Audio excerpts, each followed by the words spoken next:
The Murder on the Links. By Agatha Christie. 1. A fellow traveler. I believe that a well-known anecdote exists to the effect that a young writer, determined to make the commencement of his story forcible and original enough to catch and rivet the attention of the most blasé of editors, penned the following sentence. "Hell," said the Duchess. Strangely enough, this tale of mine opens in much the same fashion. Only the lady who gave utterance to the exclamation was not a duchess. It was a day in early June. I had been transacting some business in Paris and was returning by the morning service to London, where I was still sharing rooms with my old friend, the Belgian ex-detective, Hercule Poirot. The Calais express was singularly empty. In fact, my own compartment held only one other traveler. I had made a somewhat hurried departure from the hotel and was busy assuring myself that I had duly collected all my traps when the train started. Up till then I had hardly noticed my companion, but I was now violently recalled to the fact of her existence.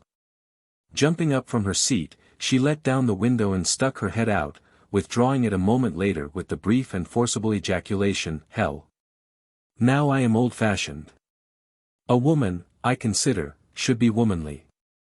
I have no patience with the modern neurotic girl who jazzes from morning to night, smokes like a chimney, and uses language which would make a Billingsgate fishwoman blush. I looked up now, frowning slightly, into a pretty, impudent face, surmounted by a rakish little red hat. A thick cluster of black curls hid each ear. I judged that she was little more than 17, but her face was covered with powder, and her lips were quite impossibly scarlet. Nothing abashed, she returned my glance, and executed an expressive grimace. "Dear me, we've shocked the kind gentleman," she observed to an imaginary audience. "I apologize for my language. Most unladylike, and all that, but oh, Lord, there's reason enough for it. Do you know I've lost my only sister?" "Really?" I said politely. "How unfortunate." "He disapproves," remarked the lady. "He disapproves utterly, of me, and my sister, which last is unfair, because he hasn't seen her." I opened my mouth, but she forestalled me. "Say no more. Nobody loves me. I shall go into the garden and eat worms. Boo-hoo. I am crushed."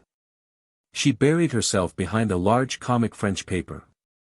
In a minute or two I saw her eyes stealthily peeping at me over the top. In spite of myself I could not help smiling, and in a minute she had tossed the paper aside, and had burst into a merry peal of laughter. "I knew you weren't such a mutt as you looked," she cried. Her laughter was so infectious that I could not help joining in, though I hardly cared for the word mutt. The girl was certainly all that I most disliked, but that was no reason why I should make myself ridiculous by my attitude. I prepared to unbend. After all, she was decidedly pretty. "There. Now we're friends," declared the minx. "Say you're sorry about my sister." "I am desolated." "That's a good boy. Let me finish. I was going to add that, although I am desolated, I can manage to put up with her absence very well." I made a little bow. But this most unaccountable of damsels frowned and shook her head. "Cut it out. I prefer the dignified disapproval stunt." "Oh, your face. Not one of us," it said. "And you were right there, though, mind you, it's pretty hard to tell nowadays. It's not everyone who can distinguish between a demi and a duchess. There now, I believe I've shocked you again. You've been dug out of the backwoods, you have. Not that I mind that.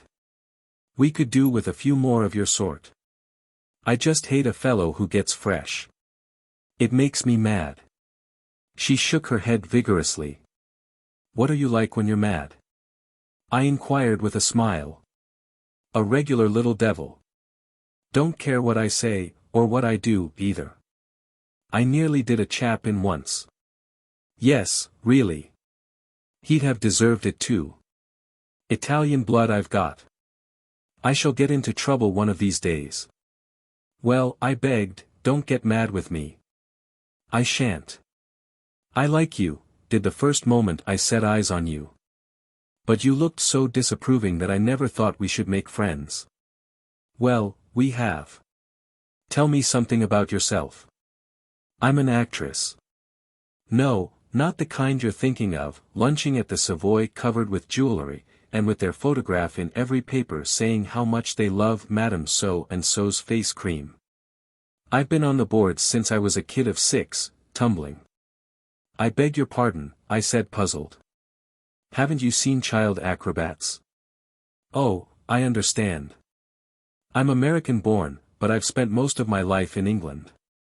We got a new show now. We? My sister and I. Sort of song and dance, and a bit of patter, and a dash of the old business thrown in. It's quite a new idea, and it hits them every time. There's to be money in it. My new acquaintance leaned forward, and discoursed volubly, a great many of her terms being quite unintelligible to me. Yet I found myself evincing an increasing interest in her. She seemed such a curious mixture of child and woman. Though perfectly worldly wise, and able, as she expressed it, to take care of herself, there was yet something curiously ingenuous in her single-minded attitude towards life, and her wholehearted determination to make good. This glimpse of a world unknown to me was not without its charm, and I enjoyed seeing her vivid little face light up as she talked. We passed through Amiens. The name awakened many memories. My companion seemed to have an intuitive knowledge of what was in my mind. Thinking of the war. I nodded. You were through it, I suppose. Pretty well.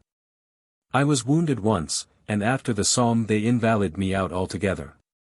I had a half-fledged army job for a bit. I'm a sort of private secretary now to an MP. My. That's brainy. No, it isn't. There's really awfully little to do. Usually a couple of hours every day sees me through. It's dull work too.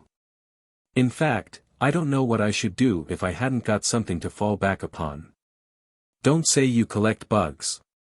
No. I share rooms with a very interesting man. He's a Belgian, an ex-detective. He's set up as a private detective in London, and he's doing extraordinarily well. He's really a very marvelous little man. Time and again he has proved to be right where the official police have failed. My companion listened with widening eyes. Isn't that interesting, now? I just adore crime. I go to all the mysteries on the movies. And when there's a murder on I just devour the papers. Do you remember the Styles case? I asked. Let me see, was that the old lady who was poisoned? Somewhere down in Essex. I nodded. That was Poirot's first big case. Undoubtedly, but for him, the murderer would have escaped scot-free. It was a most wonderful bit of detective work. Warming to my subject, I ran over the heads of the affair, working up to the triumphant and unexpected denouement. The girl listened spellbound. In fact, we were so absorbed that the train drew into Calais station before we realized it. My goodness gracious me, cried my companion. Where's my powder puff? She proceeded to bedaub her face liberally, and then applied a stick of lip salve to her lips, observing the effect in a small pocket glass, and betraying not the faintest sign of self-consciousness. I say, I hesitated. I dare say it's cheek on my part, but why do all that sort of thing? The girl paused in her operations, and stared at me with undisguised surprise. It isn't as though you weren't so pretty that you can afford to do without it, I said stammeringly. My dear boy. I've got to do it. All the girls do. Think I want to look like a little frump-up from the country? She took one last look in the mirror, smiled approval, and put it and her vanity box away in her bag. That's better. Keeping up appearances is a bit of a fag, I grant, but if a girl respects herself it's up to her not to let herself get slack. To this essentially moral sentiment, I had no reply. A point of view makes a great difference. I secured a couple of porters, and we alighted on the platform. My companion held out her hand. Goodbye, and I'll mind my language better in future. Oh, but surely you'll let me look after you on the boat? Mayn't be on the boat. I've got to see whether that sister of mine got aboard after all anywhere. But thanks all the same. Oh, but we're going to meet again, surely. I hesitated. I want to meet your sister. We both laughed. That's real nice of you. I'll tell her what you say. But I don't fancy we'll meet again. You've been very good to me on the journey, especially after I cheeked you as I did. But what your face expressed first thing is quite true. I'm not your kind. And that brings trouble, I know that well enough. Her face changed. For the moment all the light-hearted gaiety died out of it. It looked angry, revengeful. So goodbye, she finished, in a lighter tone. Aren't you even going to tell me your name? I cried, as she turned away. She looked over her shoulder. A dimple appeared in each cheek. She was like a lovely picture by Greuze. Cinderella, she said, and laughed. But little did I think when and how I should see Cinderella again. To an appeal for help. It was 5 minutes past 9 when I entered our joint sitting room for breakfast on the following morning. My friend Poirot, exact to the minute as usual, was just tapping the shell of his second egg. He beamed upon me as I entered. You have slept well, yes. You have recovered from the crossing so terrible. It is a marvel, almost you are exact this morning. Pardon, but your tie is not symmetrical. Permit that I rearrange him. Elsewhere, I have described Hercule Poirot. An extraordinary little man. Height, 5 feet 4 inches, egg-shaped head carried a little to one side, eyes that shone green when he was excited, stiff military mustache, air of dignity immense. He was neat and dandified in appearance. For neatness of any kind, he had an absolute passion. To see an ornament set crooked, or a speck of dust, or a slight disarray in one's attire, was torture to the little man until he could ease his feelings by remedying the matter. Order and method were his gods. He had a certain disdain for tangible evidence, such as footprints and cigarette ash, and would maintain that, taken by themselves, they would never enable a detective to solve a problem. Then he would tap his egg-shaped head with absurd complacency, and remark with great satisfaction, the true work, it is done from within. The little grey cells, remember always the little grey cells, mon ami. I slipped into my seat, and remarked idly, in answer to Poirot's greeting, that an hour's sea passage from Calais to Dover could hardly be dignified by the epithet terrible. Poirot waved his egg spoon in vigorous refutation of my remark. Du tout. If for an hour one experiences sensations and emotions of the most terrible, one has lived many hours. Does not one of your English poets say that time is counted, not by hours, but by heartbeats? I fancy Browning was referring to something more romantic than sea-sickness, though. Because he was an Englishman, an islander to whom La Manche was nothing. Oh, you English! With nous autres it is different. Figure to yourself that a lady of my acquaintance at the beginning of the war fled to Ostend. There she had a terrible crisis of the nerves. Impossible to escape further except by crossing the sea. And she had a horror, mais un horreur, of the sea. What was she to do? Daily les botches were drawing nearer. Imagine to yourself the terrible situation. What did she do? I inquired curiously. Fortunately her husband was homme pratique. He was also very calm, the crises of the nerves, they affected him not. Il l'emporte simplement. Naturally when she reached England she was prostrate, but she still breathed. Poirot shook his head seriously. I composed my face as best I could. Suddenly he stiffened and pointed a dramatic finger at the toast rack. Ah, par exemple, c'est trop fort, he cried. What is it? This piece of toast. You remark him not. He whipped the offender out of the rack, and held it up for me to examine. Is it square? No. Is it a triangle? Again no. Is it even round? No. Is it of any shape remotely pleasing to the eye? What symmetry have we here? None. It's cut from a cottage loaf, I explained soothingly. Poirot threw me a withering glance. What an intelligence has my friend Hastings, he exclaimed sarcastically. Comprehend you not that I have forbidden such a loaf haphazard and shapeless, that no baker should permit himself to bake. I endeavored to distract his mind. Anything interesting come by the post? Poirot shook his head with a dissatisfied air. I have not yet examined my letters, but nothing of interest arrives nowadays. The great criminals, the criminals of method, they do not exist. The cases I have been employed upon lately were banal to the last degree. In verity I am reduced to recovering lost lapdogs for fashionable ladies. The last problem that presented any interest was that intricate little affair of the Yardley diamond, and that was, how many months ago, my friend? He shook his head despondently, and I roared with laughter. Cheer up, Poirot, the luck will change. Open your letters. For all you know, there may be a great case looming on the horizon. Poirot smiled, and taking up the neat little letter opener with which he opened his correspondence he slit the tops of the several envelopes that lay by his plate. A bill. Another bill.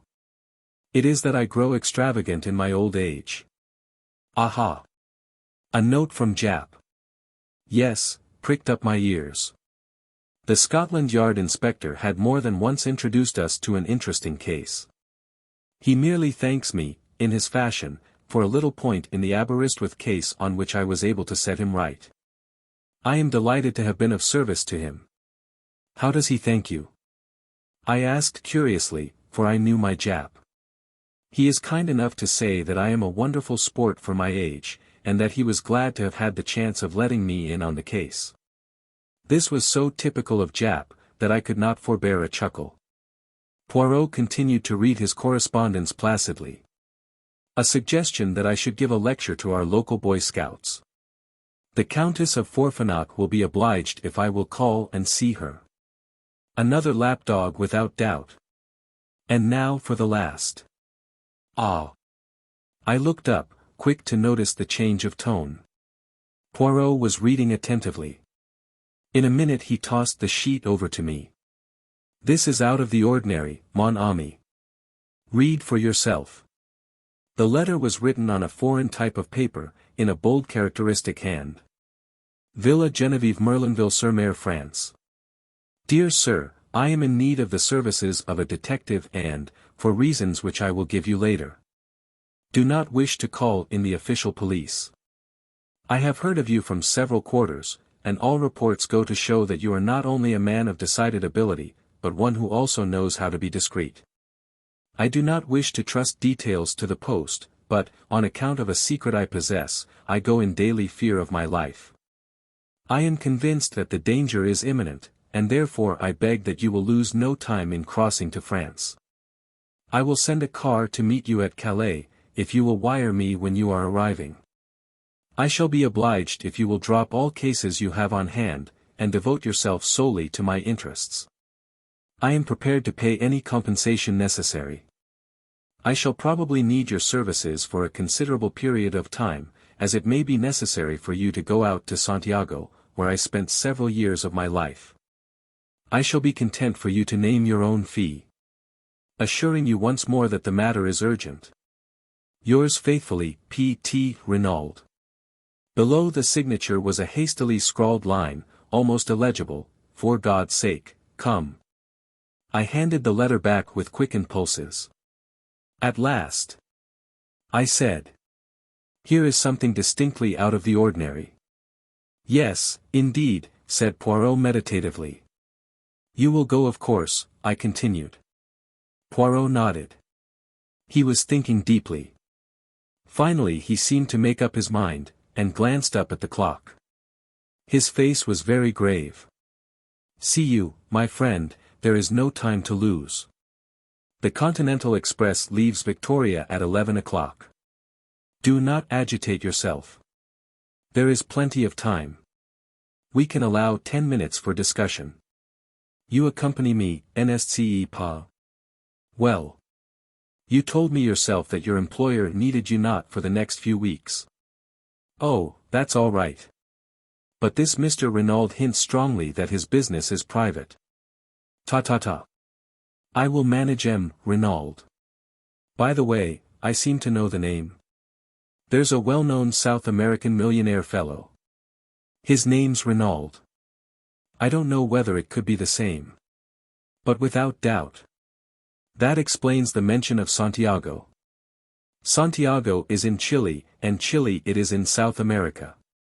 Ah, but we progress finely. Dear me, Poirot, I said, my excitement rising, I smell some goodly shekels in this. If we succeed, we shall make our fortunes. Do not be too sure of that, my friend. A rich man and his money are not so easily parted. Me, I have seen a well-known millionaire turn out a tramful of people to seek for a dropped halfpenny. I acknowledged the wisdom of this. In any case, continued Poirot, it is not the money which attracts me here. Certainly it will be pleasant to have carte blanche in our investigations. One can be sure that way of wasting no time, but it is something a little bizarre in this problem which arouses my interest. You remarked the postscript. How did it strike you? I considered. Clearly he wrote the letter keeping himself well in hand, but at the end his self-control snapped and, on the impulse of the moment, he scrawled those 4 desperate words. But my friend shook his head energetically. You are in error. See you not that while the ink of the signature is nearly black, that of the postscript is quite pale? Well? I said puzzled. Mon Dieu, mon ami, but use your little grey cells. Is it not obvious? M. Renauld wrote his letter. Without blotting it, he reread it carefully. Then, not on impulse, but deliberately, he added those last words, and blotted the sheet. But why? Parbleu! So that it should produce the effect upon me that it has upon you. What? Mais, oui, to make sure of my coming. He reread the letter and was dissatisfied. It was not strong enough. He paused, and then added softly, his eyes shining with that green light that always betokened inward excitement, and so, mon ami, since that postscript was added, not on impulse, but soberly, in cold blood, the urgency is very great. And we must reach him as soon as possible. Merlinville, I murmured thoughtfully. I've heard of it, I think. Poirot nodded. It is a quiet little place, but chic. It lies about midway between Boulogne and Calais. It is rapidly becoming the fashion. Rich English people who wish to be quiet are taking it up. M. Renauld has a house in England, I suppose? Yes, in Rutland Gate, as far as I remember. Also a big place in the country, somewhere in Hertfordshire. But I really know very little about him, he doesn't do much in a social way. I believe he has large South American interests in the city, and has spent most of his life out in Chile and the Argentino. Well, we shall hear all details from the man himself. Come, let us pack. A small suitcase each, and then a taxi to Victoria. And the Countess? I inquired with a smile. Ah! Je m'en fiche. Her case was certainly not interesting. Why so sure of that? Because in that case she would have come, not written. A woman cannot wait, always remember that, Hastings. 11 o'clock saw our departure from Victoria on our way to Dover. Before starting Poirot had dispatched a telegram to Mr. Renauld giving the time of our arrival at Calais. I'm surprised you haven't invested in a few bottles of some sea-sick remedy, Poirot, I observed maliciously, as I recalled our conversation at breakfast. My friend, who was anxiously scanning the weather, turned a reproachful face upon me. Is it that you have forgotten the method most excellent of Laverguier? His system, I practice it always. One balances oneself, if you remember, turning the head from left to right, breathing in and out, counting 6 between each breath. I demurred. You'll be rather tired of balancing yourself and counting 6 by the time you get to Santiago, or Buenos Aires, or wherever it is you land. Quelle idée! You do not figure to yourself that I shall go to Santiago? Mr. Renauld suggests it in his letter. He did not know the methods of Hercule Poirot. I do not run to and fro, making journeys, and agitating myself. My work is done from within. Here, he tapped his forehead significantly. As usual, this remark roused my argumentative faculty. It's all very well, Poirot, but I think you are falling into the habit of despising certain things too much. A fingerprint has led sometimes to the arrest and conviction of a murderer. And has, without doubt, hanged more than one innocent man, remarked Poirot dryly. But surely the study of fingerprints and footprints, cigarette ash, different kinds of mud, and other clues that comprise the minute observation of details, all these are of vital importance. But certainly. I have never said otherwise. The trained observer, the expert, without doubt he is useful. But the others, the Hercules Poirots, they are above the experts. To them the experts bring the facts, their business is the method of the crime, its logical deduction, the proper sequence and order of the facts, above all, the true psychology of the case. You have hunted the fox, yes. I have hunted a bit, now and again, I said, rather bewildered by this abrupt change of subject. Why? Eh bien, this hunting of the fox, you need the dogs, no? Hounds, I corrected gently. Yes, of course. But yet, Poirot wagged his finger at me. You did not descend from your horse and run along the ground smelling with your nose and uttering loud ow-ows? In spite of myself I laughed immoderately. Poirot nodded in a satisfied manner. So. You leave the work of the hounds to the hounds. Yet you demand that I, Hercule Poirot, should make myself ridiculous by lying down, possibly on damp grass, to study hypothetical footprints, and should scoop up cigarette ash when I do not know one kind from the other. Remember the Plymouth Express mystery. The good Jap departed to make a survey of the railway line. When he returned, without having moved from my apartments, was able to tell him exactly what he had found. So you are of the opinion that Jap wasted his time? Not at all, since his evidence confirmed my theory. But I should have wasted my time if I had gone. It is the same with so-called experts. Remember the handwriting testimony in the Cavendish case. One counsel's questioning brings out testimony as to the resemblances, the defense brings evidence to show dissimilarity. All the language is very technical. And the result? What we all knew in the first place. The writing was very like that of John Cavendish. And the psychological mind is faced with the question, why?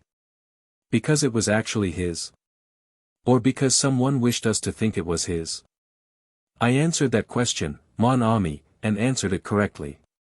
And Poirot, having effectually silenced, if not convinced me, leaned back with a satisfied air. On the boat, I knew better than to disturb my friend's solitude.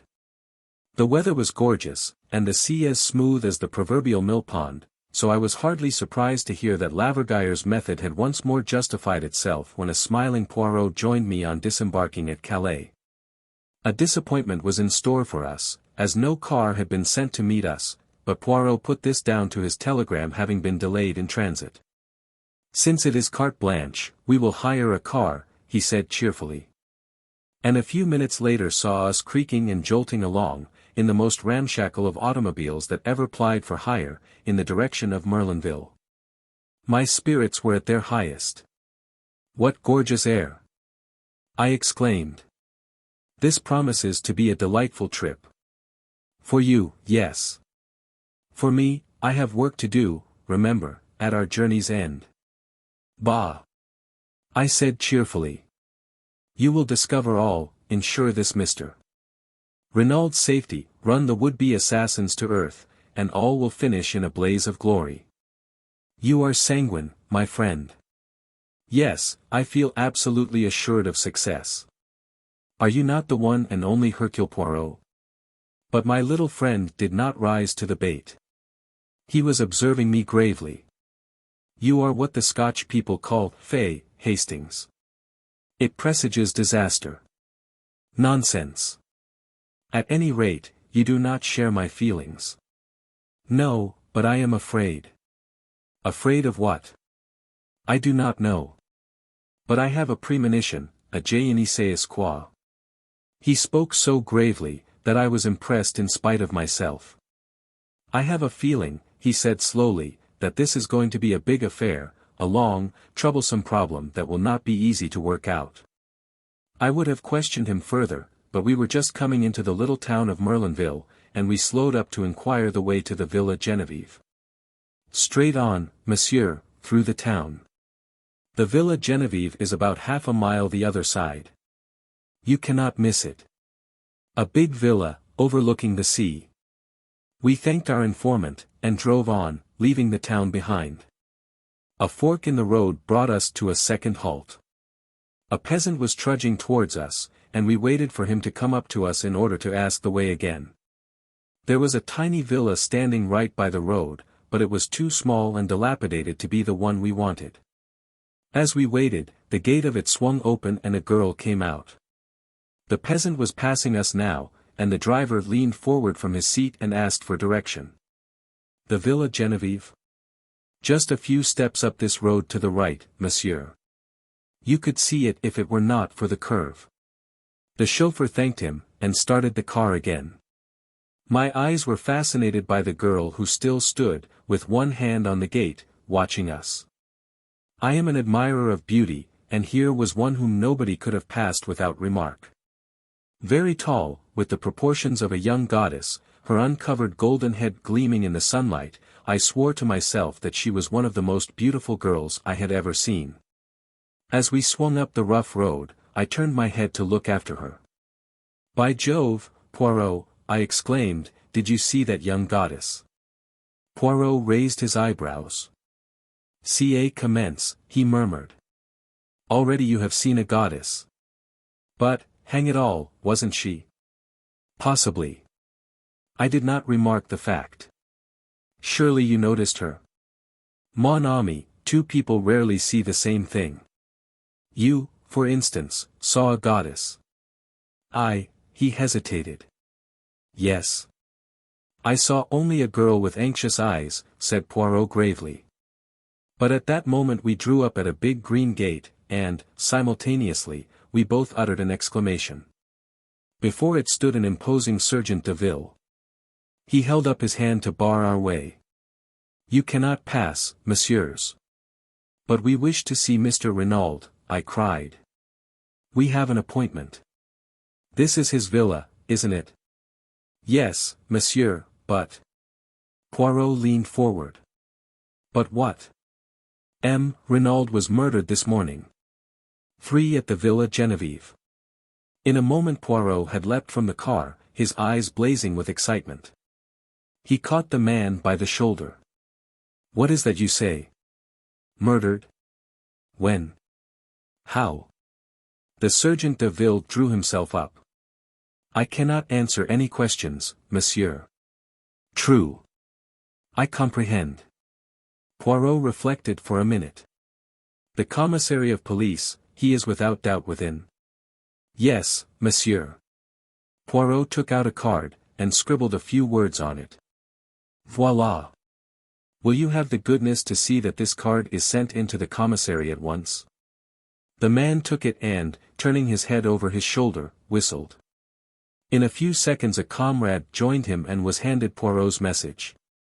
There was a wait of some minutes, and then a short stout man with a huge mustache came bustling down to the gate. The sergeant de ville saluted and stood aside. "My dear Poirot," cried the newcomer, "I am delighted to see you. Your arrival is most opportune." Poirot's face had lighted up. Bex. This is indeed a pleasure." He turned to me. "This is an English friend of mine, Captain Hastings, Lucien Bex." The commissary and I bowed to each other ceremoniously, then Bex turned once more to Poirot. "Mon vieux, I have not seen you since 1909, that time in Ostend." I heard that you had left the force. So I have. I run a private business in London. And you say you have information to give which may assist us. Possibly you know it already. You were aware that I had been sent for? No. By whom? The dead man. It seems he knew an attempt was going to be made on his life. Unfortunately he sent for me too late. Sacré tonnerre, ejaculated the Frenchman. So he foresaw his own murder. That upsets our theories considerably. But come inside. He held the gate open, and we commenced walking towards the house.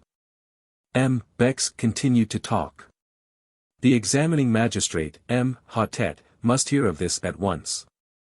He has just finished examining the scene of the crime and is about to begin his interrogations. A charming man. You will like him. Most sympathetic. Original in his methods, but an excellent judge. When was the crime committed? Asked Poirot. The body was discovered this morning about 9 o'clock. Madame Renaud's evidence, and that of the doctors goes to show that the death must have occurred about 2 a.m. But enter, I pray of you. We had arrived at the steps which led up to the front door of the villa. In the hall another sergeant de ville was sitting. He rose at sight of the commissary. Where is Hautet now? Inquired the latter. In the salon, monsieur. Bex opened a door to the left of the hall, and we passed in. Hautet and his clerk were sitting at a big round table. They looked up as we entered. The commissary introduced us, and explained our presence. Hautet, the juge d'instruction, was a tall, gaunt man, with piercing dark eyes, and a neatly cut grey beard, which he had a habit of caressing as he talked. Standing by the mantelpiece was an elderly man, with slightly stooping shoulders, who was introduced to us as Dr. Durand. Most extraordinary, remarked Hautet, as the commissary finished speaking. You have the letter here, monsieur. Poirot handed it to him, and the magistrate read it. He speaks of a secret. What a pity he was not more explicit. We are much indebted to you, Poirot. I hope you will do us the honor of assisting us in our investigations. Or are you obliged to return to London? Le Juge, I propose to remain. I did not arrive in time to prevent my client's death, but I feel myself bound in honor to discover the assassin. The magistrate bowed. These sentiments do you honor. Also, without doubt, Madame Renauld will wish to retain your services. We are expecting Giroux from the Charité in Paris any moment, and I am sure that you and he will be able to give each other mutual assistance in your investigations. In the meantime, I hope that you will do me the honor to be present at my interrogations, and I need hardly say that if there is any assistance you require it is at your disposal. I thank you, monsieur. You will comprehend that at present I am completely in the dark. I know nothing whatever. Hautet nodded to the commissary, and the latter took up the tale. This morning, the old servant Françoise, on descending to start her work, found the front door ajar. Feeling a momentary alarm as to burglars, she looked into the dining room, but seeing the silver was safe she thought no more about it, concluding that her master had, without doubt, risen early, and gone for a stroll. Pardon, monsieur, for interrupting, but was that a common practice of his? No, it was not, but old Françoise has the common idea as regards the English, that they are mad, and liable to do the most unaccountable things at any moment. Going to call her mistress as usual, a younger maid, Leonie, was horrified to discover her gagged and bound, and almost at the same moment news was brought that Renaud's body had been discovered, stone dead, stabbed in the back. Where? That is one of the most extraordinary features of the case. Poirot, the body was lying, face downwards, in an open grave. What? Yes. The pit was freshly dug, just a few yards outside the boundary of the villa grounds. And he had been dead, how long? Dr. Durand answered this. I examined the body this morning at 10 o'clock. Death must have taken place at least 7, and possibly 10 hours previously. That fixes it at between midnight and 3 a.m. Exactly, and Madame Renaud's evidence places it at after 2 a.m., which narrows the field still further. Death must have been instantaneous, and naturally could not have been self-inflicted. Poirot nodded, and the commissary resumed. Madame Renauld was hastily freed from the cords that bound her by the horrified servants. She was in a terrible condition of weakness, almost unconscious from the pain of her bonds. It appears that 2 masked men entered the bedroom, gagged and bound her, whilst forcibly abducting her husband. This we know at second hand from the servants. On hearing the tragic news, she fell at once into an alarming state of agitation. On arrival, Dr. Durand immediately prescribed a sedative, and we have not yet been able to question her. But without doubt she will awake more calm, and be equal to bearing the strain of the interrogation. The commissary paused. And the inmates of the house, monsieur? There is old Françoise, the housekeeper. She lived for many years with the former owners of the Villa Genevieve. Then there are 2 young girls, sisters, Denise and Léonie Hulard. Their home is in Merlinville, and they come of the most respectable parents. Then there is the chauffeur whom M. Renauld brought over from England with him, but he is away on a holiday. Finally there are Madame Renauld and her son M. Jacques Renauld. He, too, is away from home at present. Poirot bowed his head. M. Hautet spoke. Marchaud. The sergeant de ville appeared. Bring in the woman Françoise. The man saluted, and disappeared. In a moment or two, he returned, escorting the frightened Françoise. Your name is Françoise Hérichet? Yes, monsieur. You have been a long time in service at the Villa Genevieve? 11 years with Madame la Vicomtesse. Then when she sold the villa this spring, I consented to remain on with the English milor. Never did I imagine. The magistrate cut her short. Without doubt, without doubt. Now, Françoise, in this matter of the front door, whose business was it to fasten it at night? Mine, monsieur. Always I saw to it myself. And last night? I fastened it as usual. You are sure of that? I swear it by the blessed saints, monsieur. What time would that be? The same time as usual, 10:30, monsieur. What about the rest of the household, had they gone up to bed? Madame had retired some time before. Denise and Léonie went up with me. Monsieur was still in his study. Then, if anyone unfastened the door afterwards, it must have been M. Renauld himself. Françoise shrugged her broad shoulders. What should he do that for? With robbers and assassins passing every minute. A nice idea. Monsieur was not an imbecile. It is not as though he had had to let cette dame out. The magistrate interrupted sharply. Cette dame? What lady do you mean? Why, the lady who came to see him. Had a lady been to see him that evening? But yes, monsieur, and many other evenings as well. Who was she? Did you know her?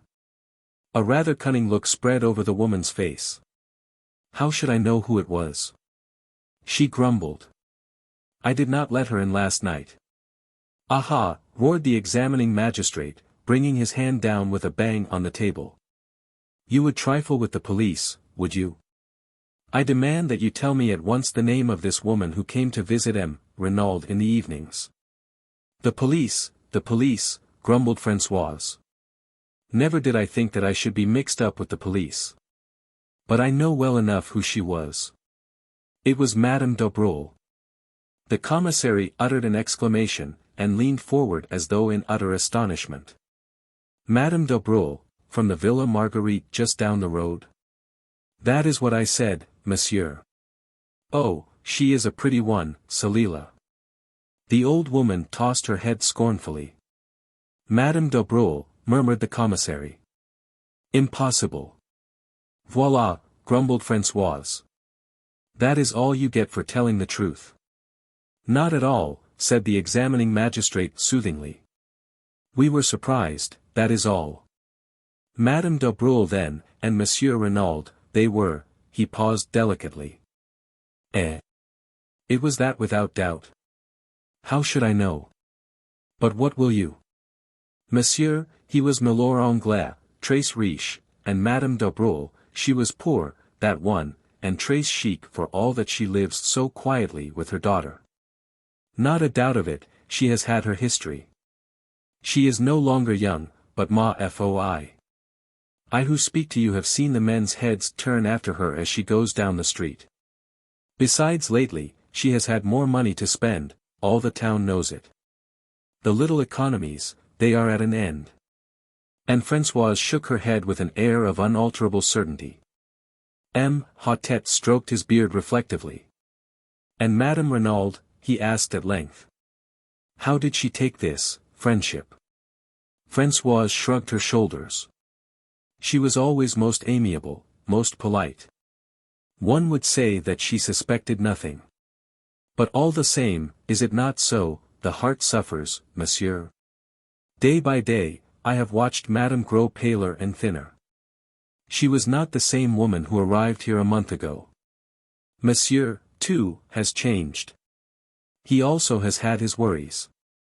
One could see that he was on the brink of a crisis of the nerves. And who could wonder, with an affair conducted such a fashion? No reticence, no discretion. Style Anglais, without doubt. I bounded indignantly in my seat, but the examining magistrate was continuing his questions, undistracted by side issues. You say that M. Renauld had not to let Madame de Breuil out. Had she left, then? Yes, monsieur. I heard them come out of the study and go to the door. Monsieur said good night, and shut the door after her. What time was that? About 25 minutes after 10, monsieur. Do you know when M. Renauld went to bed? I heard him come up about 10 minutes after we did. The stair creaks so that one hears everyone who goes up and down. And that is all. You heard no sound of disturbance during the night? Nothing whatever, monsieur. Which of the servants came down the first in the morning? I did, monsieur. At once I saw the door swinging open. What about the other downstairs windows, were they all fastened? Every one of them. There was nothing suspicious or out of place anywhere. Good, Françoise, you can go. The old woman shuffled towards the door. On the threshold she looked back. I will tell you one thing, monsieur.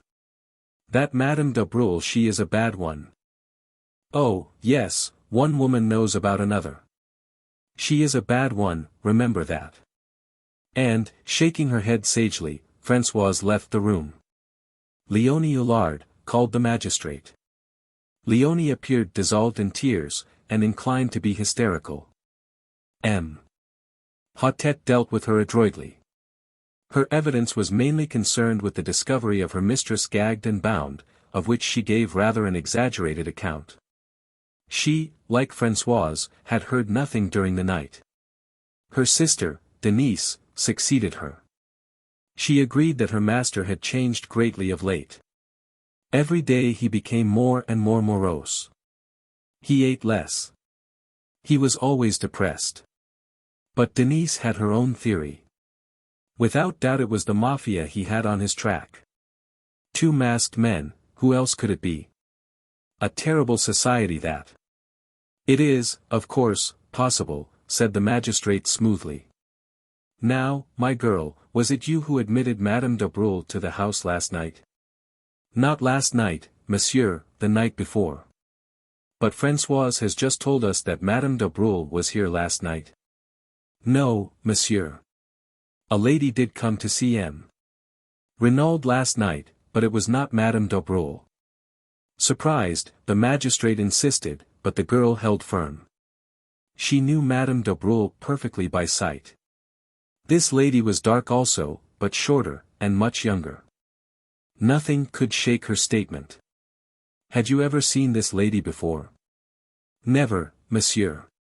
And then the girl added diffidently, but I think she was English. English? Yes, monsieur. She asked for M. Renauld in quite good French, but the accent, one can always tell it, n'est pas. Besides, when they came out of the study they were speaking in English. Did you hear what they said? Could you understand it, I mean? Me, I speak the English very well, said Denise with pride. The lady was speaking too fast for me to catch what she said, but I heard Monsieur's last words as he opened the door for her.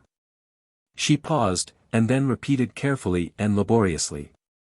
Yes, yes, but for God's sake go now. Yes, yes, but for God's sake go now, repeated the magistrate. He dismissed Denise and, after a moment or two for consideration, recalled Françoise. To her he propounded the question as to whether she had not made a mistake in fixing the night of Madame d'Aubreul's visit. Françoise, however, proved unexpectedly obstinate. It was last night that Madame d'Aubreul had come. Without a doubt it was she. Denise wished to make herself interesting, voilà tout. So she had cooked up this fine tale about a strange lady. Airing her knowledge of English too. Probably Monsieur had never spoken that sentence in English at all, and even if he had, it proved nothing, for Madame d'Aubreul spoke English perfectly, and generally used that language when talking to M. and Madame Renauld. You see, M. Jacques, the son of Monsieur, was usually here, and he spoke the French very badly. The magistrate did not insist. Instead he inquired about the chauffeur, and learned that only yesterday, M. Renauld had declared that he was not likely to use the car, and that masters might just as well take a holiday. A perplexed frown was beginning to gather between Poirot's eyes. What is it? I whispered.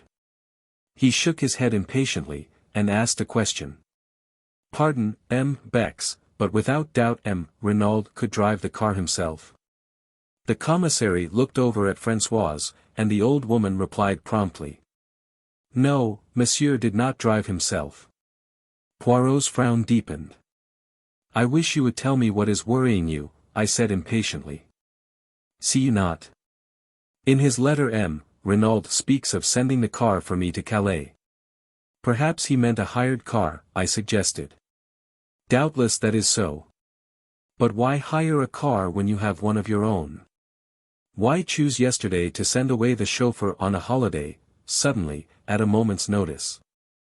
Was it that for some reason he wanted him out of the way before we arrived? For the letter signed, Bella. Françoise had left the room. The magistrate was drumming thoughtfully on the table.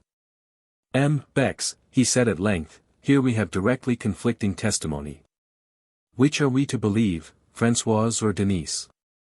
Denise, said the commissary decidedly. It was she who let the visitor in.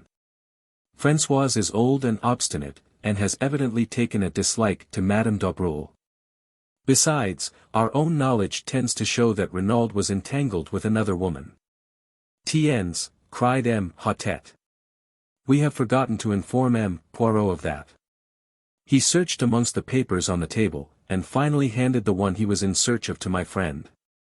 This letter, M. Poirot, we found in the pocket of the dead man's overcoat.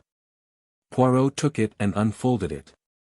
It was somewhat worn and crumbled, and was written in English in a rather unformed hand. My dearest one, why have you not written for so long? You do love me still, don't you? Your letters lately have been so different, cold and strange, and now this long silence. It makes me afraid. If you were to stop loving me. But that's impossible, what a silly kid I am, always imagining things. But if you did stop loving me, I don't know what I should do, kill myself perhaps. I couldn't live without you. Sometimes I fancy another woman is coming between us. Let her look out, that's all, and you too. I'd as soon kill you as let her have you. I mean it. But there, I'm writing high-flown nonsense. You love me, and I love you, yes, love you, love you, love you. Your own adoring, Bella. There was no address or date. Poirot handed it back with a grave face. And the assumption is, M. Le Juge? The examining magistrate shrugged his shoulders. Obviously Renauld was entangled with this Englishwoman, Bella. He comes over here, meets Madame d'Abreuil, and starts an intrigue with her. He cools off to the other, and she instantly suspects something. This letter contains a distinct threat. Poirot, at first sight the case seemed simplicity itself. Jealousy. The fact that Renauld was stabbed in the back seemed to point distinctly to its being a woman's crime. Poirot nodded. The stab in the back, yes, but not the grave. That was laborious work, hard work, no woman dug that grave, monsieur. That was a man's doing. The commissary exclaimed excitedly, yes, you are right. We did not think of that. As I said, continued Hotet, at first sight the case seemed simple, but the masked men, and the letter you received from Renauld complicate matters. Here we seem to have an entirely different set of circumstances, with no relationship between the two. As regards the letter written to yourself, do you think it is possible that it referred in any way to this Bella, and her threats? Poirot shook his head. Hardly. A man like Renauld, who has led an adventurous life in out-of-the-way places, would not be likely to ask for protection against a woman. The examining magistrate nodded his head emphatically. My view exactly. Then we must look for the explanation of the letter. In Santiago, finished the commissary. I shall cable without delay to the police in that city, requesting full details of the murdered man's life out there, his love affairs, his business transactions, his friendships, and any enmities he may have incurred. It will be strange if, after that, we do not hold a clue to his mysterious murder. The commissary looked round for approval. Excellent, said Poirot appreciatively. His wife, too, may be able to give us a pointer, added the magistrate. You have found no other letters from this Bella amongst Renaud's effects, asked Poirot. No. Of course one of our first proceedings was to search through his private papers in the study. We found nothing of interest, however. All seemed square and above board. The only thing at all out of the ordinary was his will. Here it is. Poirot ran through the document. So. A legacy of £1,000 to Mr. Stoner, who is he, by the way? Renaud's secretary. He remained in England, but was over here once or twice for a weekend. And everything else left unconditionally to his beloved wife, Eloise. Simply drawn up, but perfectly legal. Witnessed by the two servants, Denise and Françoise. Nothing so very unusual about that. He handed it back. Perhaps, began Bex, you did not notice. The date, twinkled Poirot. But yes, I noticed it. A fortnight ago. Possibly it marks his first intimation of danger. Many rich men die intestate through never considering the likelihood of their demise. But it is dangerous to draw conclusions prematurely. It points, however, to his having a real liking and fondness for his wife, in spite of his amorous intrigues. Yes, said Hotet doubtfully. But it is possibly a little unfair on his son, since it leaves him entirely dependent on his mother. If she were to marry again, and her second husband obtained an ascendancy over her, this boy might never touch a penny of his father's money. Poirot shrugged his shoulders. Man is a vain animal. Renauld figured to himself, without doubt, that his widow would never marry again. As to the son, it may have been a wise precaution to leave the money in his mother's hands. The sons of rich men are proverbially wild. It may be as you say. Now, Poirot, you would without doubt like to visit the scene of the crime. I am sorry that the body has been removed, but of course photographs have been taken from every conceivable angle, and will be at your disposal as soon as they are available. I thank you, monsieur, for all your courtesy. The commissary rose. Come with me, messieurs. He opened the door, and bowed ceremoniously to Poirot to precede him. Poirot, with equal politeness, drew back and bowed to the commissary. Monsieur. Monsieur. At last they got out into the hall. "That room there, it is the study, Hein?" asked Poirot suddenly, nodding towards the door opposite. "Yes. You would like to see it?" He threw the door open as he spoke, and we entered. The room which M. Renauld had chosen for his own particular use was small, but furnished with great taste and comfort. A businesslike writing desk, with many pigeon-holes, stood in the window. 2 large leather-covered armchairs faced the fireplace, and between them was a round table covered with the latest books and magazines. Bookshelves lined 2 of the walls, and at the end of the room opposite the window there was a handsome oak sideboard with a tantalus on top. The curtains and portière were of a soft dull green, and the carpet matched them in tone. Poirot stood a moment taking in the room, then he stepped forward, passed his hand lightly over the backs of the leather chairs, picked up a magazine from the table, and drew a finger gingerly over the surface of the oak sideboard. His face expressed complete approval. "No dust?" I asked, with a smile. He beamed on me, appreciative of my knowledge of his peculiarities. "Not a particle, mon ami. And for once, perhaps, it is a pity." His sharp, bird-like eyes darted here and there. "Ah," he remarked suddenly, with an intonation of relief. "The hearthrug is crooked," and he bent down to straighten it. Suddenly he uttered an exclamation and rose. In his hand he held a small fragment of paper. "In France, as in England," he remarked, "the domestics omit to sweep under the mats." Bex took the fragment from him, and I came closer to examine it. "You recognize it, Hastings?" I shook my head, puzzled, and yet that particular shade of pink paper was very familiar. The commissary's mental processes were quicker than mine. "A fragment of a cheque," he exclaimed. The piece of paper was roughly about 2 inches square. On it was written in ink the word "Divine." "Bien," said Bex. "This cheque was payable to, or drawn by, one named Divine." "The former, I fancy," said Poirot, "for, if I am not mistaken, the handwriting is that of M. Renauld." That was soon established, by comparing it with a memorandum from the desk. "Dear me," murmured the commissary, with a crestfallen air, "I really cannot imagine how I came to overlook this." Poirot laughed. "The moral of that is, always look under the mats. My friend Hastings here will tell you that anything in the least crooked is a torment to me. As soon as I saw that the hearthrug was out of the straight, I said to myself, Tiens. The leg of the chair caught it in being pushed back.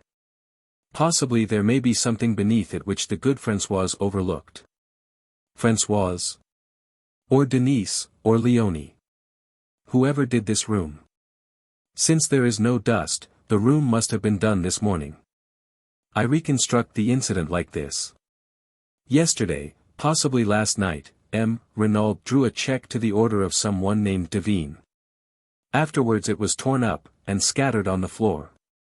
This morning, but M. Bex was already pulling impatiently at the bell. Françoise answered it. Yes, there had been a lot of pieces of paper on the floor. What had she done with them? Put them in the kitchen stove, of course. What else? With a gesture of despair, Bex dismissed her. Then, his face lightening, he ran to the desk. In a minute he was hunting through the dead man's cheque-book. Then he repeated his former gesture. The last counterfoil was blank.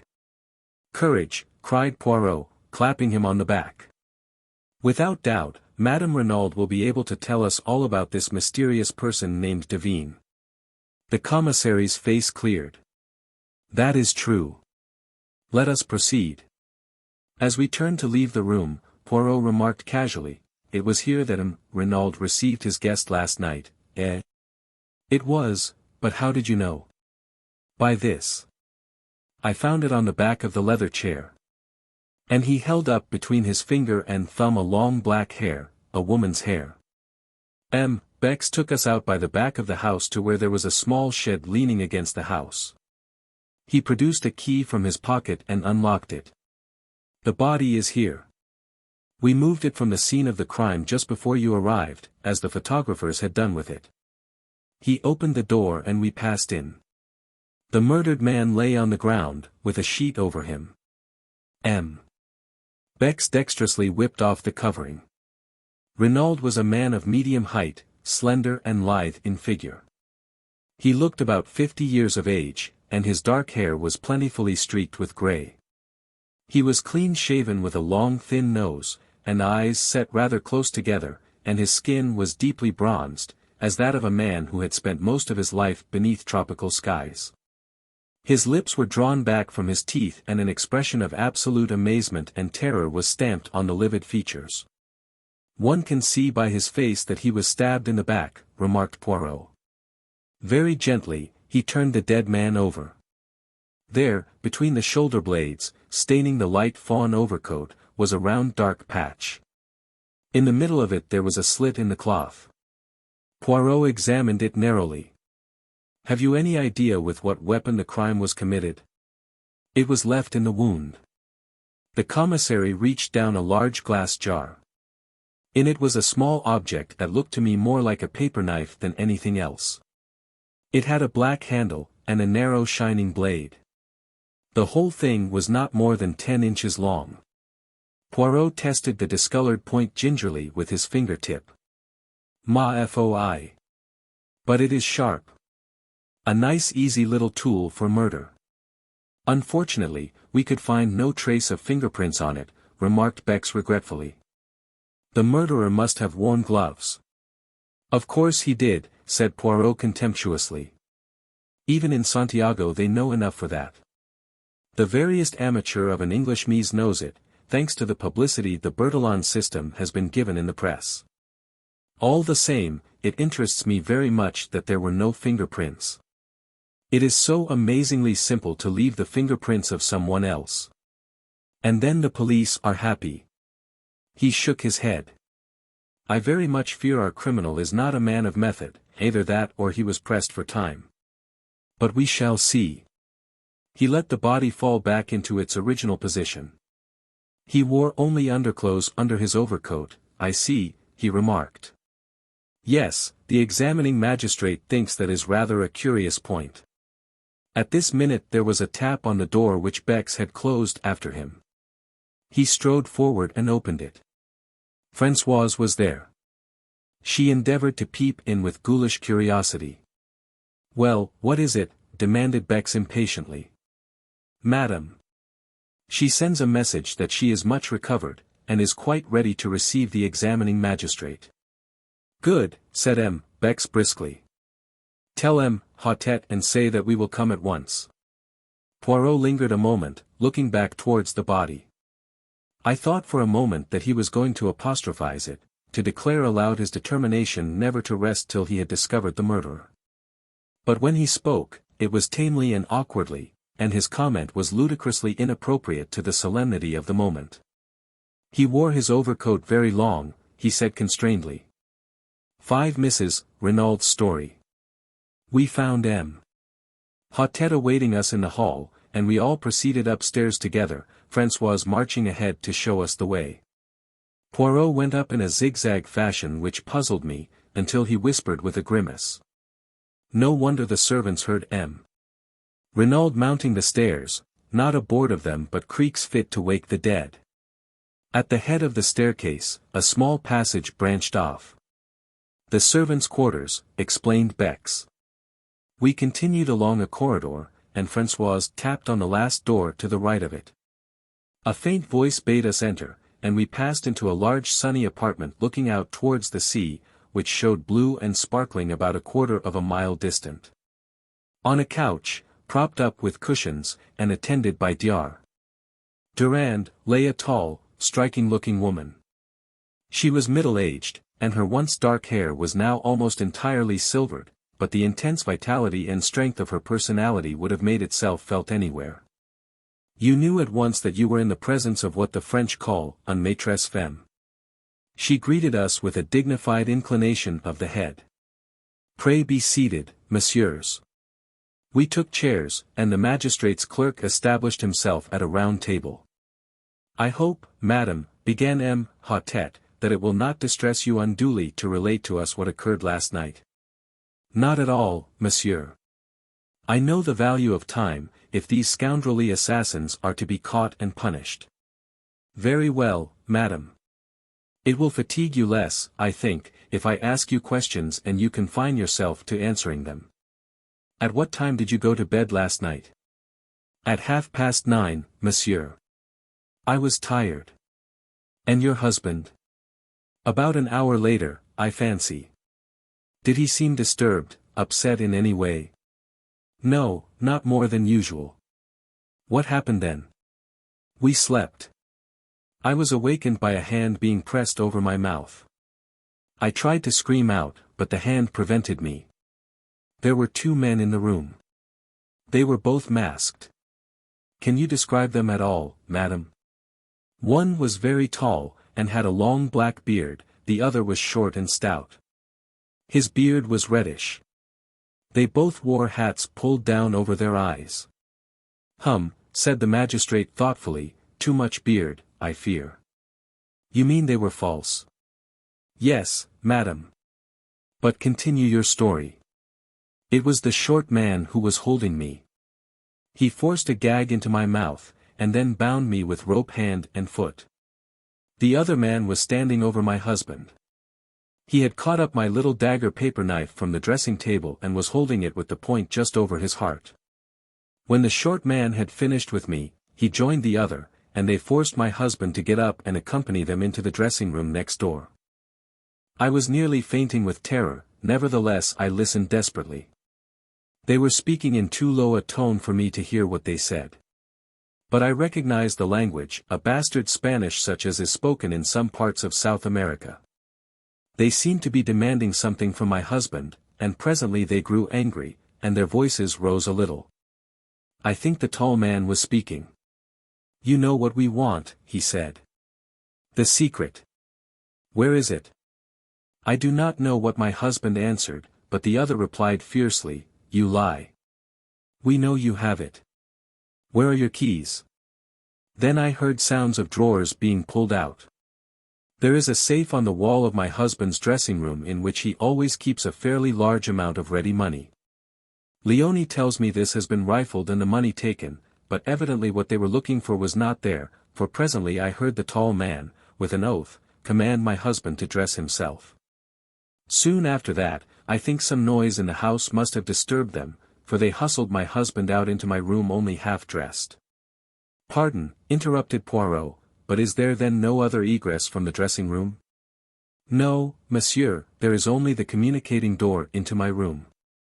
They hurried my husband through, the short man in front, and the tall man behind him with the dagger still in his hand.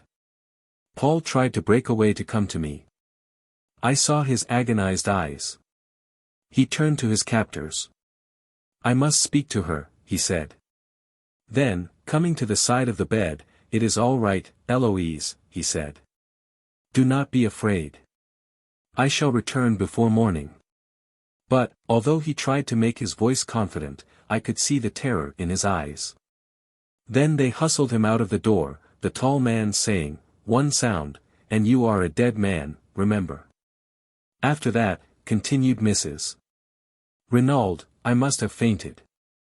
The next thing I recollect is Leone rubbing my wrists, and giving me brandy.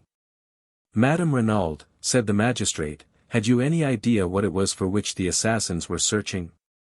None whatever, monsieur. Had you any knowledge that your husband feared something? Yes. I had seen the change in him. How long ago was that? Mrs. Renauld reflected. 10 days perhaps. Not longer. Possibly. I only noticed it then. Did you question your husband at all as to the cause? Once. He put me off evasively. Nevertheless, I was convinced that he was suffering some terrible anxiety. However, since he evidently wished to conceal the fact from me, I tried to pretend that I had noticed nothing. Were you aware that he had called in the services of a detective? A detective? Exclaimed Mrs. Renauld, very much surprised. Yes, this gentleman, Hercule Poirot. Poirot bowed. He arrived today in response to a summons from your husband. And taking the letter written by M. Renauld from his pocket, he handed it to the lady. She read it with apparently genuine astonishment. I had no idea of this. Evidently he was fully cognizant of the danger. Now, madam, I will beg of you to be frank with me. Is there any incident in your husband's past life in South America which might throw light on his murder? Mrs. Renauld reflected deeply, but at last shook her head. I can think of none. Certainly my husband had many enemies, people he had got the better of in some way or another, but I can think of no one distinctive case. I do not say there is no such incident, only that I am not aware of it. The examining magistrate stroked his beard disconsolately. And you can fix the time of this outrage? Yes, I distinctly remember hearing the clock on the mantelpiece strike 2. She nodded towards an 8-day traveling clock in a leather case which stood in the center of the chimney-piece. Poirot rose from his seat, scrutinized the clock carefully, and nodded, satisfied. And here too, exclaimed M. Beck's, is a wrist watch, knocked off the dressing table by the assassins, without doubt, and smashed to atoms. Little did they know it would testify against them. Gently he picked away the fragments of broken glass. Suddenly his face changed to one of utter stupefaction. Mon Dieu, he ejaculated. What is it? The hands of the watch point to 7 o'clock. What? Cried the examining magistrate, astonished. But Poirot, deft as ever, took the broken trinket from the startled commissary, and held it to his ear. Then he smiled. The glass is broken, yes, but the watch itself is still going. The explanation of the mystery was greeted with a relieved smile. But the magistrate bethought him of another point. But surely it is not 7 o'clock now. No, said Poirot gently, it is a few minutes after 5. Possibly the watch gains, is that so, madam? Mrs. Renauld was frowning perplexedly. It does gain, she admitted, but I've never known it to gain quite so much as that. With a gesture of impatience, the magistrate left the matter of the watch and proceeded with his interrogatory. Madam, the front door was found ajar. It seems almost certain that the murderers entered that way, yet it has not been forced at all. Can you suggest any explanation? Possibly my husband went out for a stroll the last thing, and forgot to latch it when he came in. Is that a likely thing to happen? Very. My husband was the most absent-minded of men. There was a slight frown on her brow as she spoke, as though this trait in the dead man's character had at times vexed her. There is one inference I think we might draw, remarked the commissary suddenly. Since the men insisted on M. Renauld dressing himself, it looks as though the place they were taking him to, the place where the secret was concealed, lay some distance away. The magistrate nodded. Yes, far, and yet not too far, since he spoke of being back by morning. What times does the last train leave the station of Merlinville? Asked Poirot. 11:51 way, and 12:17 the other, but it is more probable that they had a motor waiting. Of course, agreed Poirot, looking somewhat crestfallen. Indeed, that might be one way of tracing them, continued the magistrate, brightening. A motor containing 2 foreigners is quite likely to have been noticed. That is an excellent point, M. Beck's. He smiled to himself, and then, becoming grave once more, he said to Mrs. Renauld. There is another question. Do you know anyone of the name of Devine? Devine? Mrs. Renauld repeated, thoughtfully. No, for the moment, I cannot say I do. You have never heard your husband mention anyone of that name? Never. Do you know anyone whose Christian name is Bella? He watched Mrs. Renauld narrowly as he spoke, seeking to surprise any signs of anger or consciousness, but she merely shook her head in quite a natural manner. He continued his questions. Are you aware that your husband had a visitor last night? Now he saw the red mount slightly in her cheeks, but she replied composedly. No, who was that? A lady. Indeed?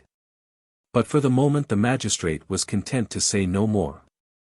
It seemed unlikely that Madame d'Abreuil had any connection with the crime, and he was anxious not to upset Mrs. Renauld more than necessary. He made a sign to the commissary, and the latter replied with a nod. Then rising, he went across the room, and returned with the glass jar we had seen in the outhouse in his hand. From this, he took the dagger. "Madam," he said gently, "do you recognize this?" She gave a little cry. "Yes, that is my little dagger." Then, she saw the stained point, and she drew back, her eyes widening with horror. "Is that blood?" "Yes, madam. Your husband was killed with this weapon. He removed it hastily from sight." "You are quite sure about its being the one that was on your dressing table last night?" "Oh, yes. It was a present from my son. He was in the Air Force during the war. He gave his age as older than it was." There was a touch of the proud mother in her voice. "This was made from a streamline aeroplane wire, and was given to me by my son as a souvenir of the war." "I see, madam. That brings us to another matter. Your son, where is he now? It is necessary that he should be telegraphed to without delay." "Jack. He is on his way to Buenos Aires." "What?" "Yes. My husband telegraphed to him yesterday. He had sent him on business to Paris, but yesterday he discovered that it would be necessary for him to proceed without delay to South America. There was a boat leaving Cherbourg for Buenos Aires last night, and he wired him to catch it." "Have you any knowledge of what the business in Buenos Aires was?" "No, monsieur, I know nothing of its nature, but Buenos Aires is not my son's final destination. He was going overland from there to Santiago." And, in unison, the magistrate and the commissary exclaimed. "Santiago! Again Santiago!" It was at this moment, when we were all stunned by the mention of that word, that Poirot approached Mrs. Renauld. He had been standing by the window like a man lost in a dream, and I doubt if he had fully taken in what had passed. He paused by the lady's side with a bow. "Pardon, madam, but may I examine your wrists?" Though slightly surprised at the request, Mrs. Renauld held them out to him. Round each of them was a cruel red mark where the cords had bitten into the flesh. As he examined them, I fancied that a momentary flicker of excitement I had seen in his eyes disappeared. "They must cause you great pain," he said, and once more he looked puzzled. But the magistrate was speaking excitedly. "Young M. Renauld must be communicated with at once by wireless. It is vital that we should know anything he can tell us about this trip to Santiago." He hesitated. "I hoped he might have been near at hand, so that we could have saved you pain, madam." He paused. "You mean," she said in a low voice, "the identification of my husband's body?" The magistrate bowed his head. "I am a strong woman, monsieur. I can bear all that is required of me. I am ready, now." "Oh, tomorrow will be quite soon enough, I assure you." "I prefer to get it over," she said in a low tone, a spasm of pain crossing her face. "If you will be so good as to give me your arm, doctor." The doctor hastened forward, a cloak was thrown over Mrs. Renaud's shoulders, and a slow procession went down the stairs. Bex hurried on ahead to open the door of the shed. In a minute or two Mrs. Renauld appeared in the doorway. She was very pale, but resolute. Behind her, Hautet was clacking commiserations and apologies like an animated hen. She raised her hand to her face. "A moment, messieurs, while I steel myself." She took her hand away and looked down at the dead man. Then the marvelous self-control which had upheld her so far deserted her. "Paul," she cried. "Husband! Oh, God!" And pitching forward she fell unconscious to the ground. Instantly Poirot was beside her, he raised the lid of her eye, felt her pulse. When he had satisfied himself that she had really fainted, he drew aside. He caught me by the arm. "I am an imbecile, my friend. If ever there was love and grief in a woman's voice, I heard it then. My little idea was all wrong. Eh bien. I must start again. 6. The scene of the crime. Between them, the doctor and M. Hautet carried the unconscious woman into the house. The commissary looked after them, shaking his head. Pauvre femme, he murmured to himself. The shock was too much for her. Well, we can do nothing. Now, M. Poirot, shall we visit the place where the crime was committed? If you please, M. Bex. We passed through the house, and out by the front door. Poirot had looked up at the staircase in passing, and shook his head in a dissatisfied manner. It is to me incredible that the servants heard nothing. The creaking of that staircase, with 3 people descending it, would awaken the dead. It was the middle of the night, remember. They were sound asleep by then. But Poirot continued to shake his head as though not fully accepting the explanation. On the sweep of the drive, he paused, looking up at the house. What moved them in the first place to try if the front door were open? It was a most unlikely thing that it should be. It was far more probable that they should at once try to force a window. But all the windows on the ground floor are barred with iron shutters, objected the commissary. Poirot pointed to a window on the first floor. That is the window of the bedroom we have just come from, is it not? And see, there is a tree by which it would be the easiest thing in the world to mount. Possibly, admitted the other. But they could not have done so without leaving footprints in the flower bed.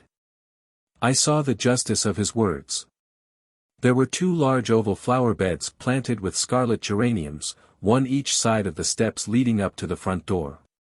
The tree in question had its roots actually at the back of the bed itself, and it would have been impossible to reach it without stepping on the bed.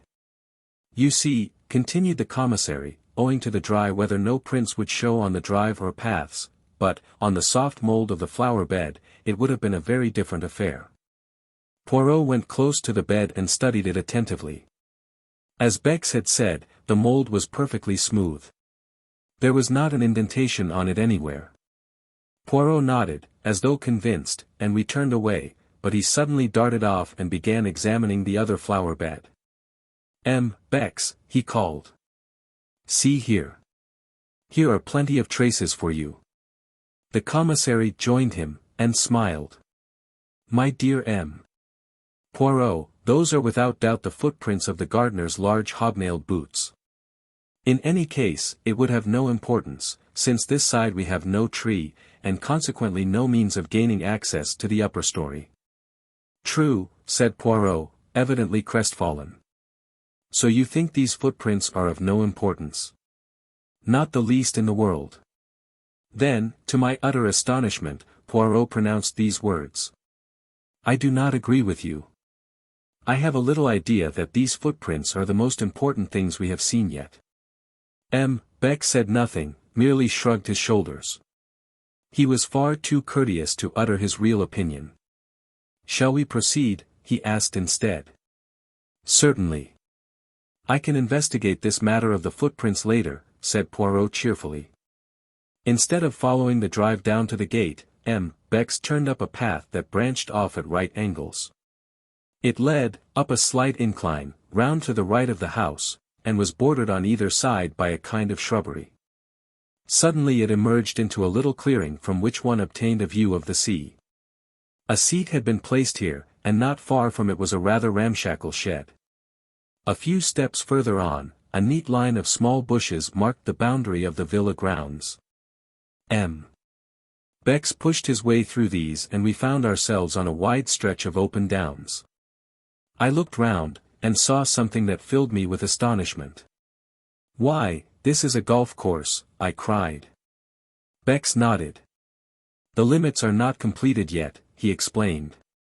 It is hoped to be able to open them sometime next month. It was some of the men working on them who discovered the body early this morning. I gave a gasp. A little to my left, where for the moment I had overlooked it, was a long narrow pit, and by it, face downwards, was the body of a man. For a moment, my heart gave a terrible leap, and I had a wild fancy that the tragedy had been duplicated. But the commissary dispelled my illusion by moving forward with a sharp exclamation of annoyance. What have my police been about? They had strict orders to allow no one near the place without proper credentials. The man on the ground turned his head over his shoulder. But I have proper credentials, he remarked, and rose slowly to his feet. My dear M. Giroux, cried the commissary. I had no idea that you had arrived, even. The examining magistrate has been awaiting you with the utmost impatience. As he spoke, I was scanning the newcomer with the keenest curiosity. The famous detective from the Paris Charite was familiar to me by name, and I was extremely interested to see him in the flesh. He was very tall, perhaps about 30 years of age, with auburn hair and mustache, and a military carriage. There was a trace of arrogance in his manner which showed that he was fully alive to his own importance. Bex introduced us, presenting Poirot as a colleague. A flicker of interest came into the detective's eye. I know you by name, M. Poirot, he said. You cut quite a figure in the old days, didn't you? But methods are very different now. Crimes, though, are very much the same, remarked Poirot gently. I saw at once that Giroux was prepared to be hostile. He resented the other being associated with him, and I felt that if he came across any clue of importance he would be more than likely to keep it to himself. The examining magistrate, began Bex again. But Giroux interrupted him rudely. A fig for the examining magistrate. The light is the important thing. For all practical purposes it will be gone in another half-hour or so. I know all about the case, and the people at the house will do very well until tomorrow, but, if we're going to find a clue to the murderers, here is the spot we shall find it. Is it your police who have been trampling all over the place? I thought they knew better nowadays. Assuredly they do. The marks you complain of were made by the workmen who discovered the body. The other grunted disgustedly. I can see the tracks where the three of them came through the hedge, but they were cunning. You can just recognize the center footmarks as those of M. Renauld, but those on either side have been carefully obliterated. Not that there would really be much to see anyway on this hard ground, but they weren't taking any chances. The external sign, said Poirot. That is what you seek, eh? The other detective stared. Of course. A very faint smile came to Poirot's lips. He seemed about to speak, but checked himself. He bent down to where a spade was lying. That's what the grave was dug with, right enough, said Giroux. But you'll get nothing from it. It was Renaud's own spade, and the man who used it wore gloves. Here they are. He gesticulated with his foot to where two soiled earth-stained gloves were lying. And they're Renaud's too, or at least his gardener's. I tell you, the men who planned out this crime were taking no chances. The man was stabbed with his own dagger, and would have been buried with his own spade. They counted on leaving no traces. But I'll beat them. There's always something. And I mean to find it. But Poirot was now apparently interested in something else, a short discolored piece of lead piping which lay beside the spade. He touched it delicately with his finger. And does this, too, belong to the murdered man? He asked, and I thought I detected a subtle flavor of irony in the question. Giroux shrugged his shoulders to indicate that he neither knew nor cared. May have been lying around here for weeks. Anyway, it doesn't interest me. I, on the contrary, find it very interesting, said Poirot sweetly. I guessed that he was merely bent on annoying the Paris detective and, if so, he succeeded. The other turned away rudely, remarking that he had no time to waste, and bending down he resumed his minute search of the ground. Meanwhile Poirot, as though struck by a sudden idea, stepped back over the boundary, and tried the door of the little shed. That's locked, said Giroux over his shoulder. But it's only a place where the gardener keeps his rubbish. The spade didn't come from there, but from the tool shed up by the house. Marvelous, murmured M. Bex, to me ecstatically. He has been here but half an hour, and he already knows everything. What a man! Undoubtedly Giroux is the greatest detective alive today. Although I disliked the detective heartily, I nevertheless was secretly impressed. Efficiency seemed to radiate from the man. I could not help feeling that, so far, Poirot had not greatly distinguished himself, and it vexed me. He seemed to be directing his attention to all sorts of silly, puerile points that had nothing to do with the case. Indeed, at this juncture, he suddenly asked. Bex, tell me, I pray you, the meaning of this whitewashed line that extends all round the grave. Is it a device of the police? No, Poirot, it is an affair of the golf course. It shows that there is here to be a bunker, as you call it. A bunker? Poirot turned to me. That is the irregular hole filled with sand and a bank at one side, is it not? I concurred. You do not play the golf, Poirot? Inquired Bex. I. Never. What a game. He became excited. Figure to yourself, each hole it is of a different length. The obstacles, they are not arranged mathematically. Even the greens are frequently up one side. There is only one pleasing thing, the how do you call them, tee boxes. They, at least, are symmetrical. I could not refrain from a laugh at the way the game appeared to Poirot, and my little friend smiled at me affectionately, bearing no malice. Then he asked. But Renauld, without doubt he played the golf. Yes, he was a keen golfer. It's mainly owing to him, and to his large subscriptions, that this work is being carried forward. He even had a say in the designing of it. Poirot nodded thoughtfully. Then he remarked. It was not a very good choice they made, of a spot to bury the body. When the men began to dig up the ground, all would have been discovered. Exactly, cried Giroux triumphantly. And that proves that they were strangers to the place. It's an excellent piece of indirect evidence. Yes, said Poirot doubtfully. No one who knew would bury a body there, unless, they wanted it to be discovered. And that is clearly absurd, is it not? Giroux did not even trouble to reply. Yes, said Poirot, in a somewhat dissatisfied voice. Yes, undoubtedly, absurd. 7. The mysterious Madame d'Aubreuil. As we retraced our steps to the house, Bex excused himself for leaving us, explaining that he must immediately acquaint the examining magistrate with the fact of Giroux's arrival. Giroux himself had been obviously delighted when Poirot declared that he had seen all he wanted. The last thing we observed, as we left the spot, was Giroux, crawling about on all fours, with a thoroughness in his search that I could not but admire. Poirot guessed my thoughts, for as soon as we were alone he remarked ironically. At last you have seen the detective you admire, the human foxhound. Is it not so, my friend? At any rate, he's doing something, I said, with asperity. If there's anything to find, he'll find it. Now you. Eh bien. I also have found something. A piece of lead piping.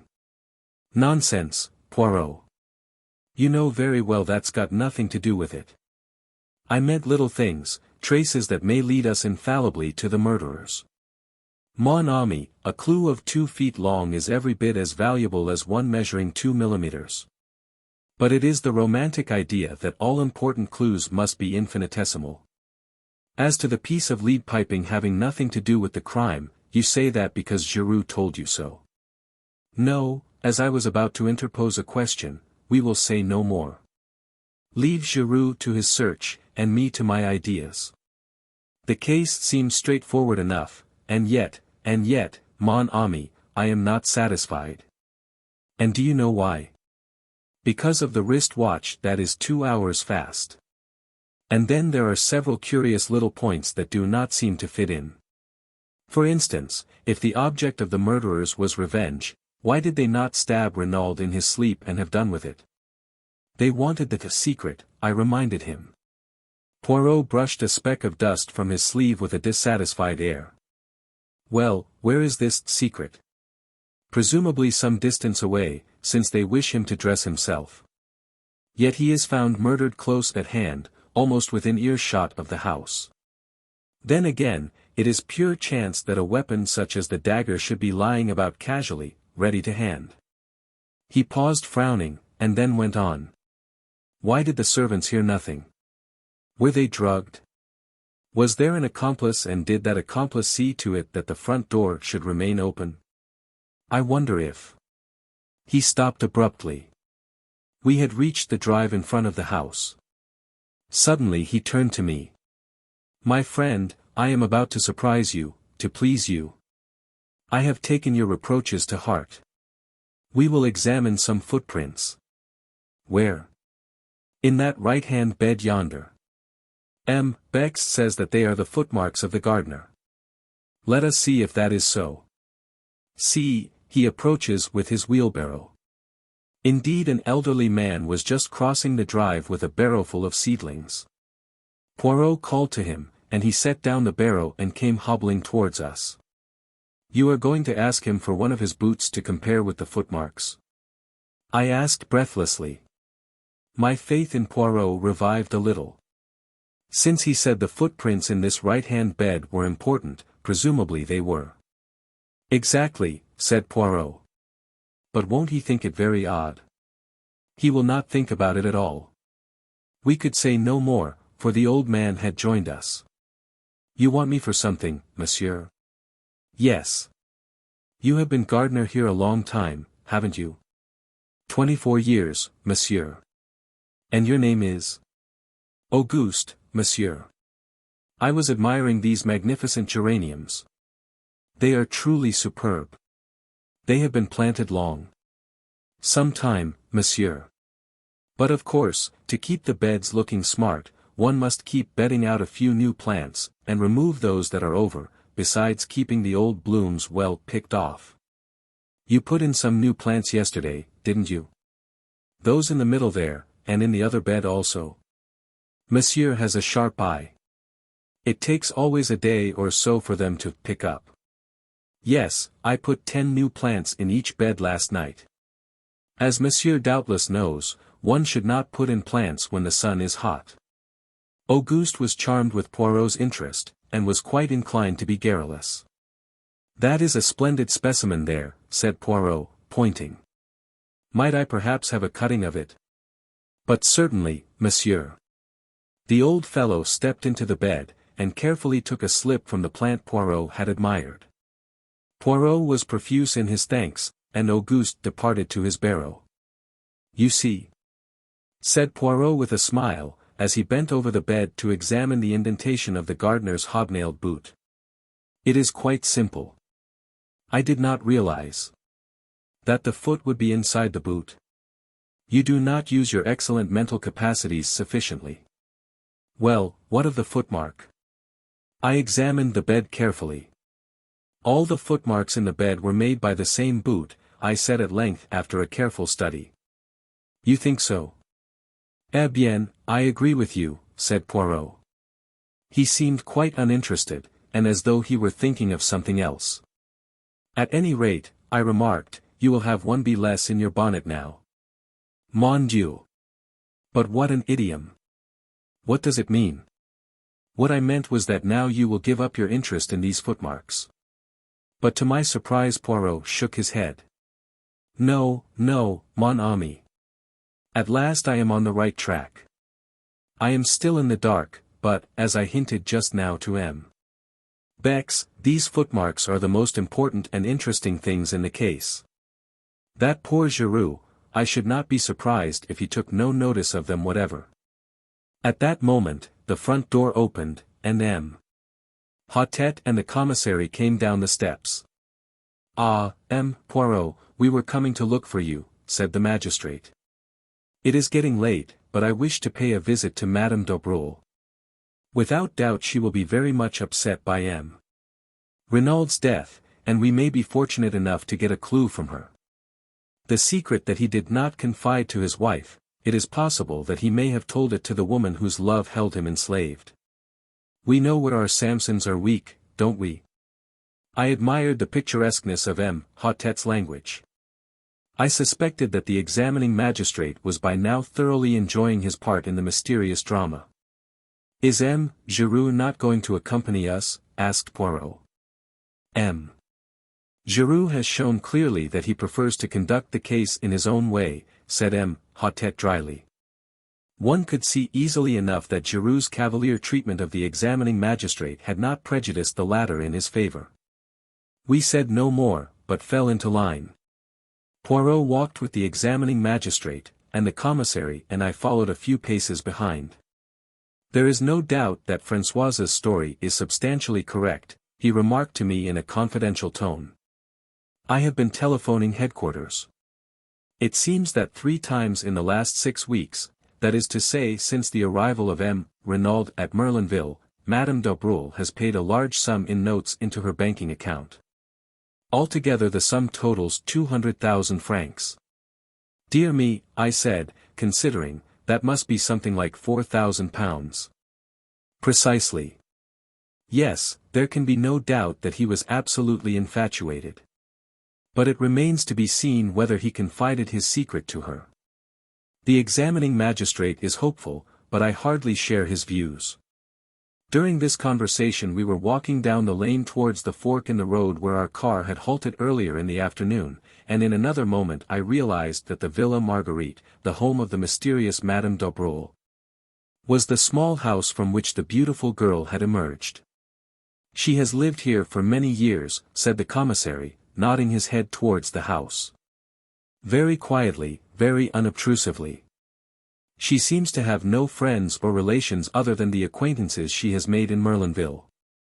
She never refers to the past, nor to her husband.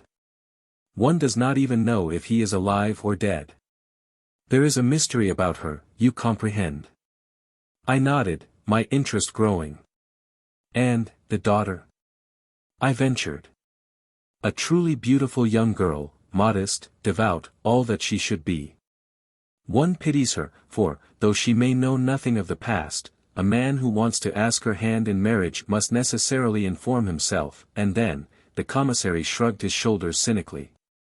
But it would not be her fault. I cried, with rising indignation. No. But what will you? A man is particular about his wife's antecedents.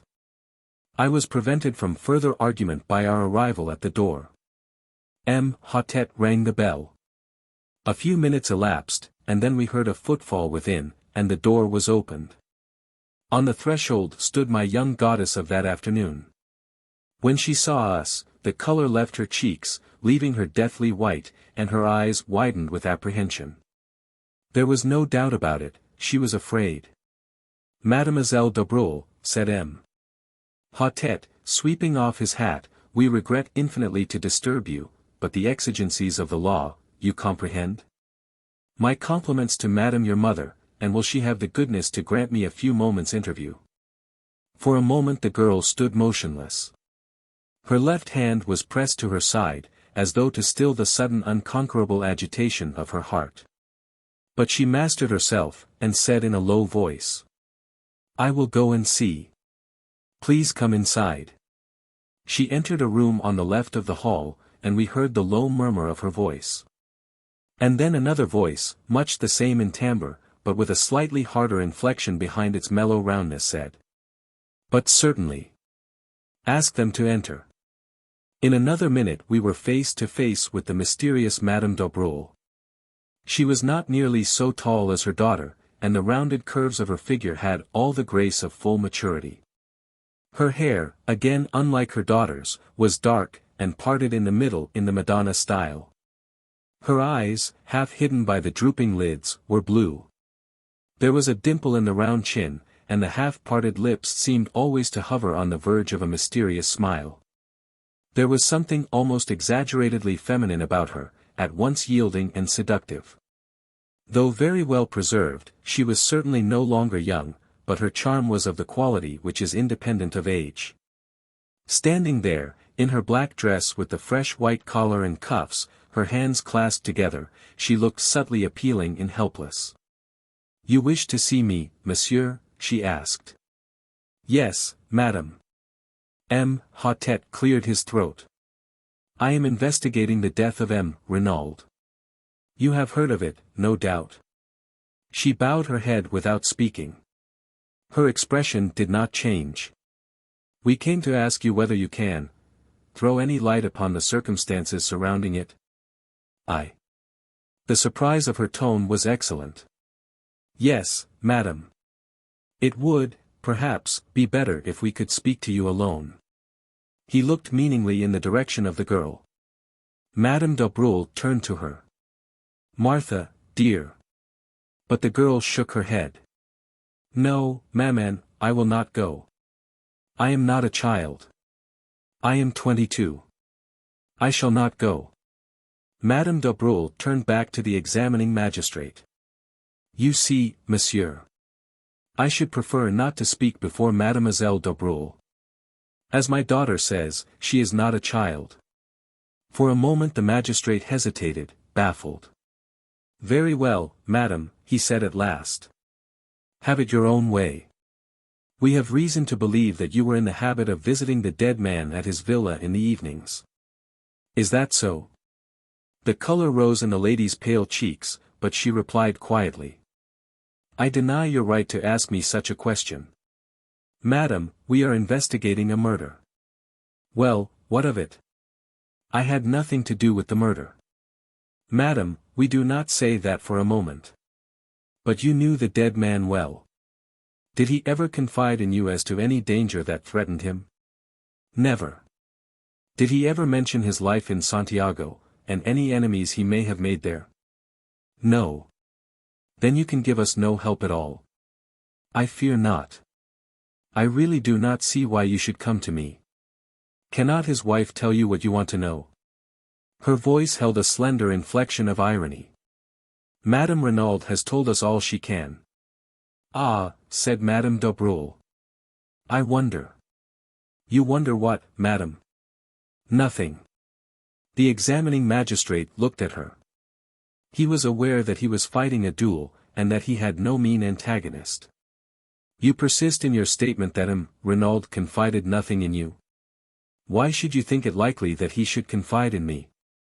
Because, madam, said Hautet, with calculated brutality. A man tells to his mistress what he does not always tell to his wife. Ah, she sprang forward. Her eyes flashed fire. Monsieur, you insult me. And before my daughter. I can tell you nothing. Have the goodness to leave my house. The honors undoubtedly rested with the lady. We left the Villa Marguerite like a shamefaced pack of schoolboys. The magistrate muttered angry ejaculations to himself. Poirot seemed lost in thought. Suddenly he came out of his reverie with a start, and inquired of Hautet if there was a good hotel near at hand. There is a small place, the Hôtel de Bains, on this side of town. A few hundred yards down the road. It will be handy for your investigations. We shall see you in the morning then, I presume. Yes, I thank you, Hautet. With mutual civilities, we parted company, Poirot and I going towards Merlinville, and the others returning to the Villa Genevieve. The French police system is very marvelous, said Poirot, looking after them. The information they possess about everyone's life, down to the most commonplace detail, is extraordinary. Though he has only been here a little over 6 weeks, they are perfectly well acquainted with Renaud's tastes and pursuits, and at a moment's notice they can produce information as to Madame d'Aubreul's banking account, and the sums that have lately been paid in. Undoubtedly the dossier is a great institution. But what is that? He turned sharply.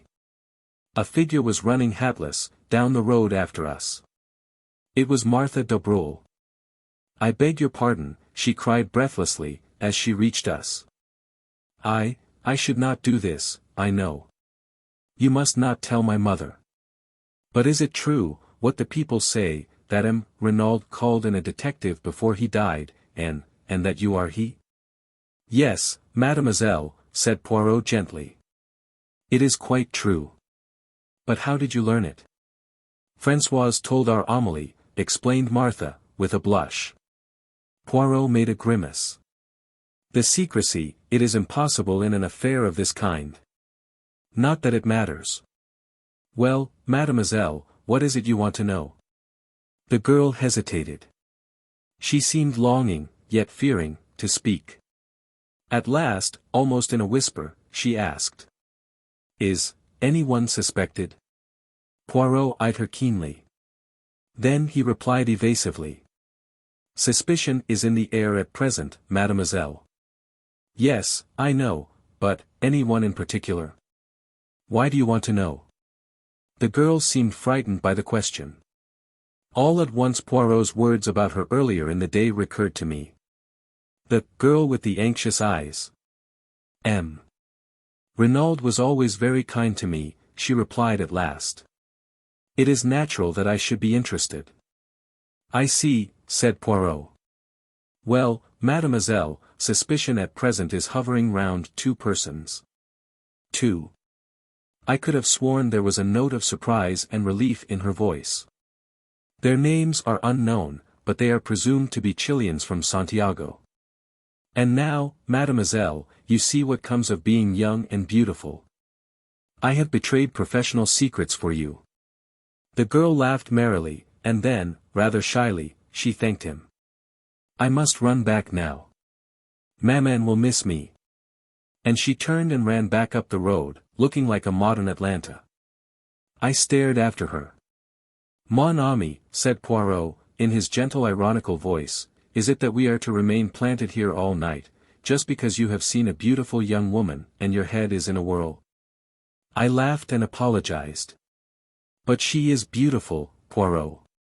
Anyone might be excused for being bowled over by her. Poirot groaned. Mon Dieu. But it is that you have the susceptible heart.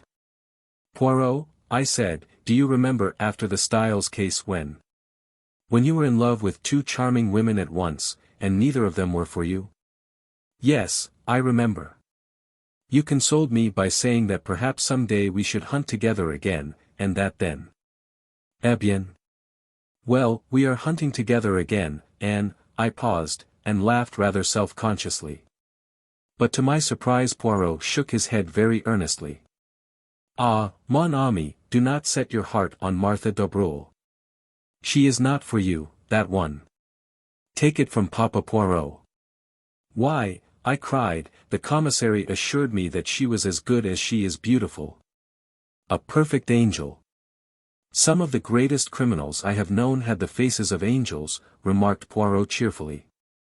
A malformation of the grey cells may coincide quite easily with the face of a Madonna.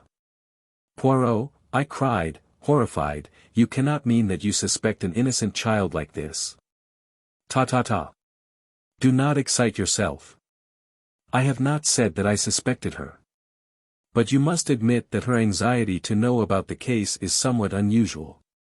For once, I see further than you do, I said. Her anxiety is not for herself, but for her mother. My friend, said Poirot, as usual, you see nothing at all. Madame d'Abreuil is very well able to look after herself without her daughter worrying about her. I admit I was teasing you just now, but all the same I repeat what I said before. Do not set your heart on that girl. She is not for you. I, Hercule Poirot, know it. Sacre. If only I could remember where I had seen that face.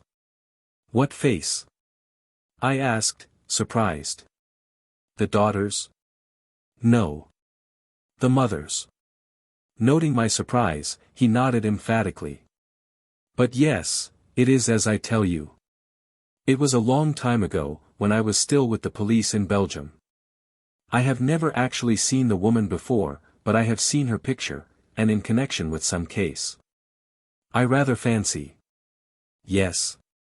I may be mistaken, but I rather fancy that it was a murder case. 8. An unexpected meeting. We were up at the villa betimes next morning. The man on guard at the gate did not bar our way this time. Instead, he respectfully saluted us, and we passed on to the house. The maid Leonie was just coming down the stairs, and seemed not averse to the prospect of a little conversation. Poirot inquired after the health of Mrs. Renauld. Leonie shook her head. She is terribly upset, la pauvre dame. She will eat nothing, but nothing. And she is as pale as a ghost. It is heartrending to see her. Ah, par exemple, it is not I who would grieve like that for a man who had deceived me with another woman. Poirot nodded sympathetically. What you say is very just, but what will you?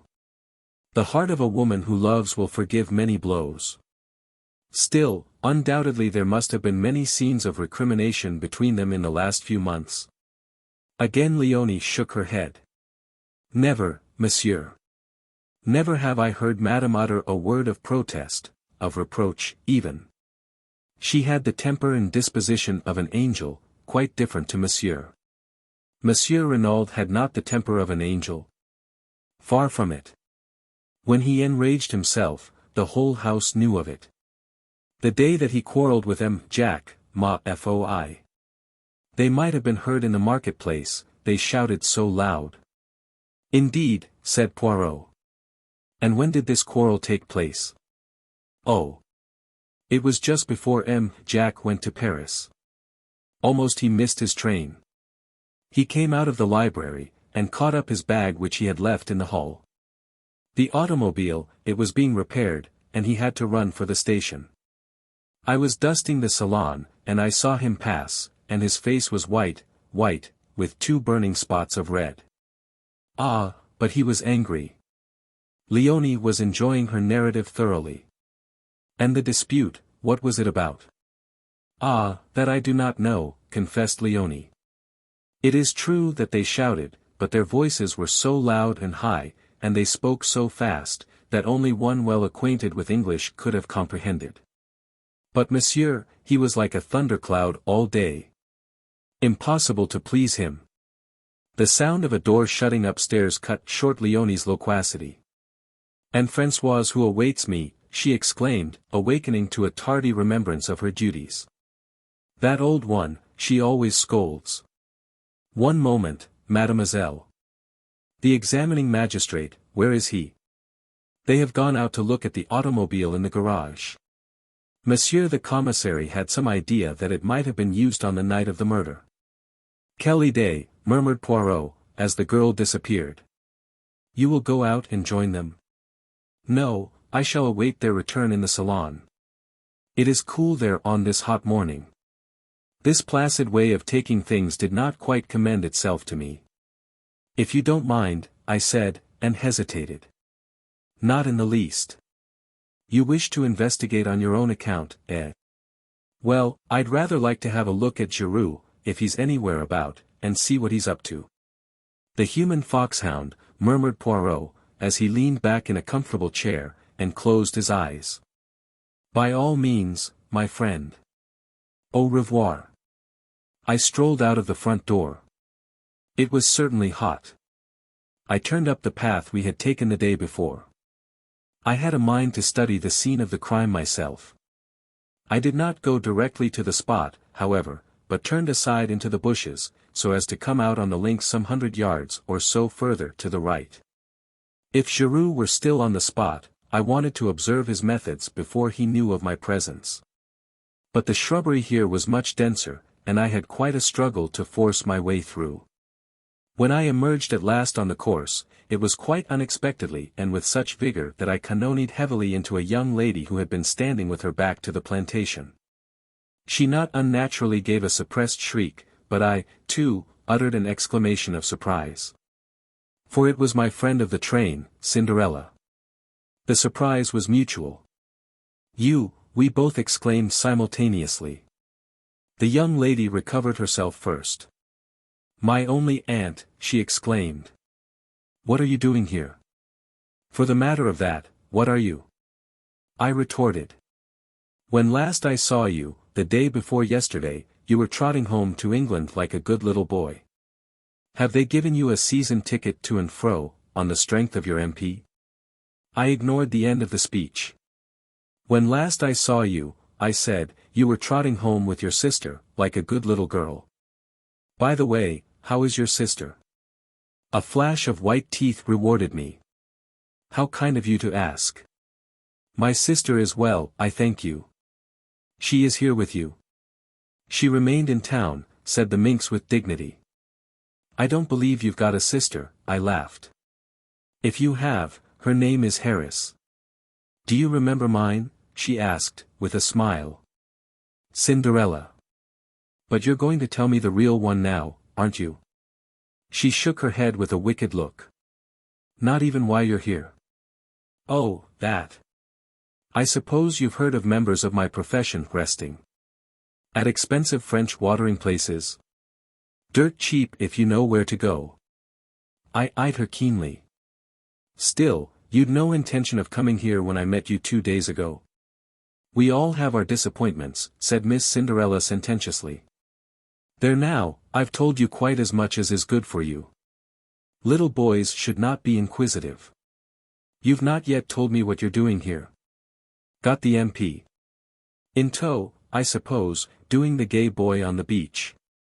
I shook my head. Guess again. You remember my telling you that my great friend was a detective? Yes. And perhaps you've heard about this crime, at the Villa Genevieve? She stared at me. Her breast heaved, and her eyes grew wide and round.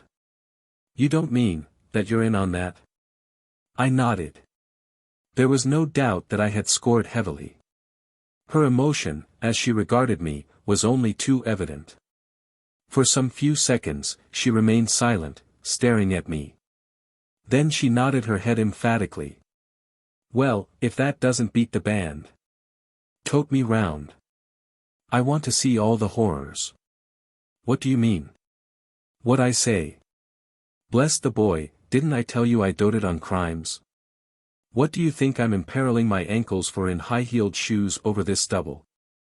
I've been nosing round for hours. Tried the front way in, but that old stick-in-the-mud of a French gendarme wasn't taking any. I guess Helen of Troy, and Cleopatra, and Mary, Queen of Scots, rolled in one wouldn't cut ice with him. It's a real piece of luck happening on you this way. Come on, show me all the sights. But look here, wait a minute, I can't. Nobody's allowed in. They're awfully strict. Aren't you and your friend the big bugs? I was loath to relinquish my position of importance. Why are you so keen? I asked weakly. And what is it you want to see? Oh, everything. The place where it happened, and the weapon, and the body, and any fingerprints or interesting things like that. I've never had a chance of being right in on a murder like this before. It'll last me all my life. I turned away, sickened. What were women coming to nowadays? The girl's ghoulish excitement nauseated me. I had read of the mobs of women who besieged the law courts when some wretched man was being tried for his life on the capital charge. I had sometimes wondered who these women were. Now I knew. They were of the likeness of Cinderella, young, yet obsessed with a yearning for morbid excitement, for sensation at any price, without regard to any decency or good feeling.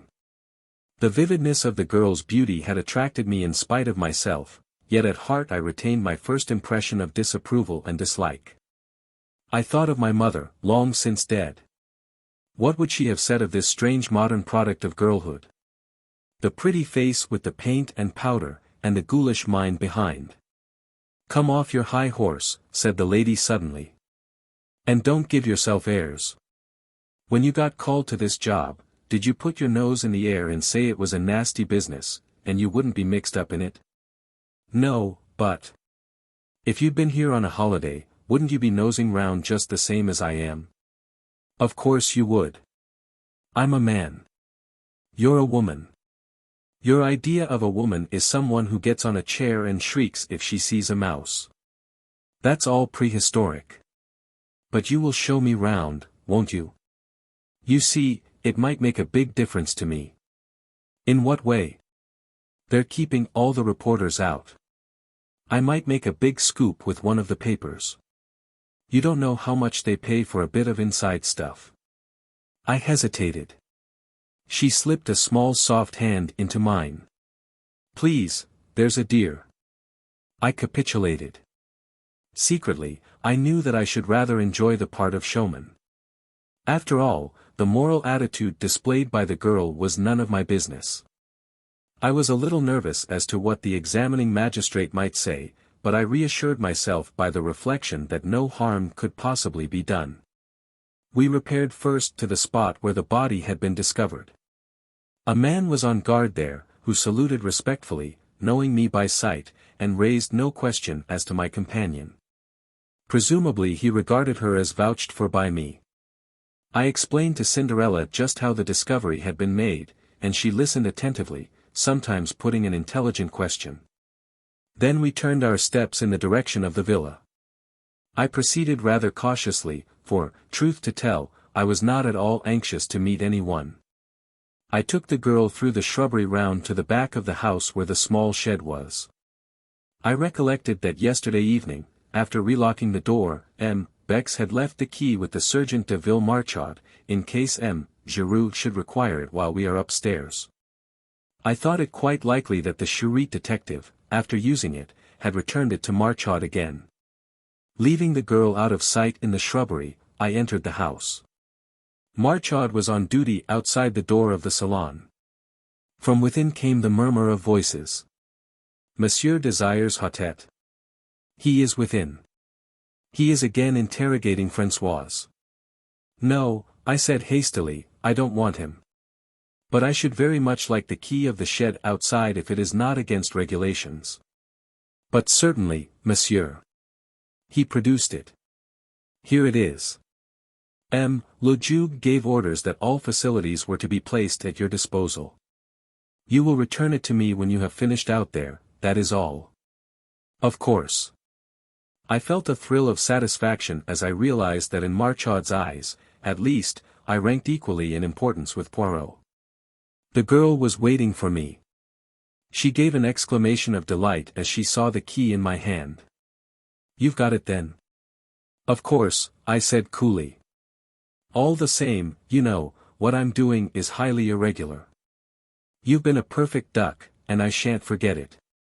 Come along. They can't see us from the house, can they? Wait a minute. I arrested her eager advance.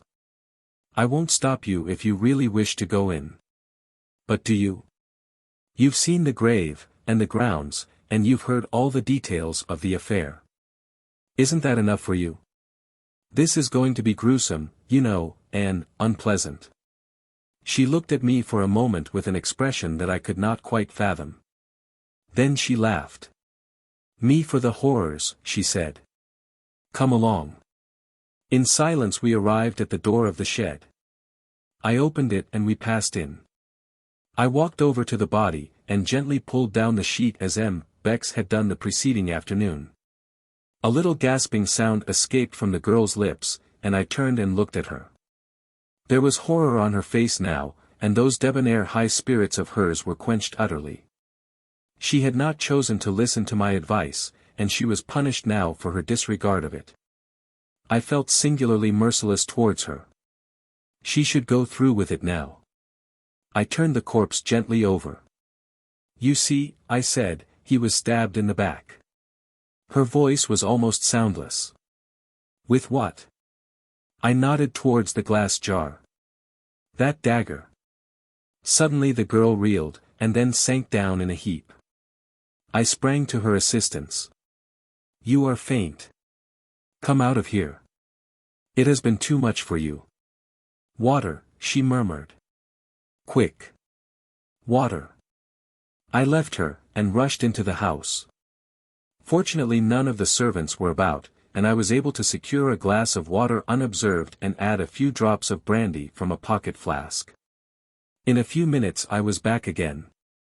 The girl was lying as I had left her, but a few sips of the brandy and water revived her in a marvelous manner.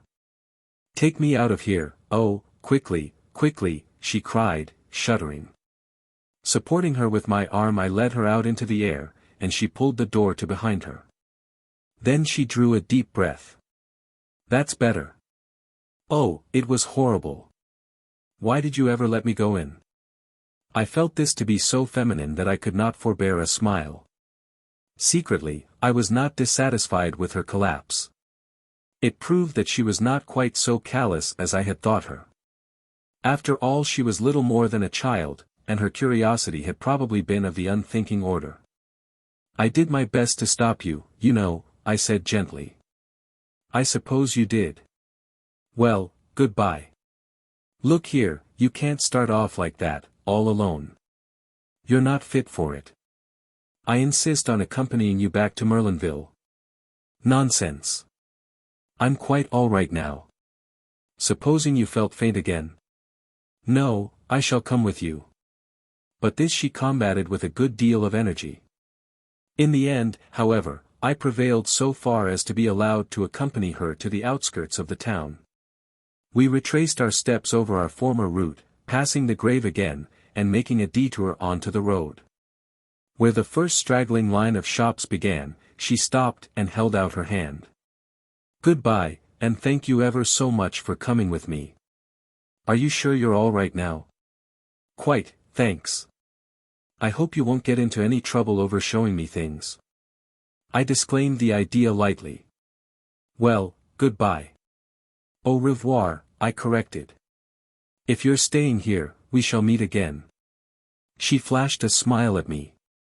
"That's so. Au revoir, then. Wait a second, you haven't told me your address." "Oh, I'm staying at the Hotel du Fer. It's a little place, but quite good. Come and look me up tomorrow." "I will," I said, with perhaps rather unnecessary empressement. I watched her out of sight, then turned and retraced my steps to the villa. I remembered that I had not relocked the door of the shed. Fortunately no one had noticed the oversight, and turning the key I removed it and returned it to the Sergeant de Ville. And, as I did so, it came upon me suddenly that though Cinderella had given me her address I still did not know her name. 9M. Giroux finds some clues. In the salon I found the examining magistrate busily interrogating the old gardener Auguste. Poirot and the commissary, who were both present, greeted me respectively with a smile and a polite bow. I slipped quietly into a seat. M. Hautet was painstaking and meticulous in the extreme, but did not succeed in eliciting anything of importance. The gardening gloves Auguste admitted to be his. He wore them when handling a certain species of primula plant which was poisonous to some people. He could not say when he had worn them last. Certainly he had not missed them. Where were they kept? Sometimes in one place, sometimes in another. The spade was usually to be found in the small tool shed. Was it locked? Of course it was locked. Where was the key kept? Parbleu, it was in the door of course. There was nothing of value to steal. Who would have expected a party of bandits, of assassins? Such things did not happen in Madame la Vicomtesse's time. M. Hautet signifying that he had finished with him, the old man withdrew, grumbling to the last. Remembering Poirot's unaccountable insistence on the footprints in the flower beds, I scrutinized him narrowly as he gave his evidence. Either he had nothing to do with the crime or he was a consummate actor. Suddenly, just as he was going out of the door, an idea struck me. "Pardon M. Hautet," I cried, "but will you permit me to ask him one question?" "But certainly, monsieur." Thus encouraged, I turned to Auguste. "Where do you keep your boots?" "Sac à papier," growled the old man. "On my feet." "Where else?" "But when you go to bed at night?" "Under my bed." "But who cleans them?" "Nobody." "Why should they be cleaned?" "Is it that I promenade myself on the front like a young man? On Sunday I wear the Sunday boots, bien entendu, but otherwise," he shrugged his shoulders. I shook my head, discouraged. "Well, well," said the magistrate. "We do not advance very much. Undoubtedly we are held up until we get the return cable from Santiago. Has anyone seen Giroux? In verity that one lacks politeness. I have a very good mind to send for him and you will not have to send far, M. le Juge." The quiet voice startled us. Giroux was standing outside looking in through the open window. He leaped lightly into the room, and advanced to the table. "Here I am, M. le Juge, at your service. Accept my excuses for not presenting myself sooner." "Not at all. Not at all, said the magistrate, rather confused. Of course I am only a detective, continued the other. I know nothing of interrogatories. Were I conducting one, I should be inclined to do so without an open window. Anyone standing outside can so easily hear all that passes. But no matter. Hautet flushed angrily. There was evidently going to be no love lost between the examining magistrate and the detective in charge of the case. They had fallen foul of each other at the start. Perhaps in any event it would have been much the same. To Giroux, all examining magistrates were fools, and to Hautet, who took himself seriously, the casual manner of the Paris detective could not fail to give offense.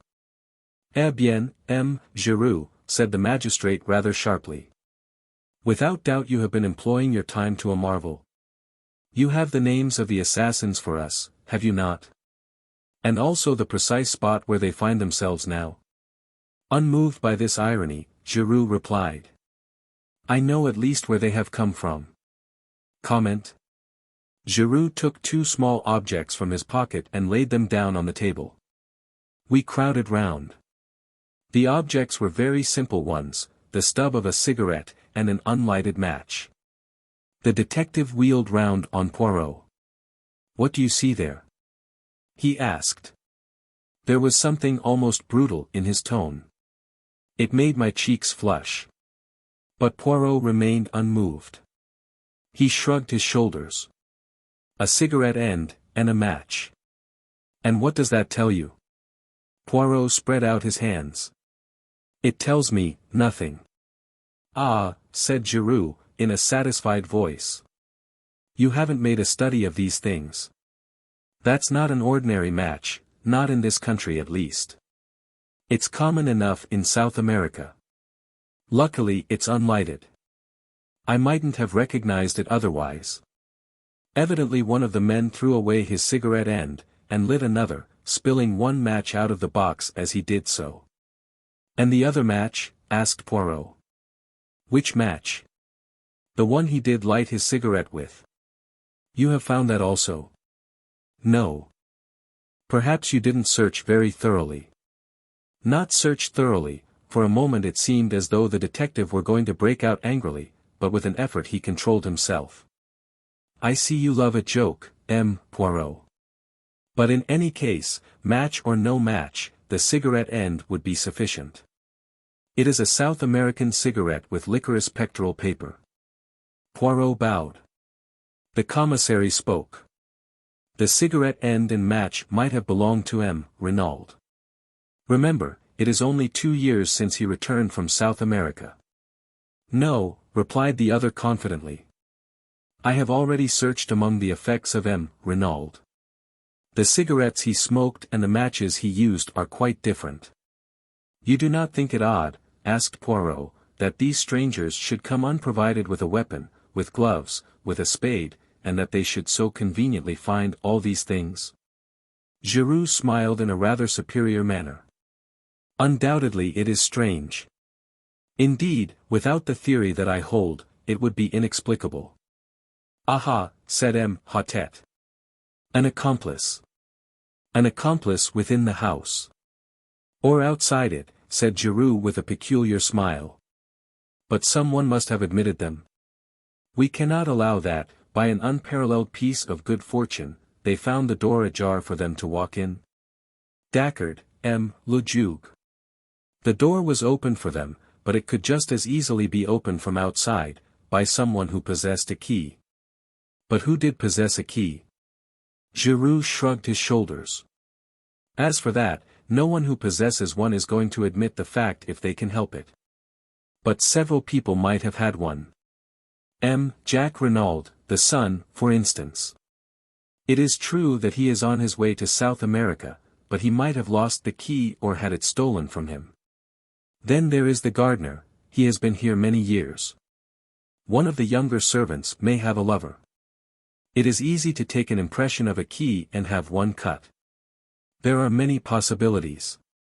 Then there is another person who, I should judge, is exceedingly likely to have such a thing in her keeping. Who is that? Madame d'Aubreuil, said the detective dryly. Said the magistrate, his face falling a little, so you have heard about that, have you?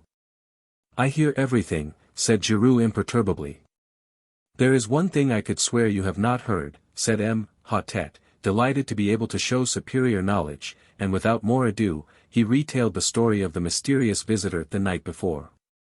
He also touched on the check made out to Devine, and finally handed Giroux the letter signed Bella. Giroux listened in silence, studied the letter attentively, and then handed it back. All very interesting, M. le Juge. But my theory remains unaffected. And your theory is? For the moment I prefer not to say. Remember, I am only just beginning my investigations. Tell me one thing, M. Giroux, said Poirot suddenly. Your theory allows for the door being opened. It does not explain why it was left open. When they departed, would it not have been natural for them to close it behind them? If a Sergeant de Ville had chanced to come up to the house, as is sometimes done to see that all is well, they might have been discovered and overtaken almost at once. Bah! They forgot it. A mistake, I grant you. Then, to my surprise, Poirot uttered almost the same words as he had uttered to Bex the previous evening. I do not agree with you. The door being left open was the result of either design or necessity, and any theory that does not admit that fact is bound to prove vain. We all regarded the little man with a good deal of astonishment. The confession of ignorance drawn from him over the match-end had, I thought, been bound to humiliate him, but here he was self-satisfied as ever, laying down the law to the great Giroux without a tremor. The detective twisted his mustache, eyeing my friend in a somewhat bantering fashion. You don't agree with me, eh? Well, what strikes you particularly about the case? Let's hear your views. One thing presents itself to me as being significant. Tell me, M. Giroux, does nothing strike you as familiar about this case? Is there nothing it reminds you of? Familiar? Reminds me of? I can't say offhand. I don't think so, though. You are wrong, said Poirot quietly. A crime almost precisely similar has been committed before. When? And where? Ah, that, unfortunately, I cannot for the moment remember, but I shall do so. I had hoped you might be able to assist me. Giroux snorted incredulously. There have been many affairs of masked men. I cannot remember the details of them all. These crimes all resemble each other more or less. There is such a thing as the individual touch. Poirot suddenly assumed his lecturing manner, and addressed us collectively. I am speaking to you now of the psychology of crime. M. Giroux knows quite well that each criminal has his particular method, and that the police, when called in to investigate, say a case of burglary, can often make a shrewd guess at the offender, simply by the peculiar method he has employed. Japp would tell you the same, Hastings. Man is an unoriginal animal. Unoriginal within the law in his daily respectable life, equally unoriginal outside the law. If a man commits a crime, any other crime he commits will resemble it closely. The English murderer who disposed of his wives in succession by drowning them in their baths was a case in point. Had he varied his methods, he might have escaped detection to this day. But he obeyed the common dictates of human nature, arguing that what had once succeeded would succeed again, and he paid the penalty of his lack of originality. And the point of all this, sneered Giroux. That when you have two crimes precisely similar in design and execution, you find the same brain behind them both. I am looking for that brain, M. Giroux, and I shall find it. Here we have a true clue, a psychological clue. You may know all about cigarettes and match ends, M. Giroux, but I, Hercule Poirot, know the mind of man. And the ridiculous little fellow tapped his forehead with emphasis. Giroux remained singularly unimpressed. For your guidance, continued Poirot, I will also advise you of one fact which might fail to be brought to your notice. The wrist watch of Madame Renauld, on the day following the tragedy, had gained 2 hours. It might interest you to examine it. Giroux stared. Perhaps it was in the habit of gaining. As a matter of fact, I am told it did. Eh bien, then. All the same, 2 hours is a good deal, said Poirot softly. Then there is the matter of the footprints in the flower bed. He nodded his head towards the open window. Giroux took 2 eager strides, and looked out. This bed here? Yes. But I see no footprints. No, said Poirot, straightening a little pile of books on a table. There are none. For a moment an almost murderous rage obscured Giroux's face.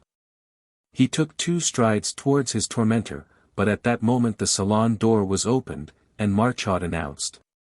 M. Stoner, the secretary, has just arrived from England. May he enter? 10 Gabriel Stoner. The man who entered the room was a striking figure.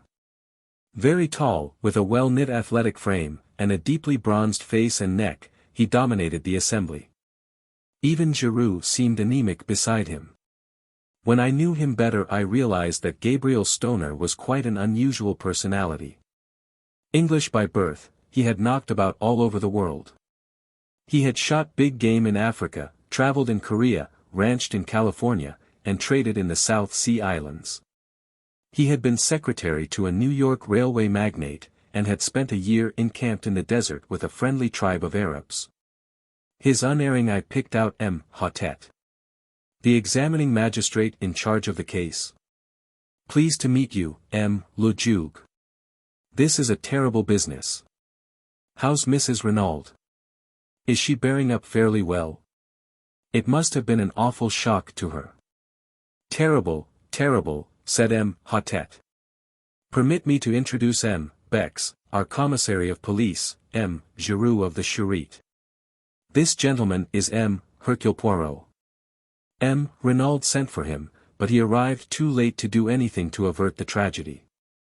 A friend of M. Poirot's, Captain Hastings. Stoner looked at Poirot with some interest. Sent for you, did he? You did not know, then, that M. Renauld contemplated calling in a detective, interposed M. Bex. No, I didn't. But it doesn't surprise me a bit. Why? Because the old man was rattled. I don't know what it was all about. He didn't confide in me. We weren't on those terms. But rattled he was, and badly. Said M. Hottet. But you have no notion of the cause. That's what I said, sir. You will pardon me, M. Stoner, but we must begin with a few formalities. Your name? Gabriel Stoner. How long ago was it that you became secretary to M. Renauld? About 2 years ago, when he first arrived from South America. I met him through a mutual friend, and he offered me the post. A thundering good boss he was too. Did he talk to you much about his life in South America? Yes, a good bit. Do you know if he was ever in Santiago? Several times, I believe. He never mentioned any special incident that occurred there, anything that might have provoked some vendetta against him? Never. Did he speak of any secret that he had acquired whilst sojourning there? No. Did he ever say anything at all about a secret? Not that I can remember. But, for all that, there was a mystery about him. I've never heard him speak of his boyhood for instance, or of any incident prior to his arrival in South America. He was a French-Canadian by birth, I believe, but I've never heard him speak of his life in Canada. He could shut up like a clam if he liked. So, as far as you know, he had no enemies, and you can give us no clue as to any secret to obtain possession of which he might have been murdered? That's so. M. Stoner, have you ever heard the name of Devine in connection with M. Renauld? Duveen. Duveen. He tried the name over thoughtfully. I don't think I have. And yet it seems familiar. Do you know a lady, a friend of M. Renaud's whose Christian name is Bella? Again Mr. Stoner shook his head. Bella Devine. Is that the full name? It's curious. I'm sure I know it. But for the moment I can't remember in what connection. The magistrate coughed. You understand, M. Stoner, the case is like this. There must be no reservations. You might, perhaps, through a feeling of consideration for Madame Renauld, for whom, I gather, you have a great esteem and affection, you might, enfin, said M. Hautet getting rather tied up in his sentence, there must absolutely be no reservations. Stoner stared at him, a dawning light of comprehension in his eyes. I don't quite get you, he said gently. Where does Mrs. Renauld come in? I've an immense respect and affection for that lady, she's a very wonderful and unusual type, but I don't quite see how my reservations, or otherwise, could affect her. Not if this Bella Devine should prove to have been something more than a friend to her husband. Ah, said Stoner. I get you now. But I'll bet my bottom dollar that you're wrong. The old man never so much as looked at a petticoat. He just adored his own wife. They were the most devoted couple I know. M. Hautet shook his head gently. M. Stoner, we hold absolute proof, a love letter written by this Bella to M. Renauld, accusing him of having tired of her. Moreover, we have further proof that, at the time of his death, he was carrying on an intrigue with a Frenchwoman, a Madame d'Abreuil, who rents the adjoining villa. And this is the man who, according to you, never looked at a petticoat. The secretary's eyes narrowed. Hold on, M. le Juge. You're barking up the wrong tree. I knew Paul Renauld. What you've just been saying is utterly impossible. There's some other explanation. The magistrate shrugged his shoulders. What other explanation could there be? What leads you to think it was a love affair? Madame d'Abreuil was in the habit of visiting him here in the evenings. Also, since M. Renauld came to the Villa Genevieve, Madame d'Abreuil has paid large sums of money into the bank in notes. In all, the amount totals £4,000 of your English money. I guess that's right, said Stoner quietly. I transmitted him those sums at his request. But it wasn't an intrigue. Mon Dieu. What else could it be?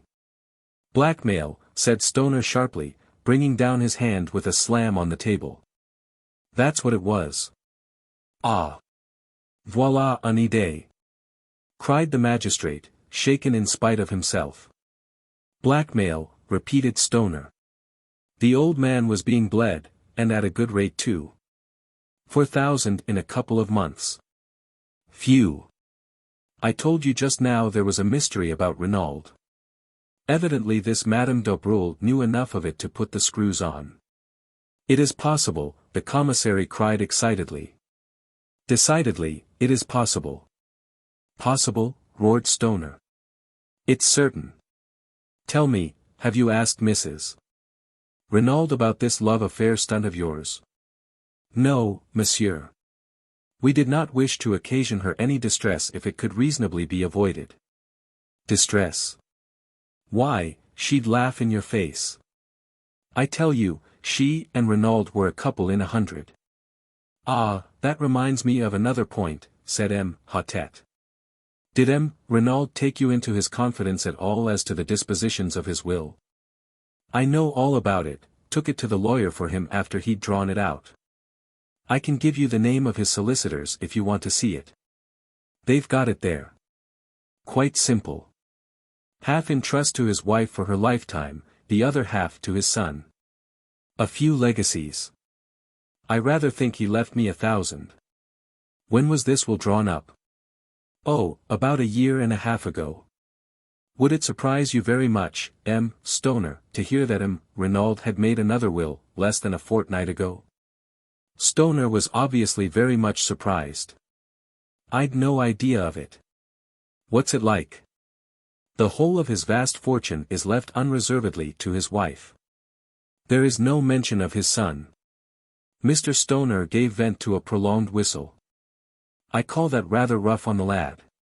His mother adores him, of course, but to the world at large it looks rather like a want of confidence on his father's part. It will be rather galling to his pride. Still, it all goes to prove what I told you, that Renauld and his wife were on first-rate terms. Quite so, said M. Hottet. It is possible we shall have to revise our ideas on several points. We have, of course, cabled to Santiago, and are expecting a reply from there any minute. In all possibility, everything will then be perfectly clear and straightforward. On the other hand, if your suggestion of blackmail is true, Madame d'Abreuil ought to be able to give us valuable information. Poirot interjected a remark. M. Stoner, the English chauffeur, Masters, had he been long with him, Renauld? Over a year. Have you any idea whether he has ever been in South America? I'm quite sure he hasn't. Before coming to Mr. Renauld, he had been for many years with some people in Gloucestershire whom I know well. In fact, you can answer for him as being above suspicion? Absolutely. Poirot seemed somewhat crestfallen. Meanwhile the magistrate had summoned Marchand. My compliments to Madame Renauld, and I should be glad to speak to her for a few minutes. Beg her not to disturb herself. I will wait upon her upstairs. Marchand saluted and disappeared. We waited some minutes, and then, to our surprise, the door opened, and Mrs. Renauld, deathly pale in her heavy mourning, entered the room. M. Hottet brought forward a chair, uttering vigorous protestations, and she thanked him with a smile. Stoner was holding one hand of hers in his with an eloquent sympathy. Words evidently failed him. Mrs. Renauld turned to M. Hottet. You wish to ask me something, M. le Juge. With your permission, madam. I understand your husband was a French-Canadian by birth. Can you tell me anything of his youth, or upbringing? She shook her head. My husband was always very reticent about himself, monsieur. He came from the northwest, I know, but I fancy that he had an unhappy childhood, for he never cared to speak of that time. Our life was lived entirely in the present and the future. Was there any mystery in his past life? Mrs. Renauld smiled a little, and shook her head. Nothing so romantic, I am sure, M. le Juge. M. Hottet also smiled. True, we must not permit ourselves to get melodramatic. There is one thing more, he hesitated. Stoner broke in impetuously. They've got an extraordinary idea into their heads, Mrs. Renauld. They actually fancy that Mr. Renauld was carrying on an intrigue with a Madame d'Abreuil who, it seems, lives next door. The scarlet color flamed into Mrs. Renauld's cheeks. She flung her head up, then bit her lip, her face quivering. Stoner stood looking at her in astonishment, but M. Bex leaned forward and said gently, We regret to cause you pain, madam, but have you any reason to believe that Madame d'Abreuil was your husband's mistress? With a sob of anguish, Mrs. Renauld buried her face in her hands. Her shoulders heaved convulsively. At last she lifted her head, and said brokenly. She may have been. Never, in all my life, have I seen anything to equal the blank amazement on Stoner's face. He was thoroughly taken aback. 11 Jack Renauld. What the next development of the conversation would have been, I cannot say, for at that moment the door was thrown violently open, and a tall young man strode into the room. Just for a moment I had the uncanny sensation that the dead man had come to life again. Then I realized that this dark head was untouched with grey, and that, in point of fact, it was a mere boy who now burst in among us with so little ceremony. He went straight to Mrs. Renauld with an impetuosity that took no heed of the presence of others. Mother! Jack! With a cry she folded him in her arms. My dearest! But what brings you here? You were to sail on the Anzora from Cherbourg 2 days ago. Then, suddenly recalling to herself the presence of others, she turned with a certain dignity, My son, Messrs. Aha, said M. Hottet, acknowledging the young man's bow. So you did not sail on the Anzora? No, monsieur. As I was about to explain, the Anzora was detained 24 hours through engine trouble. I should have sailed last night instead of the night before, but, happening to buy an evening paper, I saw in it an account of the awful tragedy that had befallen us, his voice broke and the tears came into his eyes. My poor father, my poor, poor father. Staring at him like one in a dream, Mrs. Renauld repeated, so you did not sail? And then, with a gesture of infinite weariness, she murmured as though to herself, after all, it does not matter, now. Sit down, M. Renauld, I beg of you, said M. Hautet, indicating a chair. My sympathy for you is profound. It must have been a terrible shock to you to learn the news as you did. However, it is most fortunate that you were prevented from sailing. I am in hopes that you may be able to give us just the information we need to clear up this mystery. I am at your disposal, M. le Juge. Ask me any questions you please. To begin with, I understand that this journey was being undertaken at your father's request. Quite so, M. le Juge. I received a telegram bidding me to proceed without delay to Buenos Aires, and from thence via the Andes to Valparaiso and on to Santiago. Ah! And the object of this journey? I have no idea, M. le Juge. What? No. See, here is the telegram. The magistrate took it and read it aloud.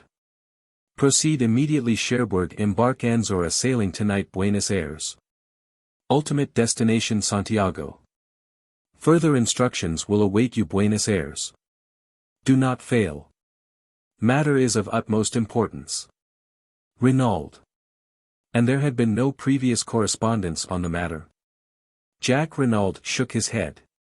That is the only intimation of any kind. I knew, of course, that my father, having lived so long out there, had necessarily many interests in South America. But he had never mooted any suggestion of sending me out. You have, of course, been a good deal in South America, M. Renauld. I was there as a child. But I was educated in England, and spent most of my holidays in that country, so I really know far less of South America than might be supposed. You see, the war broke out when I was 17. You served in the English Flying Corps, did you not? Yes, M. le Juge. M. Hautet nodded his head, and proceeded with his inquiries along the, by now, well-known lines. In response, Jack Renauld declared definitely that he knew nothing of any enmity his father might have incurred in the city of Santiago, or elsewhere in the South American continent, that he had noticed no change in his father's manner of late. And that he had never heard him refer to a secret. He had regarded the mission to South America as connected with business interests. As M. Hautet paused for a minute, the quiet voice of Giroux broke in. I should like to put a few questions on my own account, M. le Juge. By all means, M. Giroux, if you wish, said the magistrate coldly. Giroux edged his chair a little nearer to the table. Were you on good terms with your father, M. Renauld? Certainly I was, returned the lad haughtily. You assert that positively? Yes. No little disputes, eh?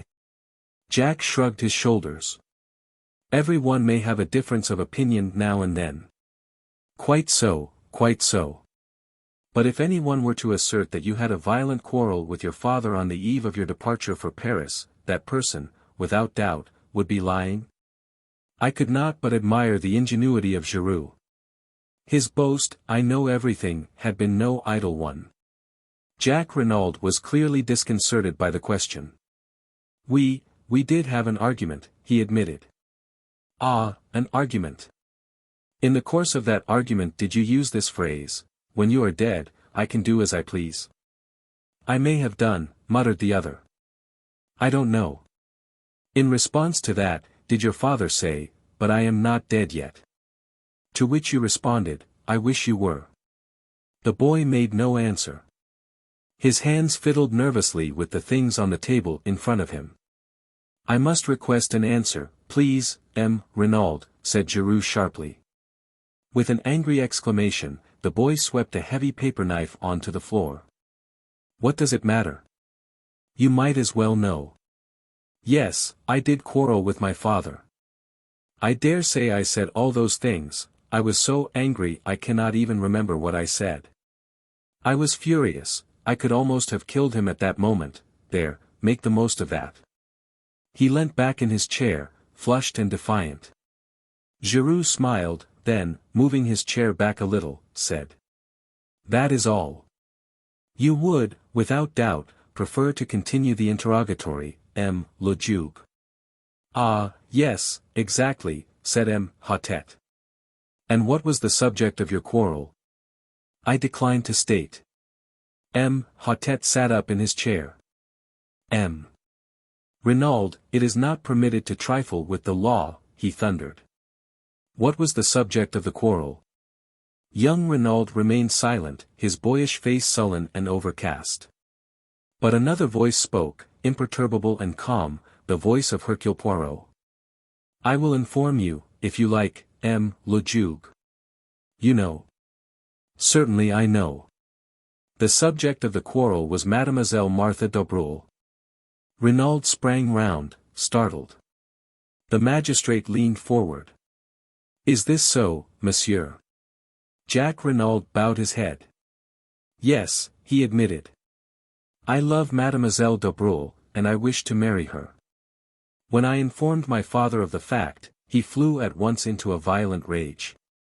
Naturally I could not stand hearing the girl I loved insulted, and I, too, lost my temper. Hotette looked across at Mrs. Renauld. You were aware of this attachment, madam. I feared it, she replied simply. Mother, cried the boy. You too. Martha is as good as she is beautiful. What can you have against her? I have nothing against Mademoiselle d'Aubreul in any way. But I should prefer you to marry an Englishwoman, or if a Frenchwoman not one who has a mother of doubtful antecedents. Her rancor against the older woman showed plainly in her voice, and I could well understand that it must have been a bitter blow to her when her only son showed signs of falling in love with the daughter of her rival. Mrs. Renauld continued, addressing the magistrate. I ought, perhaps, to have spoken to my husband on the subject, but I hoped that it was only a boy and girl flirtation which would blow over all the quicker if no notice was taken of it. I blame myself now for my silence, but my husband, as I told you, had seemed so anxious and careworn, different altogether from his normal self, that I was chiefly concerned not to give him any additional worry. Hotette nodded. When you informed your father of your intentions towards Mademoiselle d'Aubreul, he resumed, he was surprised. He seemed completely taken aback. Then he ordered me peremptorily to dismiss any such idea from my mind. He would never give his consent to such a marriage. Nettled, I demanded what he had against Mademoiselle d'Aubreul. To that he could give no satisfactory reply, but spoke in slighting terms of the mystery surrounding the lives of the mother and daughter. I answered that I was marrying Martha, and not her antecedents, but he shouted me down with a peremptory refusal to discuss the matter in any way. The whole thing must be given up. The injustice and high-handedness of it all maddened me, especially since he himself always seemed to go out of his way to be attentive to the d'Aubreils and was always suggesting that they should be asked to the house. I lost my head, and we quarreled in earnest. My father reminded me that I was entirely dependent on him, and it must have been in answer to that I made the remark about doing as I pleased after his death. Poirot interrupted with a quick question. You were aware, then, of the terms of your father's will? I knew that he had left half his fortune to me, the other half in trust for my mother to come to me at her death, replied the lad. Proceed with your story, said the magistrate. After that we shouted at each other in sheer rage, until I suddenly realized that I was in danger of missing my train to Paris. I had to run for the station, still in a white heat of fury. However, once well away, I calmed down. I wrote to Martha, telling her what had happened, and her reply soothed me still further. She pointed out to me that we had only to be steadfast, and any opposition was bound to give way at last. Our affection for each other must be tried and proved, and when my parents realized that it was no light infatuation on my part they would doubtless relent towards us. Of course, to her, I had not dwelt on my father's principal objection to the match. I soon saw that I should do my cause no good by violence. My father wrote me several letters to Paris, affectionate in tone, and which did not refer to our disagreement or its cause, and I replied in the same strain. "You can produce those letters, said Giroux.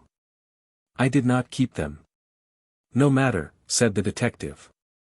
Renauld looked at him for a moment, but the magistrate was continuing his questions.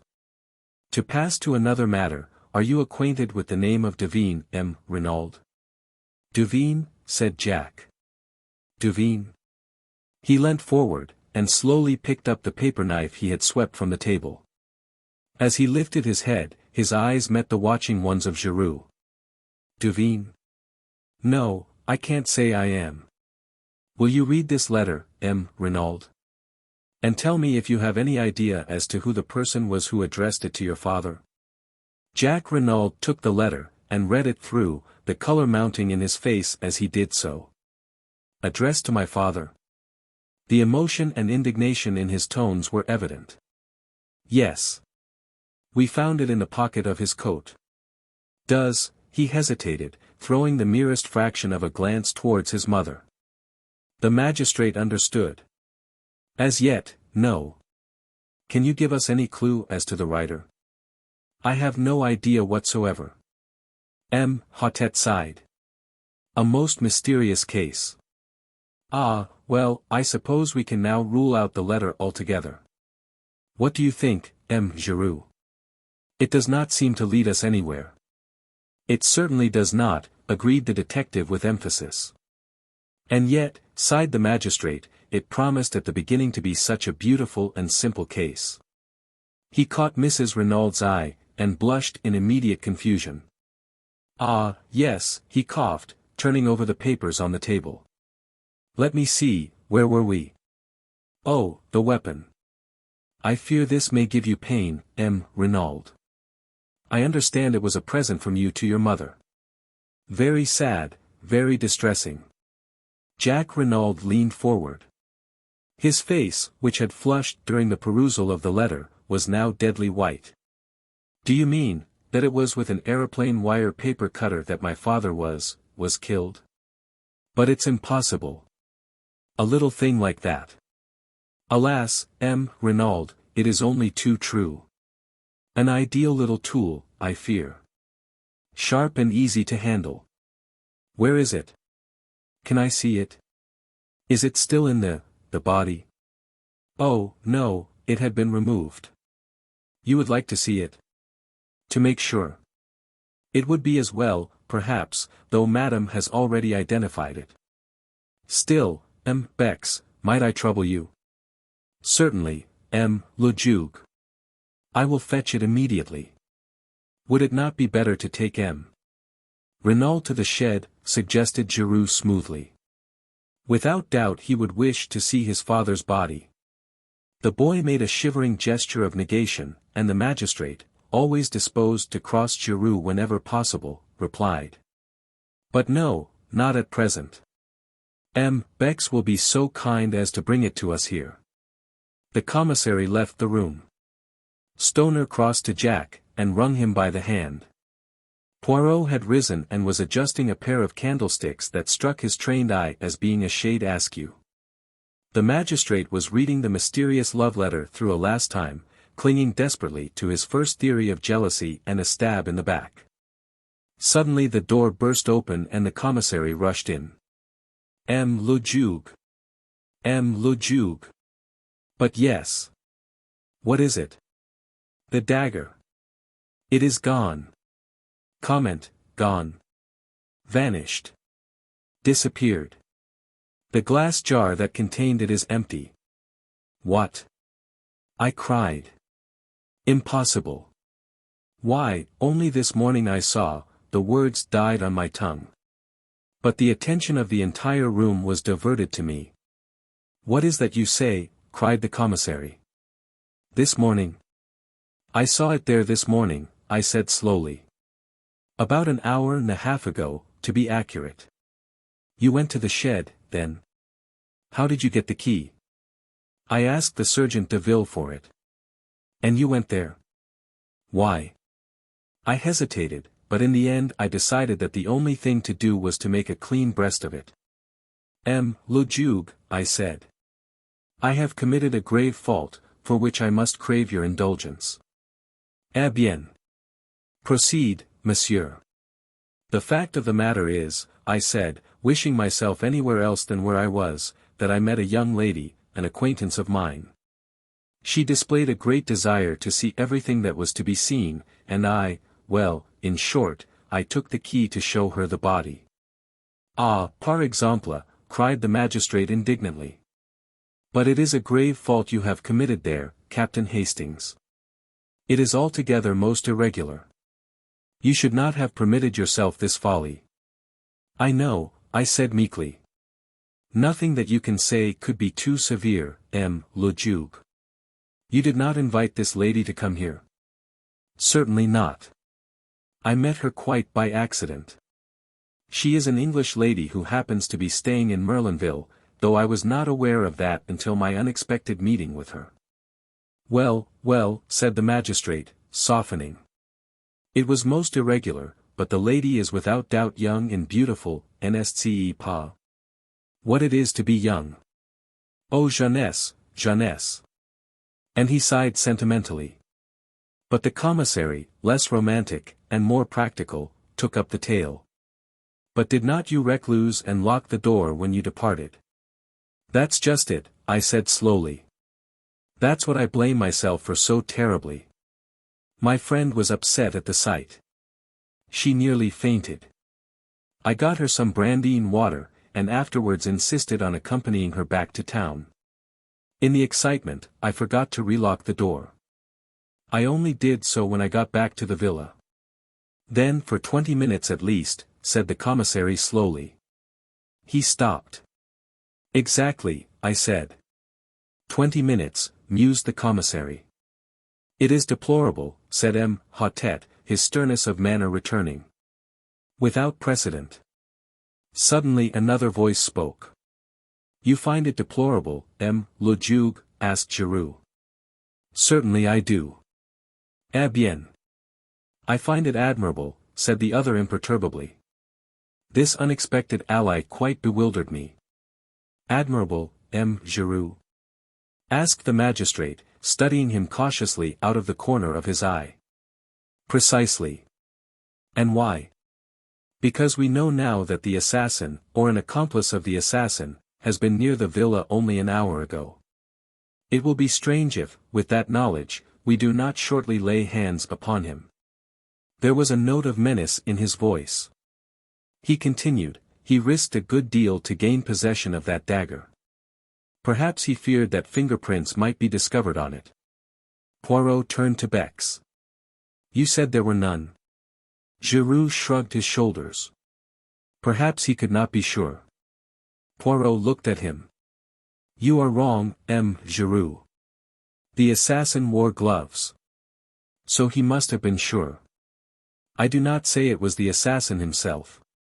It may have been an accomplice who was not aware of that fact. Ils sont mal renseignés, les accomplices, muttered Poirot, but he said no more. The magistrate's clerk was gathering up the papers on the table. Hotet addressed us. Our work here is finished. Perhaps, Renauld, you will listen whilst your evidence is read over to you. I have purposely kept all the proceedings as informal as possible. I have been called original in my methods, but I maintain that there is much to be said for originality. The case is now in the clever hands of the renowned Giroux. He will without doubt distinguish himself. Indeed, I wonder that he has not already laid his hands upon the murderers. Madam, again let me assure you of my heartfelt sympathy. Messrs, I wish you all good day. And, accompanied by his clerk and the commissary, he took his departure. Poirot tugged out that large turnip of a watch of his, and observed the time. Let us return to the hotel for lunch, my friend, he said. And you shall recount to me in full the indiscretions of this morning. No one is observing us. We need make no adieus. We went quietly out of the room. The examining magistrate had just driven off in his car. I was going down the steps when Poirot's voice arrested me. One little moment, my friend. Dexterously, he whipped out his yard measure, and proceeded, quite solemnly, to measure an overcoat hanging in the hall from the collar to the hem. I had not seen it hanging there before, and guessed that it belonged to either Mr. Stoner, or Jack Renauld. Then, with a little satisfied grunt, Poirot returned the measure to his pocket, and followed me out into the open air. 12. Poirot elucidates certain points. Why did you measure that overcoat? I asked, with some curiosity, as we walked down the hot white road at a leisurely pace. Parbleu! To see how long it was, replied my friend imperturbably. I was vexed. Poirot's incurable habit of making a mystery out of nothing never failed to irritate me. I relapsed into silence, and followed a train of thought of my own. Although I had not noticed them specially at the time, certain words Mrs. Renauld had addressed to her son now recurred to me, fraught with a new significance. So you did not sail, she had said, and then had added, after all, it does not matter, now. What had she meant by that? The words were enigmatical, significant. Was it possible that she knew more than we supposed? She had denied all knowledge of the mysterious mission with which her husband was to have entrusted his son. But was she really less ignorant than she pretended? Could she enlighten us if she chose, and was her silence part of a carefully thought-out and preconceived plan? The more I thought about it, the more I was convinced that I was right. Mrs. Renauld knew more than she chose to tell. In her surprise at seeing her son, she had momentarily betrayed herself. I felt convinced that she knew, if not the assassins, at least the motive for the assassination. But some very powerful considerations must keep her silent. You think profoundly, my friend, remarked Poirot, breaking in upon my reflections. What is it that intrigues you so? I told him, sure of my ground, though feeling expectant that he would ridicule my suspicions. But to my surprise he nodded thoughtfully. You are quite right, Hastings. From the beginning I have been sure that she was keeping something back. At first I suspected her, if not of inspiring, at least of conniving at the crime. You suspected her? I cried. But certainly. She benefits enormously, in fact, by this new will, she is the only person to benefit. So, from the start, she was singled out for attention. You may have noticed that I took an early opportunity of examining her wrists. I wished to see whether there was any possibility that she had gagged and bound herself. Eh bien, I saw at once that there was no fake, the cords had actually been drawn so tight as to cut into the flesh. That ruled out the possibility of her having committed the crime single-handed. But it was still possible for her to have connived at it, or to have been the instigator with an accomplice. Moreover, the story, as she told it, was singularly familiar to me, the masked men that she could not recognize, the mention of the secret, I had heard, or read, all these things before. Another little detail confirmed my belief that she was not speaking the truth. The wrist watch, Hastings, the wrist watch. Again that wrist watch. Poirot was eyeing me curiously. You see, mon ami. You comprehend? No, I replied with some ill humor. I neither see nor comprehend. You make all these confounded mysteries, and it's useless asking you to explain. You always like keeping everything up your sleeve to the last minute. Do not enrage yourself, my friend, said Poirot with a smile. I will explain if you wish. But not a word to Giroux, c'est entendu. He treats me as an old one of no importance. We shall see. In common fairness I gave him a hint. If he does not choose to act upon it, that is his own lookout. I assured Poirot that he could rely upon my discretion. C'est bien. Let us then employ our little grey cells. Tell me, my friend, at what time, according to you, did the tragedy take place? Why, at 2 o'clock or thereabouts, I said, astonished. You remember, Mrs. Renauld told us that she heard the clock strike while the men were in the room. Exactly, and on the strength of that, you, the examining magistrate, Bex, and every one else, accept the time without further question. But I, Hercule Poirot, say that Madame Renauld lied.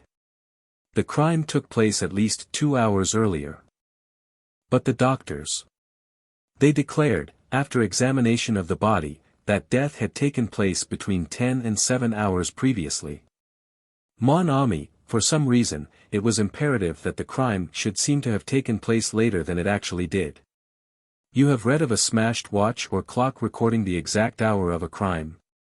So that the time should not rest on Mrs. Renauld's testimony alone, someone moved on the hands of that wrist watch to 2 o'clock, and then dashed it violently to the ground. But, as is often the case, they defeated their own object. The glass was smashed, but the mechanism of the watch was uninjured. It was a most disastrous maneuver on their part, for it at once drew my attention to 2 points: first, that Madame Renauld was lying; secondly, that there must be some vital reason for the postponement of the time. But what reason could there be? Ah, that is the question. There we have the whole mystery. As yet, I cannot explain it. There is only one idea that presents itself to me as having a possible connection. And that is: the last train left Merlinville at 17 minutes past 12. I followed it out slowly. So that, the crime apparently taking place some 2 hours later, anyone leaving by that train would have an unimpeachable alibi. Perfect, Hastings. You have it. I sprang up. But we must inquire at the station. Surely they cannot have failed to notice 2 foreigners who left by that train. We must go there at once. You think so, Hastings? Of course. Let us go there now. Poirot restrained my ardor with a light touch upon the arm. Go by all means if you wish, mon ami, but if you go, I should not ask for particulars of 2 foreigners. I stared, and he said rather impatiently. La, you do not believe all that rigmarole, do you? The masked men and all the rest of cette histoire-là. His words took me so much aback that I hardly knew how to respond. He went on serenely. You heard me say to Giroux, did you not, that all the details of this crime were familiar to me? Eh bien, that presupposes one of 2 things: either the brain that planned the first crime also planned this one, or else an account read of a cause célèbre unconsciously remained in our assassin's memory and prompted the details. I shall be able to pronounce definitely on that after. He broke off. I was revolving sundry matters in my mind. But Mr. Renauld's letter? It distinctly mentions a secret in Santiago. Undoubtedly there was a secret in M. Renauld's life, there can be no doubt of that. On the other hand, the word Santiago, to my mind, is a red herring, dragged continually across the track to put us off the scent.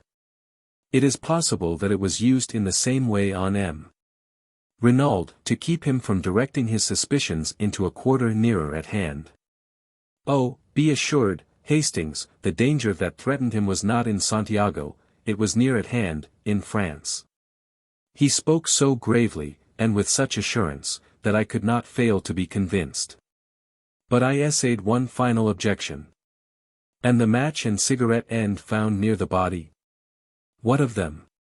A light of pure enjoyment lit up Poirot's face. Planted.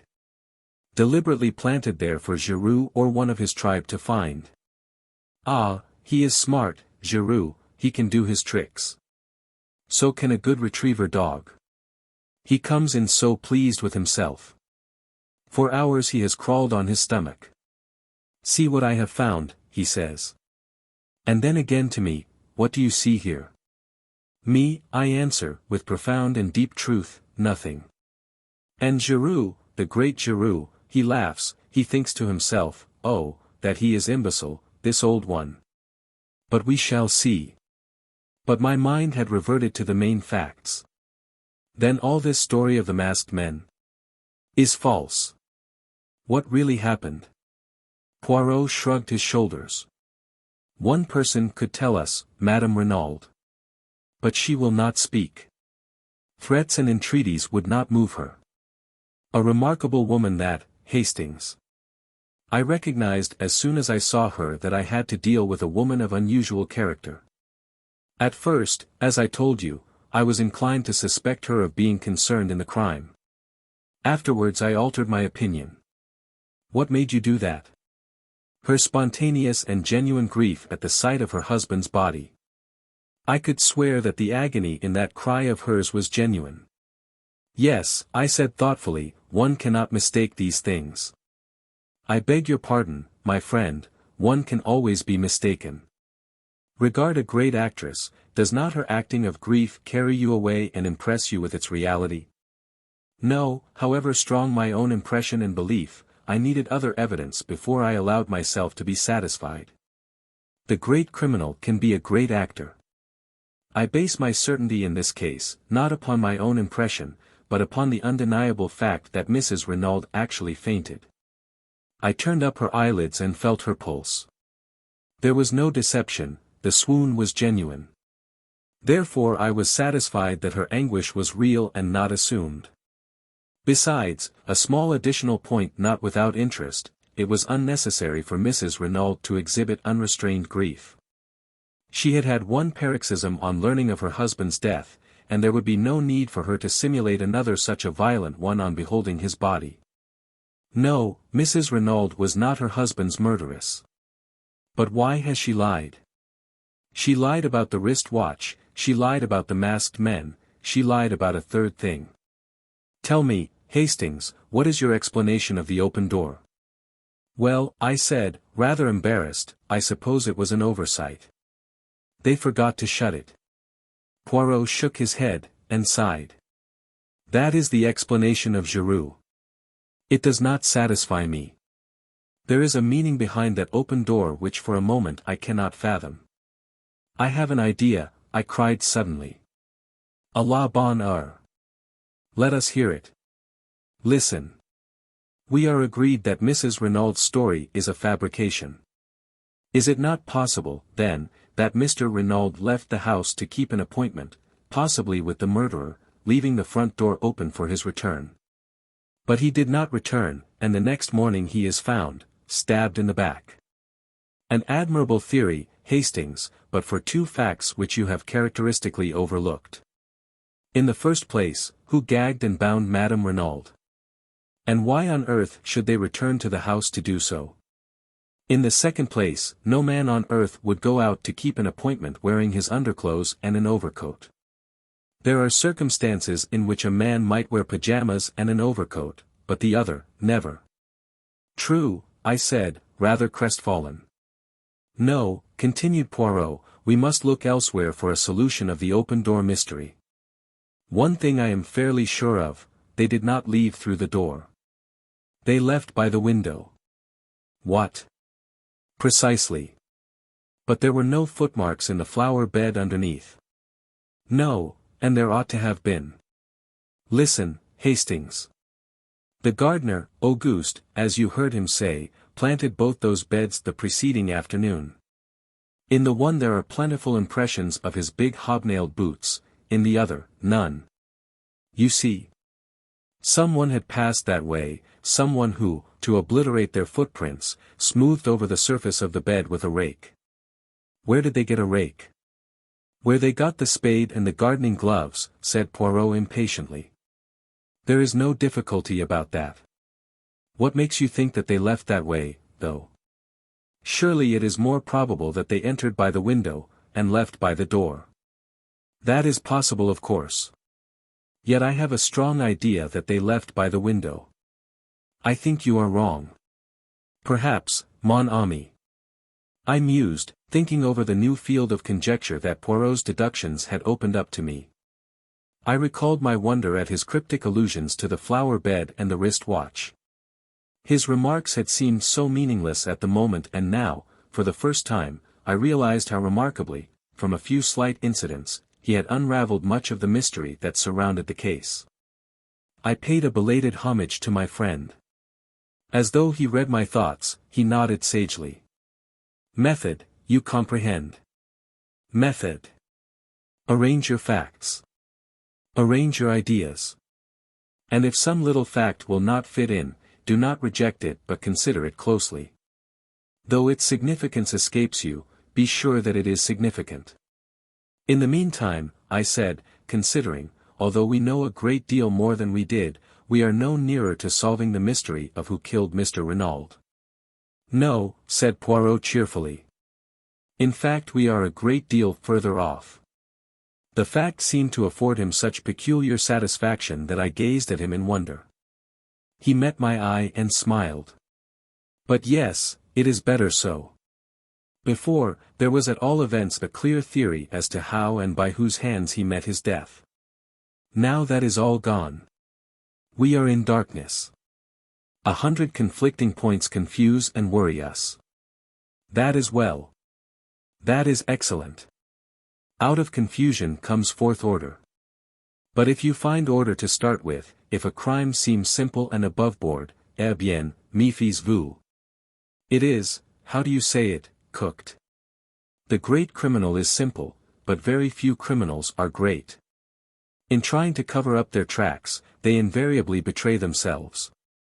Ah, mon ami, I would that some day I could meet a really great criminal, one who commits his crime, and then, does nothing. Even I, Hercule Poirot, might fail to catch such a one. But I had not followed his words. A light had burst upon me. Poirot. Mrs. Renauld. I see it now. She must be shielding somebody. From the quietness with which Poirot received my remark, I could see that the idea had already occurred to him. Yes, he said thoughtfully. Shielding someone, or screening someone.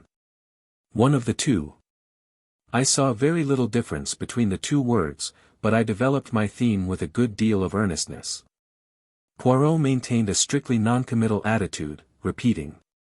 It may be, yes, it may be. But as yet I do not know. There is something very deep underneath all this.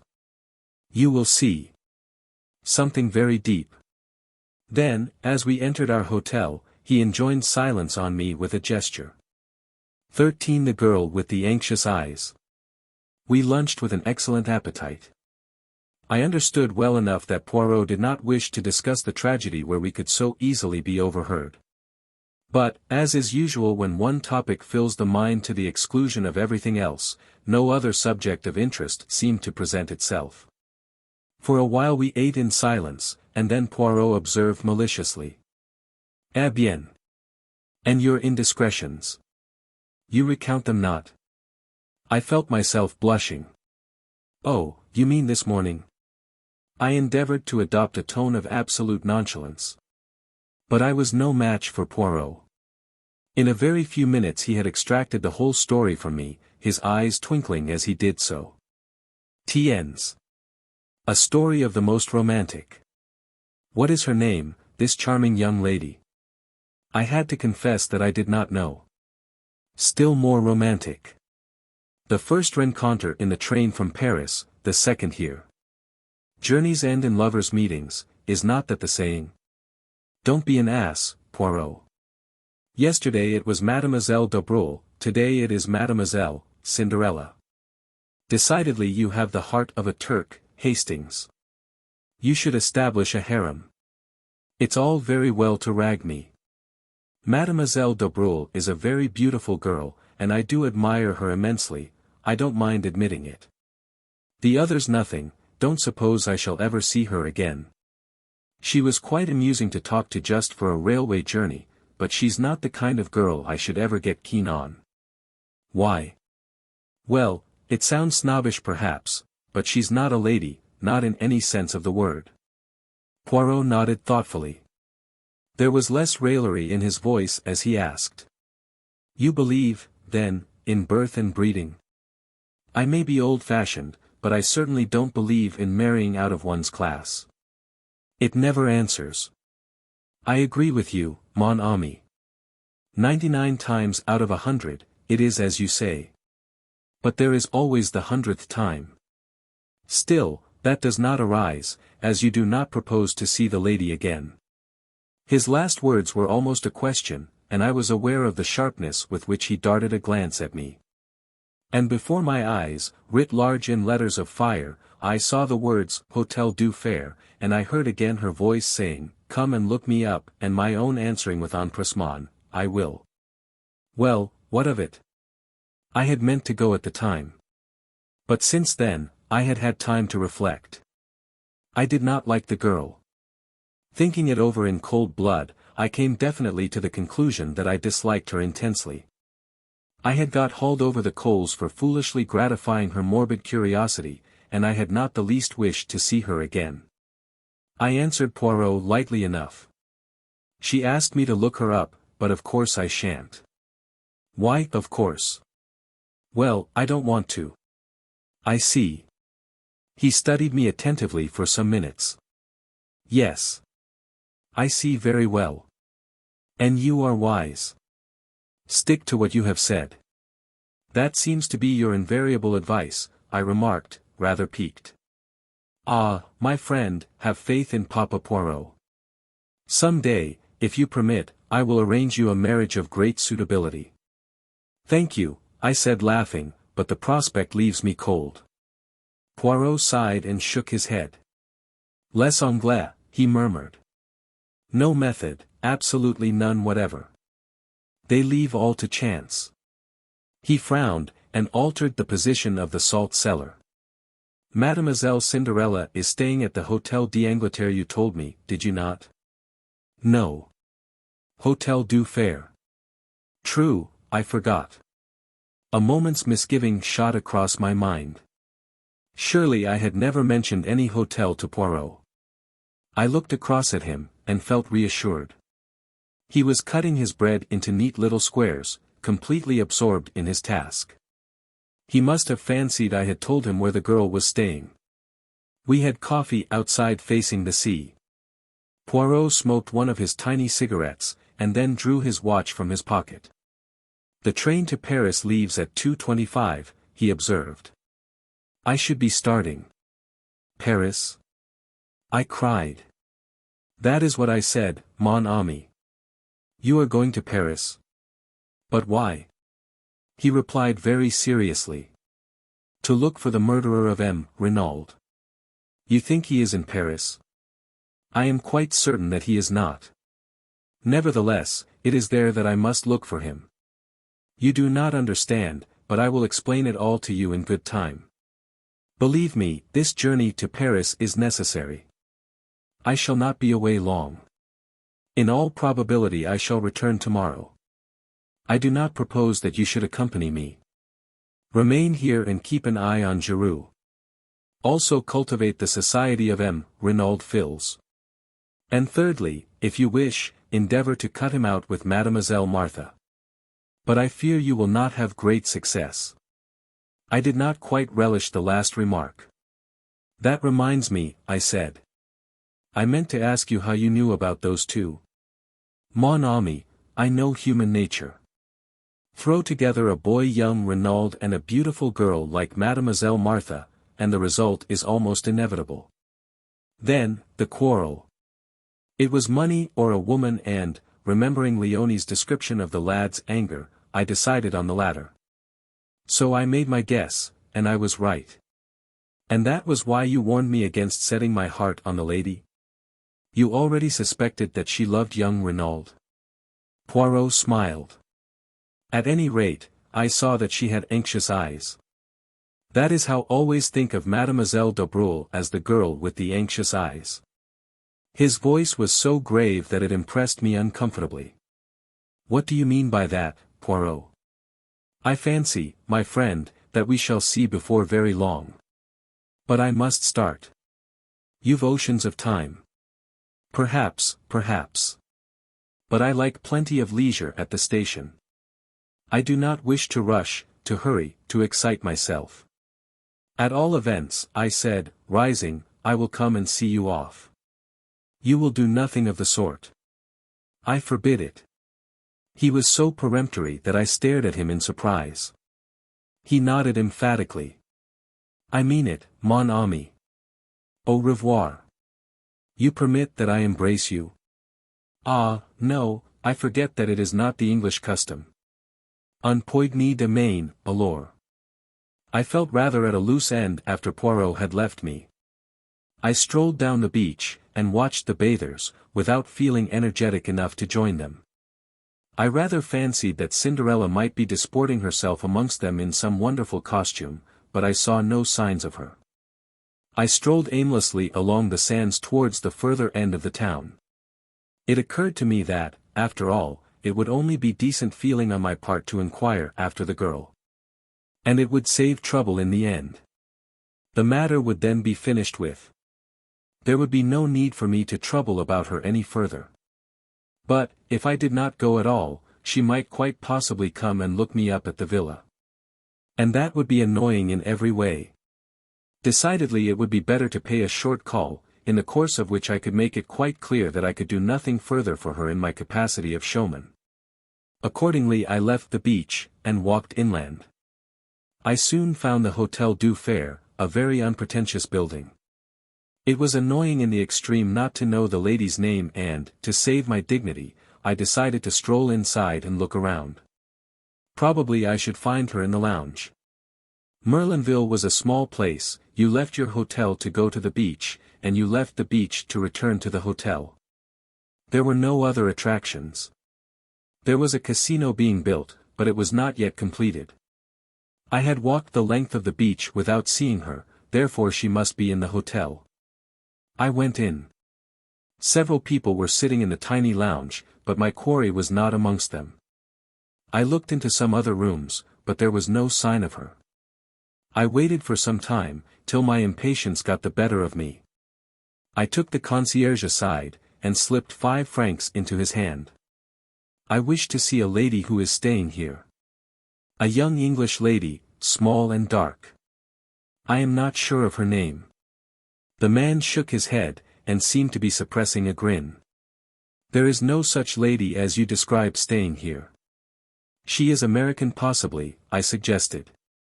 These fellows are so stupid. But the man continued to shake his head. No, monsieur. There are only 6 or 7 English and American ladies altogether, and they are all much older than the lady you are seeking. It is not here that you will find her, monsieur. He was so positive that I felt doubts. But the lady told me she was staying here. Monsieur must have made a mistake, or it is more likely the lady did, since there has been another gentleman here inquiring for her. What is that you say? I cried, surprised. But yes, monsieur. A gentleman who described her just as you have done. What was he like? He was a small gentleman, well dressed, very neat, very spotless, the mustache very stiff, the head of a peculiar shape, and the eyes green. Poirot. So that was why he refused to let me accompany him to the station. The impertinence of it. I would thank him not to meddle in my concerns. Did he fancy I needed a nurse to look after me? Thanking the man, I departed, somewhat at a loss, and still much incensed with my meddlesome friend. I regretted that he was, for the moment, out of reach. I should have enjoyed telling him what I thought of his unwarranted interference. Had I not distinctly told him that I had no intention of seeing the girl? Decidedly, one's friends can be too zealous.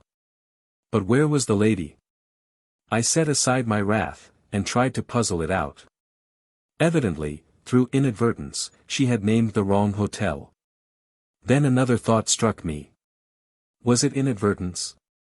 Or had she deliberately withheld her name and given me the wrong address? The more I thought about it, the more I felt convinced that this last surmise of mine was right. For some reason or other she did not wish to let the acquaintance ripen into friendship. And though half an hour earlier this had been precisely my own view, I did not enjoy having the tables turned upon me.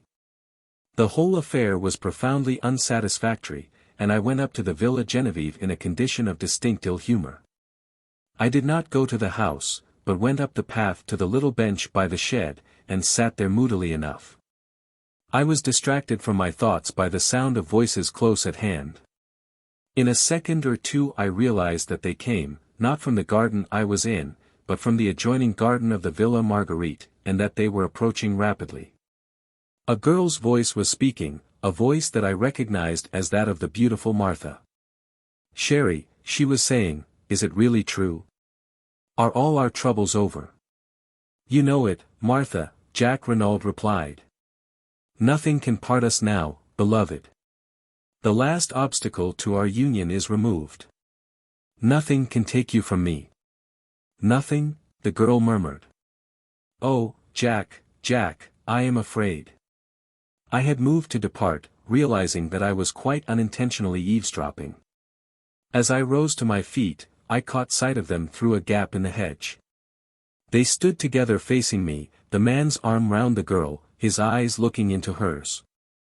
They were a splendid-looking couple, the dark, well-knit boy, and the fair young goddess. They seemed made for each other as they stood there, happy in spite of the terrible tragedy that overshadowed their young lives.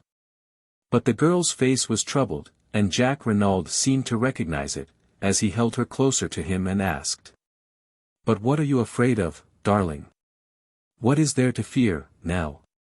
And then I saw the look in her eyes, the look Poirot had spoken of, as she murmured, so that I almost guessed at the words. "I am afraid, for you." I did not hear young Renauld's answer, for my attention was distracted by an unusual appearance a little further down the hedge. There appeared to be a brown bush there, which seemed odd, to say the least of it, so early in the summer. I stepped along to investigate, but, at my advance, the brown bush withdrew itself precipitately, and faced me with a finger to its lips. It was Giroux. Enjoining caution, he led the way round the shed until we were out of earshot. "What were you doing there?" I asked. "Exactly what you were doing, listening. But I was not there on purpose." "Ah," said Giroux. "I was." As always, I admired the man whilst disliking him. He looked me up and down with a sort of contemptuous disfavor. "You didn't help matters by butting in. I might have heard something useful in a minute. What have you done with your old fossil?" Poirot has gone to Paris," I replied coldly. "And I can tell you, Giroux, that he is anything but an old fossil. He has solved many cases that have completely baffled the English police." "Bah! The English police!" Giroux snapped his fingers disdainfully. "They must be on a level with our examining magistrates. So he has gone to Paris, has he? Well, a good thing. The longer he stays there, the better. But what does he think he will find there?" I thought I read in the question a tinge of uneasiness. I drew myself up. "That I am not at liberty to say," I said quietly. Giroux subjected me to a piercing stare. "He has probably enough sense not to tell you," he remarked rudely. "Good afternoon. I'm busy." And with that, he turned on his heel, and left me without ceremony. Matters seemed at a standstill at the Villa Genevieve. Giroux evidently did not desire my company and, from what I had seen, it seemed fairly certain that Jack Renauld did not either. I went back to the town, had an enjoyable bath and returned to the hotel. I turned in early, wondering whether the following day would bring forth anything of interest. I was wholly unprepared for what it did bring forth. I was eating my petit déjeuner in the dining room, when the waiter, who had been talking to someone outside, came back in obvious excitement. He hesitated for a minute, fidgeting with his napkin, and then burst out. "Monsieur will pardon me, but he is connected, is he not, with the affair at the Villa Genevieve?" "Yes," I said eagerly. "Why? Monsieur has not heard the news, though." "What news?" "That there has been another murder there last night." "What?" Leaving my breakfast, I caught up my hat and ran as fast as I could. Another murder, and Poirot away. What fatality! But who had been murdered? I dashed in at the gate. A group of the servants was in the drive, talking and gesticulating. I caught hold of Françoise. "What has happened?" "Oh, monsieur! Monsieur! Another death! It is terrible. There is a curse upon the house. But yes, I say it, a curse. They should send for le cure to bring some holy water. Never will I sleep another night under that roof. It might be my turn, who knows?" She crossed herself. "Yes," I cried, "but who has been killed?" Do I know, me? A man, a stranger. They found him up there, in the shed, not 100 yards from where they found poor monsieur. And that is not all. He is stabbed to the heart with the same dagger. 14. The second body. Waiting for no more, I turned and ran up the path to the shed. The two men on guard there stood aside to let me pass and, filled with excitement, I entered. The light was dim, the place was a mere rough wooden erection to keep old pots and tools in. I had entered impetuously, but on the threshold I checked myself, fascinated by the spectacle before me. Giroux was on his hands and knees, a pocket torch in his hand with which he was examining every inch of the ground. He looked up with a frown at my entrance, then his face relaxed a little in a sort of good-humored contempt. Ah, c'est l'anglais. Enter then. Let us see what you can make of this affair. Rather stung by his tone, I stooped my head, and passed in. There he is, said Giroux, flashing his torch to the far corner. I stepped across. The dead man lay straight upon his back. He was of medium height, swarthy of complexion, and possibly about 50 years of age. He was neatly dressed in a dark blue suit, well cut and probably made by an expensive tailor, but not new.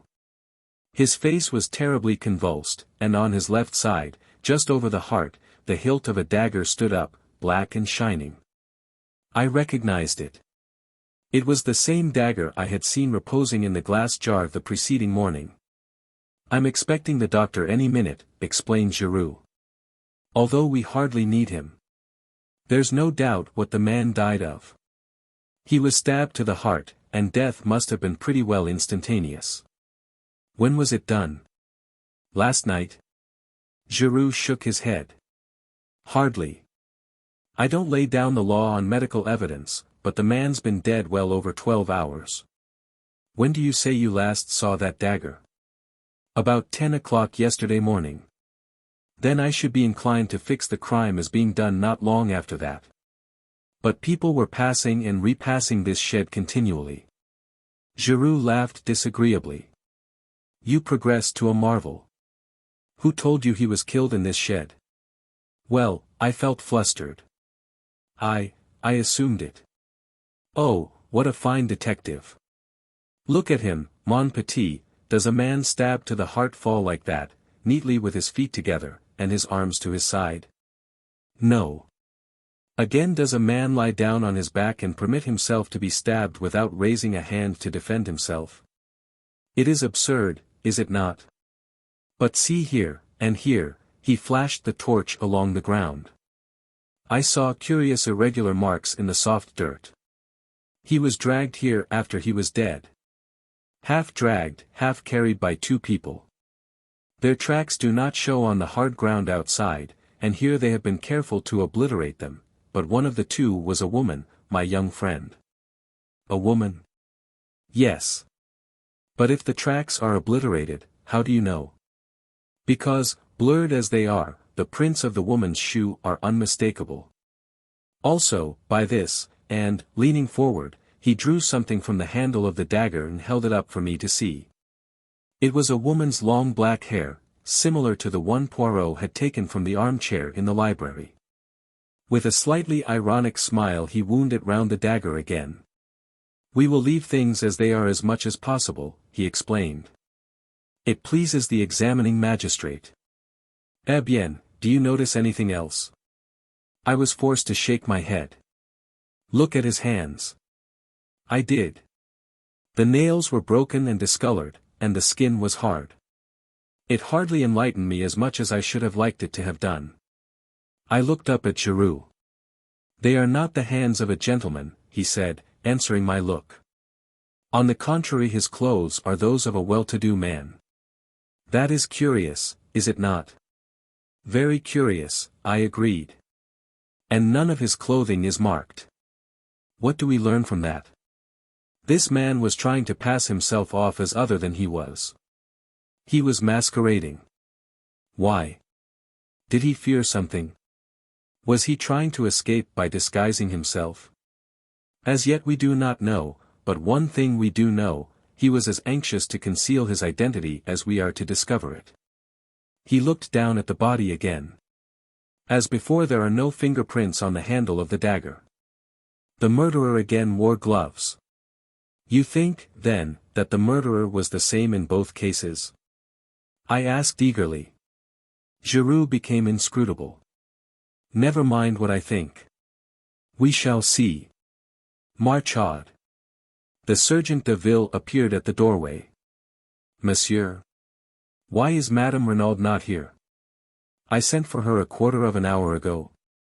She is coming up the path now, monsieur, and her son with her. Good. I only want one at a time, though. Marchaud saluted and disappeared again. A moment later he reappeared with Mrs. Renauld. Here is Madame. Giroux came forward with a curt bow. This way, Madame. He led her across, and then, standing suddenly aside. Here is the man. Do you know him? And as he spoke, his eyes, gimlet-like, bored into her face, seeking to read her mind, noting every indication of her manner. But Mrs. Renauld remained perfectly calm, too calm, I felt. She looked down at the corpse almost without interest, certainly without any sign of agitation or recognition. No, she said. I have never seen him in my life. He is quite a stranger to me. You are sure? Quite sure. You do not recognize in him one of your assailants, for instance? No, she seemed to hesitate, as though struck by the idea. No, I do not think so. Of course they wore beards, false ones the examining magistrate thought, but still, no. Now she seemed to make her mind up definitely. I am sure neither of the two was this man. Very well, madam. That is all, then. She stepped out with head erect, the sun flashing on the silver threads in her hair. Jacques Renauld succeeded her. He, too, failed to identify the man, in a completely natural manner. Giroux merely grunted. Whether he was pleased or chagrined I could not tell. He merely called to Marchaud. You have got the other there? Yes, monsieur. Bring her in then. The other was Madame d'Aubreul. She came indignantly, protesting with vehemence. I object, monsieur. This is an outrage. What have I to do with all this? Madame, said Giroux brutally, I am investigating not one murder, but 2 murders. For all I know you may have committed them both. How dare you, she cried. How dare you insult me by such a wild accusation? It is infamous. Infamous, is it? What about this? Stooping, he again detached the hair, and held it up. Do you see this, madam? He advanced towards her. You permit that I see whether it matches? With a cry she started backwards, white to the lips. It is false, I swear it. I know nothing of the crime, of either crime. Anyone who says I do lies. Ah! Mon Dieu, what shall I do? Calm yourself, madam, said Giroux coldly. No one has accused you as yet. But you will do well to answer my questions without more ado. Anything you wish, monsieur. Look at the dead man. Have you ever seen him before? Drawing nearer, a little of the color creeping back to her face, Madame d'Aubreul looked down at the victim with a certain amount of interest and curiosity. Then she shook her head. I do not know him. It seemed impossible to doubt her, the words came so naturally. Giroux dismissed her with a nod of the head. You are letting her go? I asked in a low voice. Is that wise? Surely that black hair is from her head. I do not need teaching my business, said Giroux dryly. She is under surveillance. I have no wish to arrest her as yet. Then, frowning, he gazed down at the body. Should you say that was a Spanish type at all? He asked suddenly. I considered the face carefully. No, I said at last. I should put him down as a Frenchman most decidedly. Giroux gave a grunt of dissatisfaction. Same here. He stood there for a moment, then with an imperative gesture he waved me aside, and once more, on hands and knees, he continued his search of the floor of the shed. He was marvelous. Nothing escaped him. Inch by inch he went over the floor, turning over pots, examining old sacks. He pounced on a bundle by the door, but it proved to be only a ragged coat and trousers, and he flung it down again with a snarl. 2 pairs of old gloves interested him, but in the end he shook his head and laid them aside. Then he went back to the pots, methodically turning them over one by one. In the end, he rose to his feet, and shook his head thoughtfully. He seemed baffled and perplexed. I think he had forgotten my presence. But, at that moment, a stir and bustle was heard outside, and our old friend, the examining magistrate, accompanied by his clerk in M. Bex, with the doctor behind him, came bustling in. "But this is extraordinary, Mr. Giroux," cried M. Hautet. "Another crime. Ah, we have not got to the bottom of this case. There is some deep mystery here. But who is the victim this time?" "That is just what nobody can tell us, M. le Juge. He has not been identified." "Where is the body?" asked the doctor. Giroux moved aside a little. "There in the corner. He has been stabbed to the heart, as you see. And with the dagger that was stolen yesterday morning. I fancy that the murder followed hard upon the theft, but that is for you to say. You can handle the dagger freely, there are no fingerprints on it." The doctor knelt down by the dead man, and Giroux turned to the examining magistrate. "A pretty little problem, is it not? But I shall solve it." "And so no one can identify him," mused the magistrate. "Could it possibly be one of the assassins? They may have fallen out among themselves." Giroux shook his head. "The man is a Frenchman, I would take my oath of that." But at that moment they were interrupted by the doctor, who was sitting back on his heels with a perplexed expression. "You say he was killed yesterday morning?" "I fix it by the theft of the dagger," explained Giroux. "He may, of course, have been killed later in the day." "Later in the day? Fiddlesticks! This man has been dead at least 48 hours, and probably longer." We stared at each other in blank amazement. 15. A photograph. The doctor's words were so surprising that we were all momentarily taken aback. Here was a man stabbed with a dagger which we knew to have been stolen only 24 hours previously, and yet Dr. Durand asserted positively that he had been dead at least 48 hours. The whole thing was fantastic to the last extreme. We were still recovering from the surprise of the doctor's announcement, when a telegram was brought to me. It had been sent up from the hotel to the villa. I tore it open. It was from Poirot, and announced his return by the train arriving at Merlinville at 12:28. I looked at my watch and saw that I had just time to get comfortably to the station and meet him there. I felt that it was of the utmost importance that he should know at once of the new and startling developments in the case. Evidently, I reflected, Poirot had had no difficulty in finding what he wanted in Paris. The quickness of his return proved that. Very few hours had sufficed.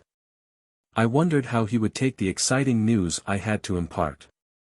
The train was some minutes late, and I strolled aimlessly up and down the platform, until it occurred to me that I might pass the time by asking a few questions as to who had left Merlinville by the last train on the evening of the tragedy. I approached the chief porter, an intelligent-looking man, and had little difficulty in persuading him to enter upon the subject. It was a disgrace to the police, he hotly affirmed, that such brigands of assassins should be allowed to go about unpunished. I hinted that there was some possibility they might have left by the midnight train, but he negatived the idea decidedly. He would have noticed 2 foreigners, he was sure of it. Only about 20 people had left by the train, and he could not have failed to observe them. I do not know what put the idea into my head, possibly it was the deep anxiety underlying Martha d'Aubreul's tones, but I asked suddenly. "Young M. Renauld, he did not leave by that train, did he?" "Ah, no, monsieur. To arrive and start off again within half an hour, it would not be amusing, that." I stared at the man, the significance of his words almost escaping me. Then I saw. "You mean," I said, my heart beating a little, "that M. Jack Renauld arrived at Merlinville that evening?" "But yes, monsieur. By the last train arriving the other way, the 11:40. My brain whirled. That, then, was the reason of Martha's poignant anxiety. Jack Renauld had been in Merlinville on the night of the crime. But why had he not said so? Why, on the contrary, had he led us to believe that he had remained in Cherbourg? Remembering his frank boyish countenance, I could hardly bring myself to believe that he had any connection with the crime. Yet why this silence on his part about so vital a matter? One thing was certain, Martha had known all along. Hence her anxiety, and her eager questioning of Poirot to know whether anyone were suspected. My cogitations were interrupted by the arrival of the train, and in another moment I was greeting Poirot. The little man was radiant. He beamed and vociferated and, forgetting my English reluctance, embraced me warmly on the platform. "Mon cher ami, I have succeeded, but succeeded to a marvel." "Indeed? I'm delighted to hear it. Have you heard the latest here?" "How would you that I should hear anything?" "There have been some developments, eh?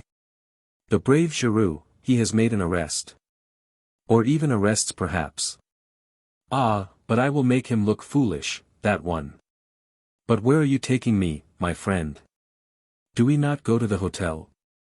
It is necessary that I attend to my mustaches, they are deplorably limp from the heat of traveling. Also, without doubt, there is dust on my coat.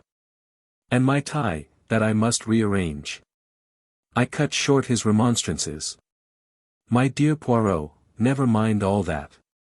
We must go to the villa at once. There has been another murder. I have frequently been disappointed when fancying that I was giving news of importance to my friend. Either he has known it already or he has dismissed it as irrelevant to the main issue, and in the latter case events have usually proved him justified. But this time I could not complain of missing my effect. Never have I seen a man so flabbergasted. His jaw dropped. All the jauntiness went out of his bearing. He stared at me open-mouthed. "What is that you say? Another murder? Ah, then, I am all wrong. I have failed. Giroux may mock himself at me, he will have reason. You did not expect it, then?" "I. Not the least in the world. It demolishes my theory, it ruins everything, no." He stopped dead, thumping himself on the chest. "It is impossible. I cannot be wrong. The facts, taken methodically and in their proper order admit of only one explanation. I must be right. I am right. But then." He interrupted me. "Wait, my friend. I must be right, therefore this new murder is impossible unless, oh, wait, I implore you. Say no word." He was silent for a moment or two, then, resuming his normal manner, he said in a quiet assured voice, "The victim is a man of middle age. His body was found in the locked shed near the scene of the crime and had been dead at least 48 hours. And it is most probable that he was stabbed in a similar manner to M. Renauld, though not necessarily in the back." It was my turn to gape, and gape I did.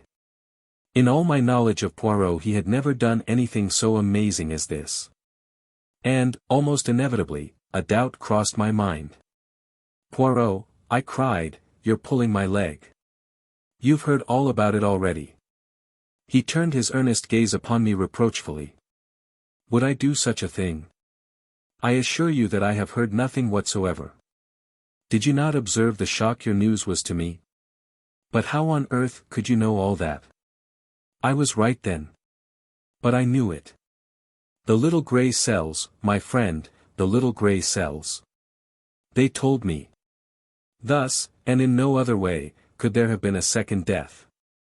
Now tell me all. If we go round to the left here, we can take a short cut across the golf links which will bring us to the back of the Villa Genevieve much more quickly." As we walked, taking the way he had indicated, I recounted all I knew.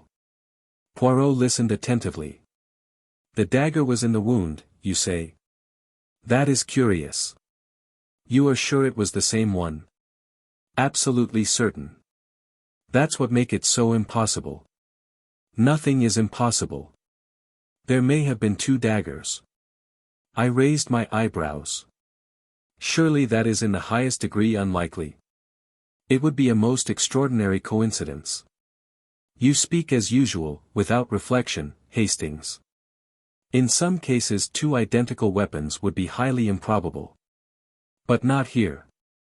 This particular weapon was a war souvenir which was made to Jack Renaud's orders. It is really highly unlikely, when you come to think of it, that he should have had only one made. Very probably he would have another for his own use. But nobody has mentioned such a thing, I objected. A hint of the lecturer crept into Poirot's tone.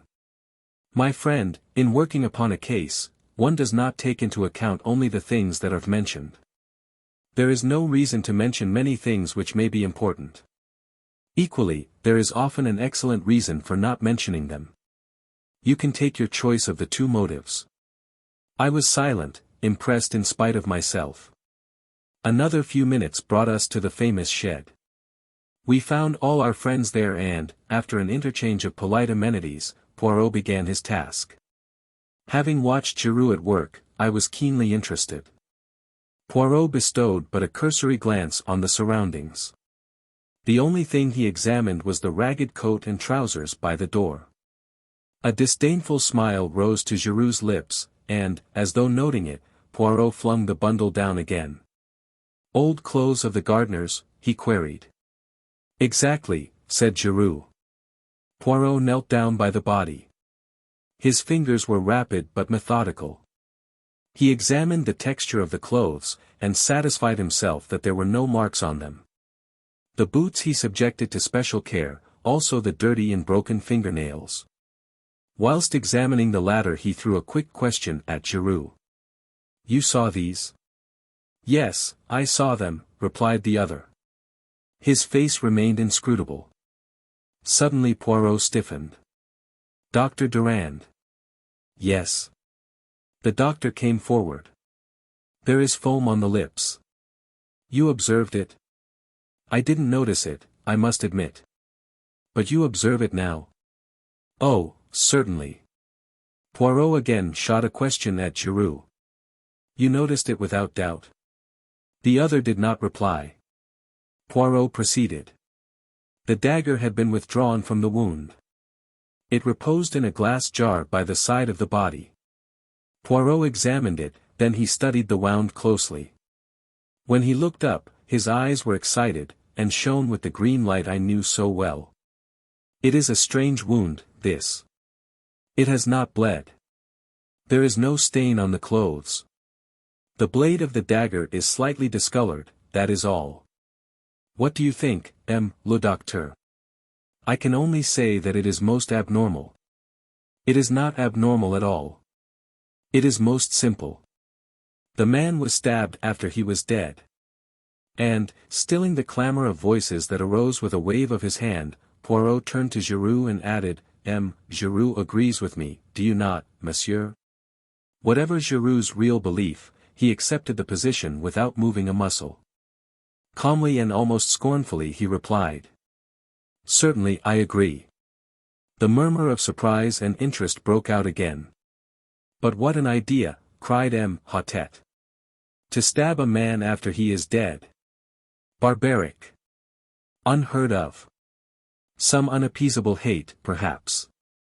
No, Le Juge, said Poirot. I should fancy it was done quite cold-bloodedly, to create an impression. What impression? The impression it nearly did create, returned Poirot oracularly. Bex had been thinking. How, then, was the man killed? He was not killed. He died. He died, Le Juge, if I am not much mistaken, of an epileptic fit. This statement of Poirot's again aroused considerable excitement. Dr. Durand knelt down again, and made a searching examination. At last he rose to his feet. Well, le docteur. Poirot, I am inclined to believe that you are correct in your assertion. I was misled to begin with. The incontrovertible fact that the man had been stabbed distracted my attention from any other indications. Poirot was the hero of the hour. The examining magistrate was profuse in compliments. Poirot responded gracefully, and then excused himself on the pretext that neither he nor I had yet lunched, and that he wished to repair the ravages of the journey. As we were about to leave the shed, Giroux approached us. "One more thing, Poirot," he said, in his suave mocking voice. "We found this coiled round the handle of the dagger. A woman's hair." "Ah," said Poirot. "A woman's hair. What woman's, I wonder?" "I wonder also," said Giroux. Then, with a bow, he left us. "He was insistent, the good Giroux," said Poirot thoughtfully, as we walked towards the hotel. "I wonder in what direction he hopes to mislead me. A woman's hair, We lunched heartily, but I found Poirot somewhat distrait and inattentive. Afterwards we went up to our sitting room and there I begged him to tell me something of his mysterious journey to Paris. "Willingly, my friend. I went to Paris to find this." He took from his pocket a small faded newspaper cutting. It was the reproduction of a woman's photograph. He handed it to me. I uttered an exclamation. "You recognize it, my friend?" I nodded. Although the photo obviously dated from very many years back, and the hair was dressed in a different style, the likeness was unmistakable. "Madame d'Aubreul!" I exclaimed. Poirot shook his head with a smile. "Not quite correct, my friend. She did not call herself by that name in those days. That is a picture of the notorious Madame Biroldi." Madame Biroldi. In a flash the whole thing came back to me. The murder trial that had evoked such worldwide interest. The Biroldi case. 16. The Biroldi case.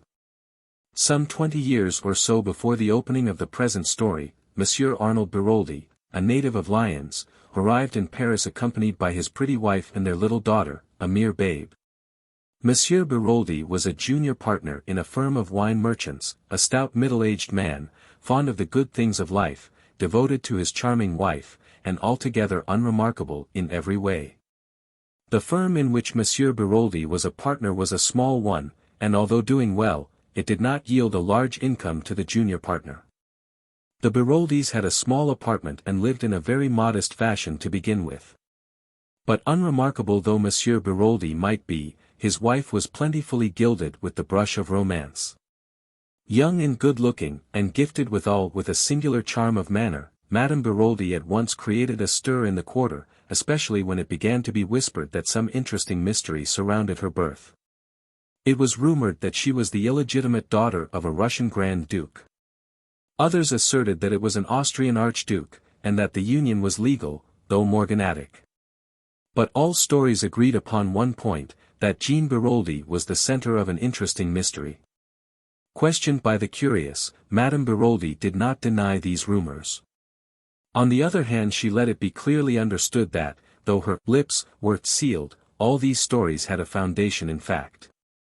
To intimate friends she unburdened herself further, spoke of political intrigues, of papers, of obscure dangers that threatened her. There was also much talk of crown jewels that were to be sold secretly, with herself acting as the go-between. Amongst the friends and acquaintances of the Biroldis was a young lawyer, Georges Conneau. It was soon evident that the fascinating Jean had completely enslaved his heart. Madame Biroldi encouraged the young man in a discreet fashion, but being always careful to affirm her complete devotion to her middle-aged husband. Nevertheless, many spiteful persons did not hesitate to declare that young Conneau was her lover, and not the only one. When the Biroldis had been in Paris about 3 months, another personage came upon the scene. This was Mr. Hiram P. Trapp, a native of the United States, and extremely wealthy. Introduced to the charming and mysterious Madame Biroldi, he fell a prompt victim to her fascinations. His admiration was obvious, though strictly respectful. About this time, Madame Beroldy became more outspoken in her confidences. To several friends, she declared herself greatly worried on her husband's behalf. She explained that he had been drawn into several schemes of a political nature, and also referred to some important papers that had been entrusted to him for safekeeping and which concerned a secret of far-reaching European importance. They had been entrusted to his custody to throw pursuers off the track, but Madame Beroldy was nervous, having recognized several important members of the revolutionary circle in Paris. On the 28th day of November, the blow fell. The woman who came daily to clean and cook for the Beroldys was surprised to find the door of the apartment standing wide open. Hearing faint moans issuing from the bedroom, she went in. A terrible sight met her eyes. Madame Beroldy lay on the floor, bound hand and foot, uttering feeble moans, having managed to free her mouth from a gag. On the bed was Monsieur Beroldy, lying in a pool of blood, with a knife driven through his heart. Madame Beroldy's story was clear enough. Suddenly awakened from sleep, she had discerned two masked men bending over her. Stifling her cries, they had bound and gagged her. They had then demanded of Monsieur Beroldy the famous secret. But the intrepid wine merchant refused point-blank to accede to their request. Angered by his refusal, one of the men incontinently stabbed him through the heart. With the dead man's keys, they had opened the safe in the corner, and had carried away with them a mass of papers. Both men were heavily bearded, and had worn masks, but Madame Beroldy declared positively that they were Russians. The affair created an immense sensation. It was referred to variously as the Nihilist atrocity, revolutionaries in Paris, and the Russian mystery. Time went on, and the mysterious bearded men were never traced. And then, just as public interest was beginning to die down, a startling development occurred. Madame Beroldy was arrested and charged with the murder of her husband. The trial, when it came on, aroused widespread interest. The youth and beauty of the accused, and her mysterious history, were sufficient to make of it a cause célèbre. People ranged themselves wildly for or against the prisoner. But her partisans received several severe checks to their enthusiasm. The romantic past of Madame Beroldy, her royal blood, and the mysterious intrigues in which she had her being were shown to be mere fantasies of the imagination. It was proved beyond doubt that Jean Beroldy's parents were a highly respectable and prosaic couple, fruit merchants, who lived on the outskirts of Lyons. The Russian Grand Duke, the court intrigues, and the political schemes, all the stories current were traced back to the lady herself. From her brain had emanated these ingenious myths, and she was proved to have raised a considerable sum of money from various credulous persons by her fiction of the crown jewels, the jewels in question being found to be mere paste imitations. Remorselessly the whole story of her life was laid bare. The motive for the murder was found in Mr. Hiram P. Trapp. Mr. Trapp did his best, but relentlessly and agilely cross-questioned he was forced to admit that he loved the lady, and that, had she been free, he would have asked her to be his wife. The fact that the relations between them were admittedly platonic strengthened the case against the accused. Debarred from becoming his mistress by the simple honorable nature of the man, Jean Beroldy had conceived the monstrous project of ridding herself of her elderly undistinguished husband, and becoming the wife of the rich American. Throughout, Madame Beroldy confronted her accusers with complete sang-froid and self-possession. Her story never varied. She continued to declare strenuously that she was of royal birth, and that she had been substituted for the daughter of the fruit seller at an early age. Absurd and completely unsubstantiated as these statements were, a great number of people believed implicitly in their truth. But the prosecution was implacable. It denounced the masked Russians as a myth, and asserted that the crime had been committed by Madame Beroldy and her lover, Georges Conneau. A warrant was issued for the arrest of the latter, but he had wisely disappeared. Evidence showed that the bonds which secured Madame Beroldy were so loose that she could easily have freed herself. And then, towards the close of the trial, a letter, posted in Paris, was sent to the public prosecutor. It was from Georges Conneau and, without revealing his whereabouts, it contained a full confession of the crime. He declared that he had indeed struck the fatal blow at Madame Beroldi's instigation. The crime had been planned between them. Believing that her husband ill-treated her, and maddened by his own passion for her, a passion which he believed her to return, he had planned the crime and struck the fatal blow that should free the woman he loved from a hateful bondage.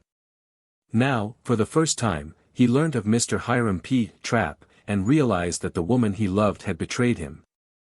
Not for his sake did she wish to be free, but in order to marry the wealthy American. She had used him as a catspaw, and now, in his jealous rage, he turned and denounced her, declaring that throughout he had acted at her instigation. And then Madame Beroldi proved herself the remarkable woman she undoubtedly was. Without hesitation, she dropped her previous defense, and admitted that the Russians were a pure invention on her part. The real murderer was Georges Conneau. Maddened by passion, he had committed the crime, vowing that if she did not keep silence he would enact a terrible vengeance from her. Terrified by his threats, she had consented, also fearing it likely that if she told the truth she might be accused of conniving at the crime.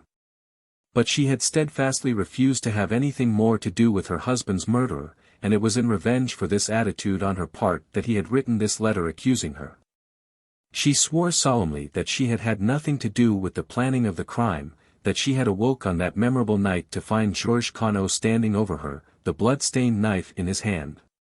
It was a touch-and-go affair. Madame Beroldi's story was hardly credible. But this woman, whose fairy tales of royal intrigues had been so easily accepted, had the supreme art of making herself believed. Her address to the jury was a masterpiece. The tears streaming down her face, she spoke of her child, of her woman's honor, of her desire to keep her reputation untarnished for the child's sake.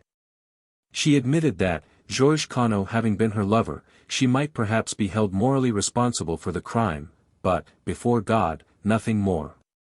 She knew that she had committed a grave fault in not denouncing Conneau to the law, but she declared in a broken voice that that was a thing no woman could have done. She had loved him.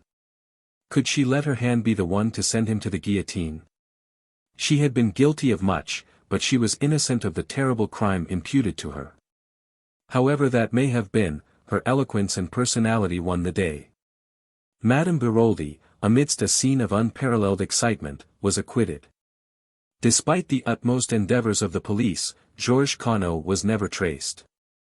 As for Madame Beroldi, nothing more was heard of her.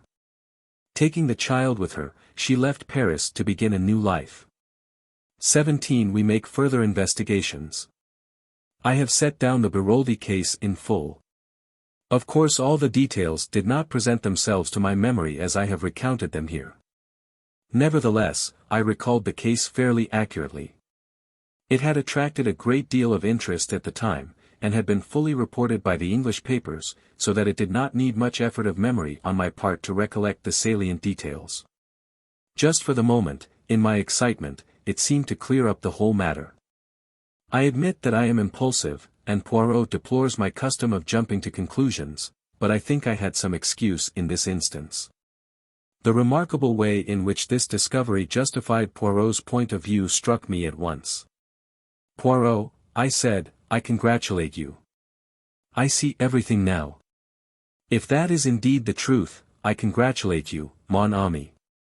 For as a rule you are not famous for seeing. Is it not so? I felt a little annoyed. Come now, don't rub it in. You've been so confoundedly mysterious all along with your hints and your insignificant details that anyone might fail to see what you were driving at. Poirot lit one of his little cigarettes with his usual precision. Then he looked up. And since you see everything now, mon ami, what exactly is it that you see? Why, that it was Madame Beroldi, who murdered Mr. Renauld. The similarity of the two cases proves that beyond a doubt. Then you consider that Madame Beroldi was wrongly acquitted? That in actual fact she was guilty of connivance in her husband's murder? I opened my eyes wide. But of course. Don't you? Poirot walked to the end of the room, absent-mindedly straightened a chair, and then said thoughtfully. Yes, that is my opinion. But there is no, of course, about it, my friend. Technically speaking, Madame Beroldi is innocent. Of that crime, perhaps. But not of this. Poirot sat down again, and regarded me, his thoughtful air more marked than ever. So it is definitely your opinion, Hastings, that Madame de Breuil murdered M. Renauld? Yes. Why? He shot the question at me with such suddenness that I was taken aback. Why? I stammered. Why? Oh, because, I came to a stop. Poirot nodded his head at me. You see, you come to a stumbling block at once. Why should Madame de Breuil, I shall call her that for clearness' sake, murder M. Renauld? We can find no shadow of a motive. She does not benefit by his death, considered as either mistress or blackmailer she stands to lose. You cannot have a murder without a motive. The first crime was different, there we had a rich lover waiting to step into her husband's shoes. Money is not the only motive for murder, I objected. True, agreed Poirot placidly.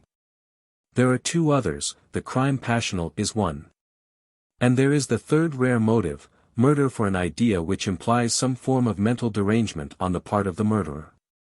Homicidal mania, and religious fanaticism belong to that class. We can rule it out here. But what about the crime passional? Can you rule that out? If Madame de Breuil was Renaud's mistress, if she found that his affection was cooling, or if her jealousy was aroused in any way, might she not have struck him down in a moment of anger? Poirot shook his head. If, I say if, you note, Madame de Breuil was Renaud's mistress, he had not had time to tire of her.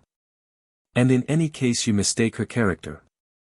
She is a woman who can simulate great emotional stress. She is a magnificent actress. But, looked at dispassionately, her life disproves her appearance. Throughout, if we examine it, she had been cold-blooded and calculating in her motives and actions. It was not to link her life with that of her young lover that she connived at her husband's murder. The rich American, for whom she probably did not care a button, was her objective. If she committed a crime, she would always do so for gain. Here there was no gain. Besides, how do you account for the digging of the grave?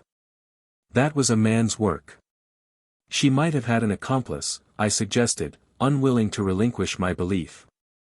I passed to another objection. You have spoken of the similarity between the two crimes. Wherein does that lie, my friend? I stared at him in astonishment. Why, Poirot, it was you who remarked on that. The story of the masked men, the secret, the papers. Poirot smiled a little. Do not be so indignant, I beg of you. I repudiate nothing. The similarity of the two stories links the two cases together inevitably. But reflect now on something very curious. It is not Madame de Breuil who tells us this tale, if it were all would indeed be plain sailing, it is Madame Renauld. Is she then in league with the other? I can't believe that, I said slowly. If it is so, she must be the most consummate actress the world has ever known. Ta-ta-ta, said Poirot impatiently. Again you have the sentiment, and not the logic. If it is necessary for a criminal to be a consummate actress, then by all means assume her to be one. But is it necessary? I do not believe Madame Renauld to be in league with Madame de Breuil for several reasons, some of which I have already enumerated to you. The others are self-evident. Therefore, that possibility eliminated, we draw very near to the truth which is, as always, very curious and interesting. Poirot, I cried, what more do you know? Mon ami, you must make your own deductions. You have access to the facts.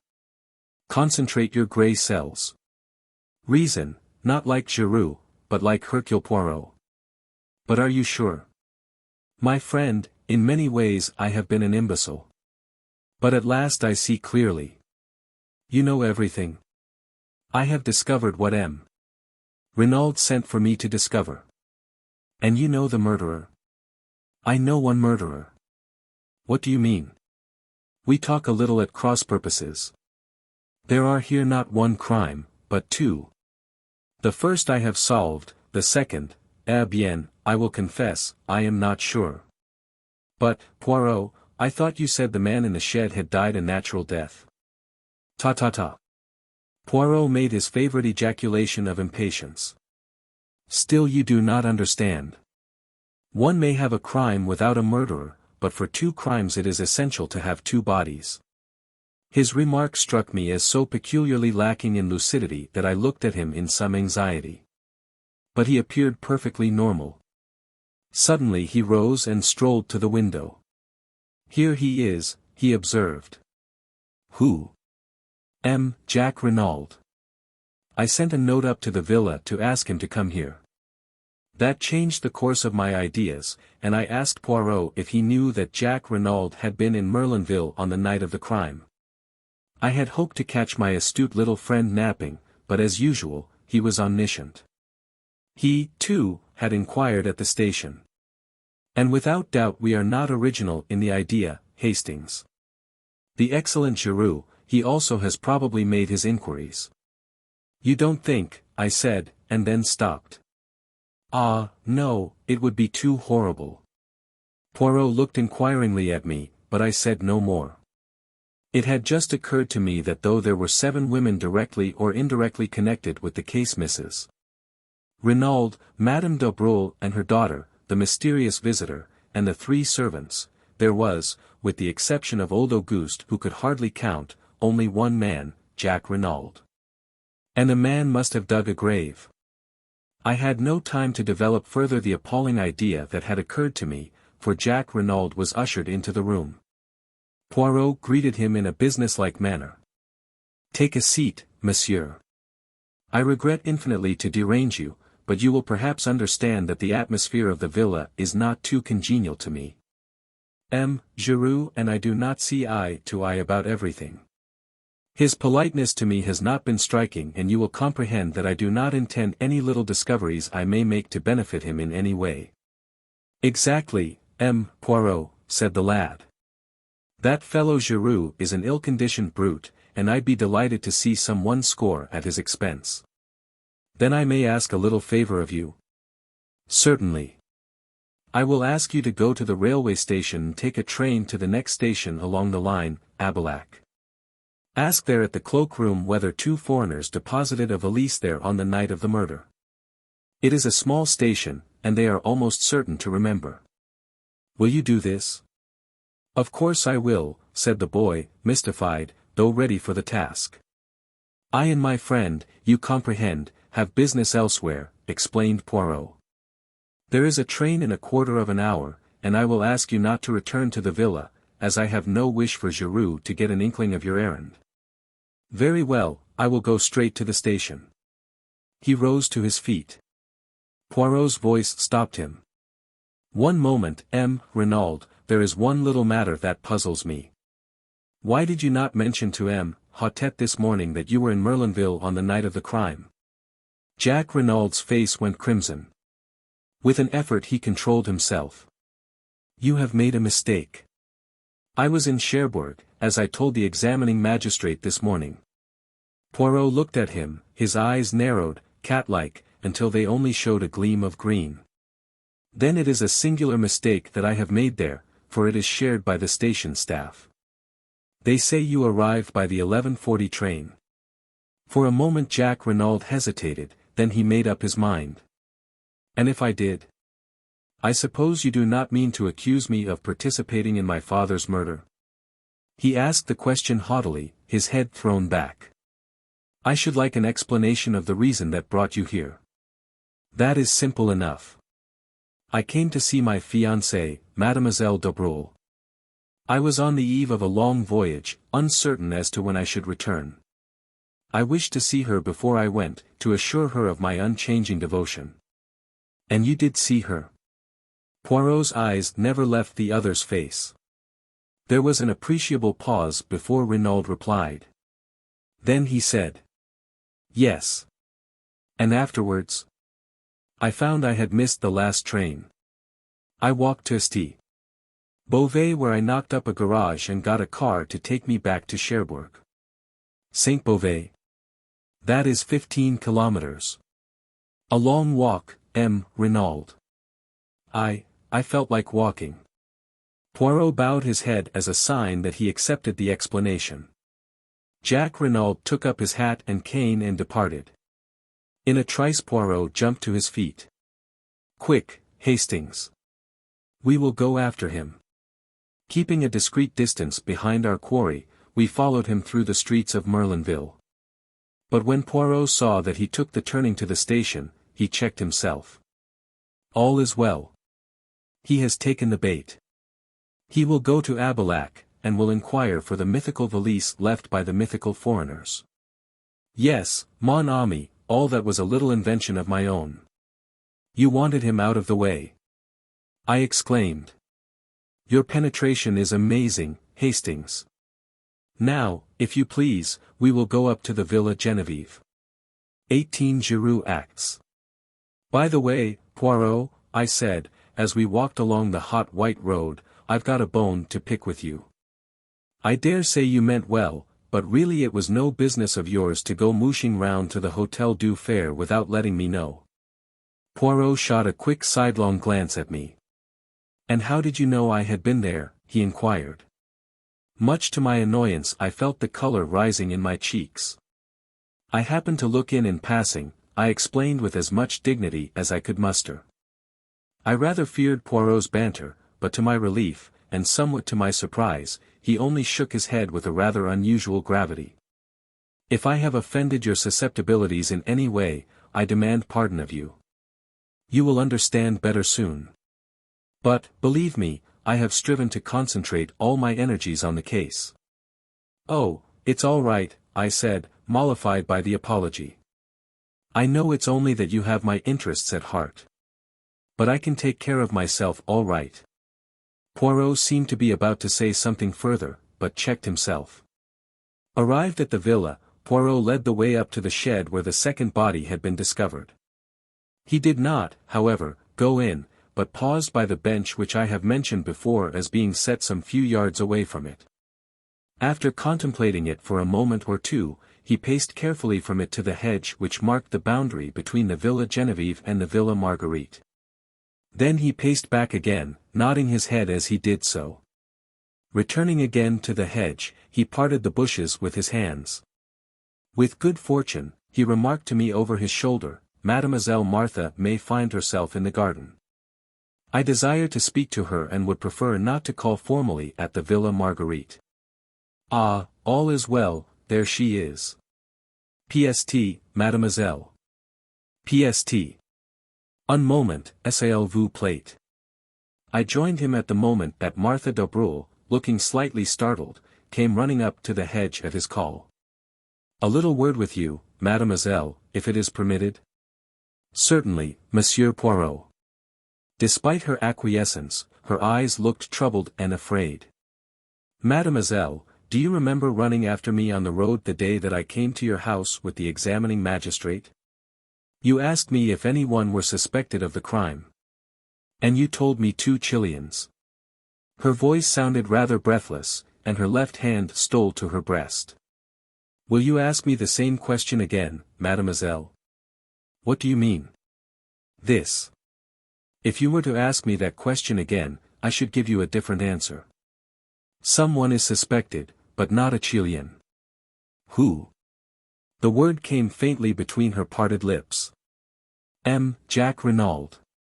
What? It was a cry. Jack. Impossible. Who dares to suspect him?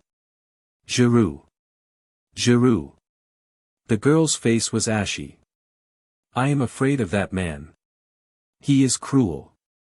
He will, she broke off. There was courage gathering in her face, and determination. I realized in that moment that she was a fighter. Poirot, too, watched her intently. You know, of course, that he was here on the night of the murder, he asked. Yes, she replied mechanically. He told me. It was unwise to have tried to conceal the fact, ventured Poirot. Yes, she replied impatiently. But we cannot waste time on regrets.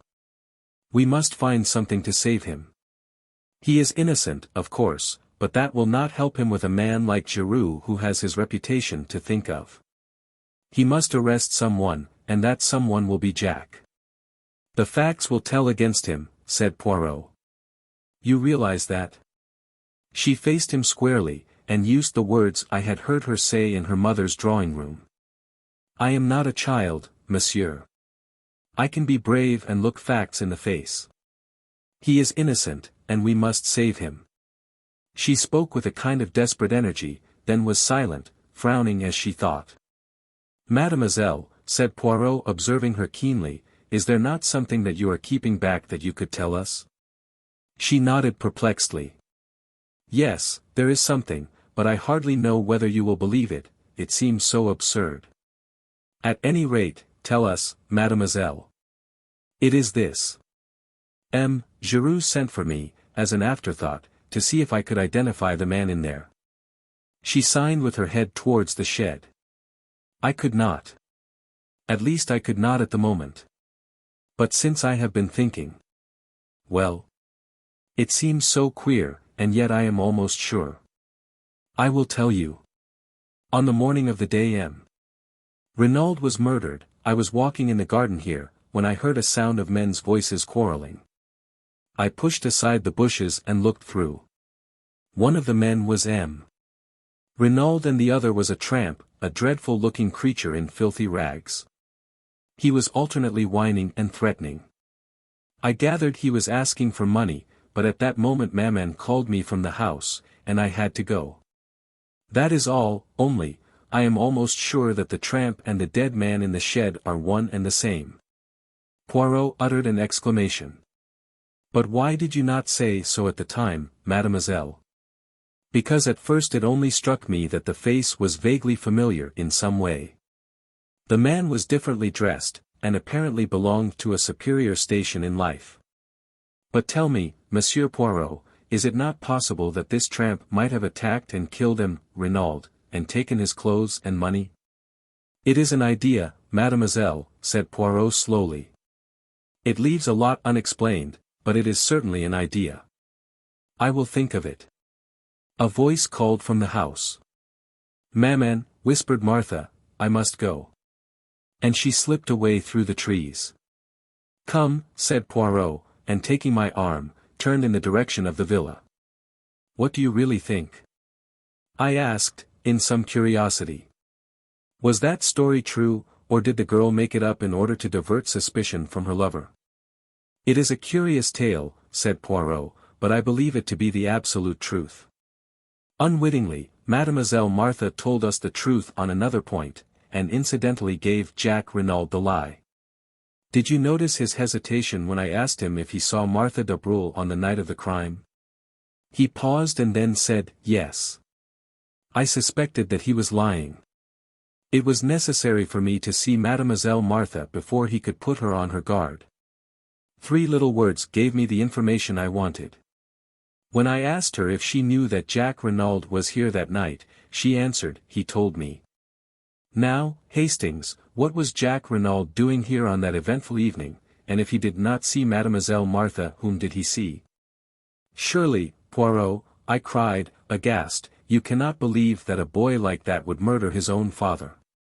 Mon ami, said Poirot, you continue to be of a sentimentality unbelievable. I have seen mothers who murdered their little children for the sake of the insurance money. After that, one can believe anything. And the motive? Money, of course. Remember that Jack Renauld thought that he would come in to half his father's fortune at the latter's death. But the tramp? Where does he come in? Poirot shrugged his shoulders. Giroux would say that he was an accomplice, an Apache who helped young Renauld to commit the crime, and who was conveniently put out of the way afterwards. But the hair round the dagger? The woman's hair. Ah, said Poirot, smiling broadly. That is the cream of Giroux's little jest. According to him, it is not a woman's hair at all. Remember that the youths of today wear their hair brushed straight back from the forehead with pomade or hair wash to make it lie flat. Consequently some of the hairs are of considerable length. And you believe that too? No, said Poirot with a curious smile. For I know it to be the hair of a woman, and more, which woman?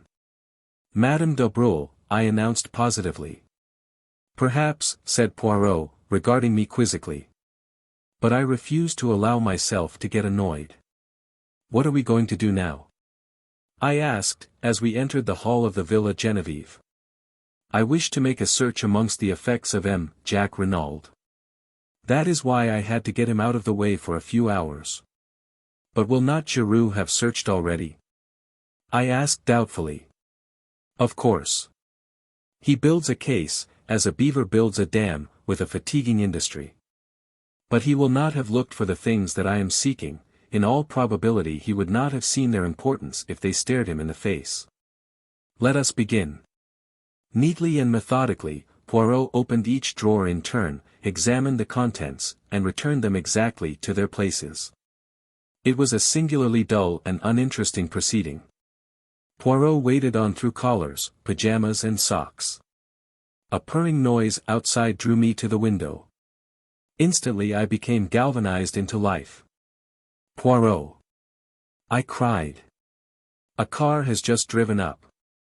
Giroux is in it, and Jack Renauld, and 2 gendarmes. Sacre tonnerre, growled Poirot. That animal of a Giroux, could he not wait? I shall not be able to replace the things in this last drawer with the proper method. Let us be quick. Unceremoniously he tumbled out the things on the floor, mostly ties and handkerchiefs. Suddenly with a cry of triumph Poirot pounced on something, a small square cardboard, evidently a photograph. Thrusting it into his pocket, he returned the things pell-mell to the drawer, and seizing me by the arm dragged me out of the room and down the stairs. In the hall stood Giroux, contemplating his prisoner. Good afternoon, Giroux, said Poirot. What have we here? Giroux nodded his head towards Jack. He was trying to make a getaway, but I was too sharp for him. He is under arrest for the murder of his father, Paul Renauld. Poirot wheeled to confront the boy who leaned limply against the door, his face ashy pale. What do you say to that, jeune homme? Jack Renauld stared at him stonily. Nothing, he said. 19 I use my grey cells. I was dumbfounded. Up to the last, I had not been able to bring myself to believe Jack Renauld guilty. I had expected a ringing proclamation of his innocence when Poirot challenged him. But now, watching him as he stood, white and limp against the wall, and hearing the damning admission fall from his lips, I doubted no longer. But Poirot had turned to Giroux. What are your grounds for arresting him? Do you expect me to give them to you? As a matter of courtesy, yes. Giroux looked at him doubtfully. He was torn between a desire to refuse rudely and the pleasure of triumphing over his adversary. You think I have made a mistake, I suppose? He sneered. It would not surprise me, replied Poirot, with a soupçon of malice. Giroux's face took on a deeper tinge of red. Eh bien, come in here. You shall judge for yourself. He flung open the door of the salon, and we passed in, leaving Jack Renauld in the care of the 2 other men.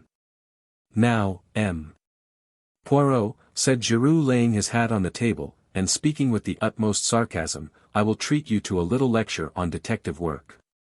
I will show you how we moderns work. Bien, said Poirot, composing himself to listen. I will show you how admirably the old guard can listen, and he leaned back and closed his eyes, opening them for a moment to remark. Do not fear that I shall sleep. I will attend most carefully.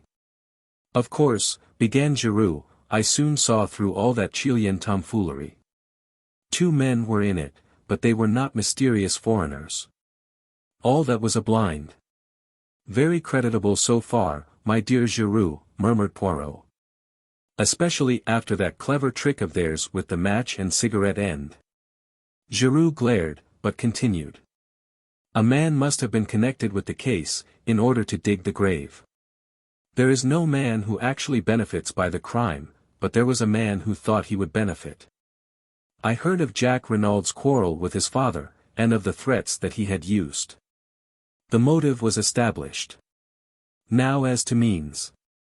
Jack Renauld was in Merlinville that night. He concealed the fact, which turned suspicion into certainty. Then we found a second victim, stabbed with the same dagger. We know when that dagger was stolen. Captain Hastings here can fix the time. Jack Renauld, arriving from Cherbourg, was the only person who could have taken it. I have accounted for all the other members of the household. Poirot interrupted. You are wrong. There is one other person who could have taken the dagger. You refer to M. Stoner.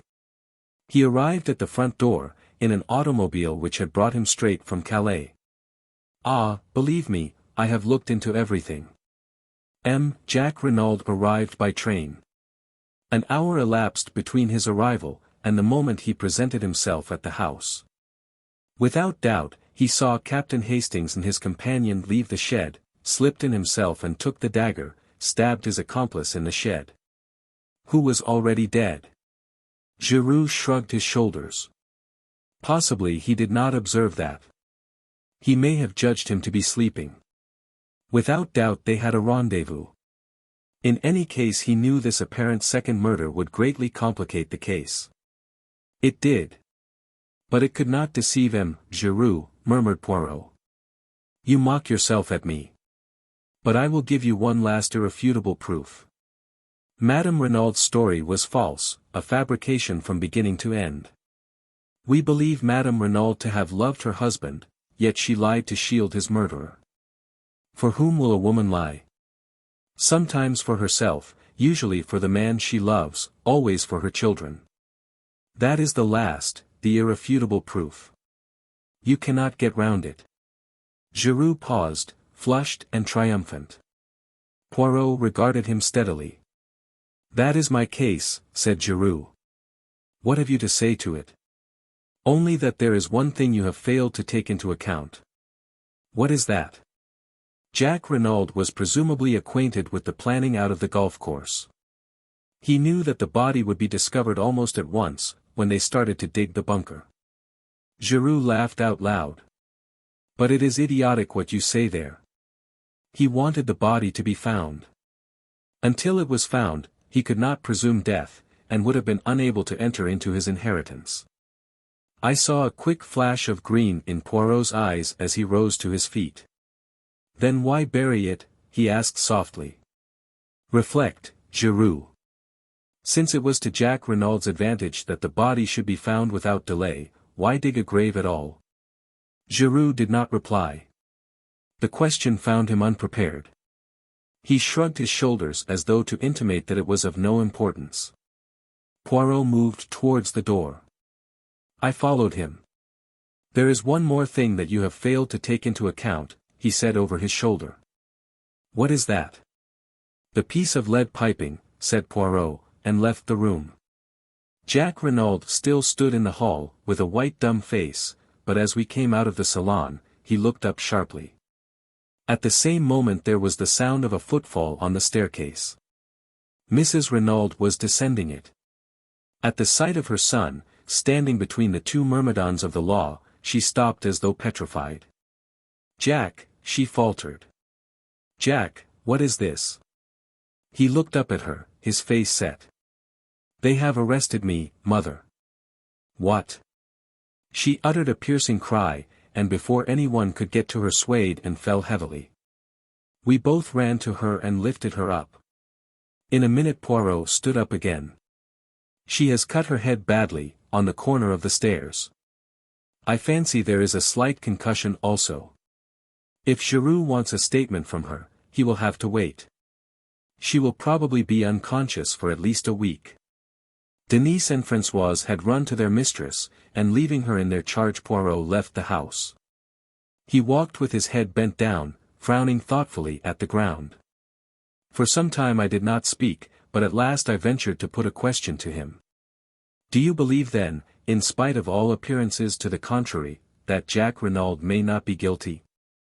Poirot did not answer at once, but after a long wait he said gravely. I do not know, Hastings. There is just a chance of it.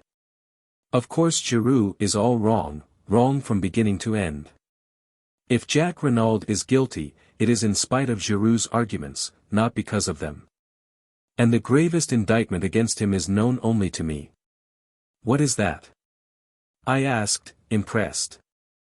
If you would use your grey cells, and see the whole case clearly as I do, you too would perceive it, my friend. This was what I called one of Poirot's irritating answers.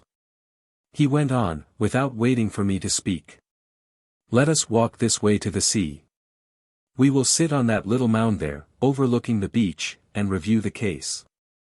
You shall know all that I know, but I would prefer that you should come at the truth by your own efforts, not by my leading you by the hand. We established ourselves on the grassy knoll as Poirot had suggested, looking out to sea. From farther along the sand, the cries of the bathers reached us faintly.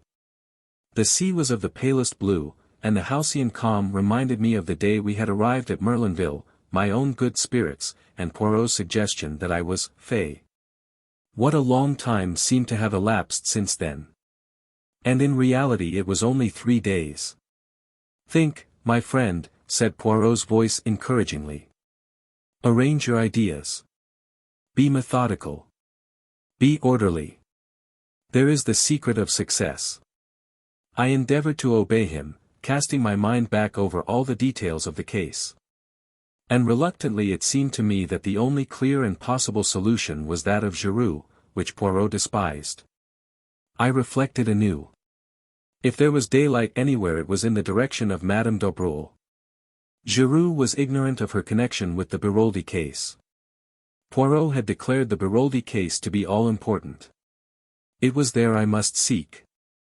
I was on the right track now.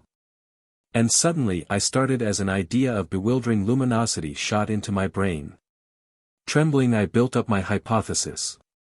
You have a little idea, I see, mon ami. Capital. We progress. I sat up, and lit a pipe. Poirot, I said, it seems to me we have been strangely remiss. I say we, although I dare say I would be nearer the mark.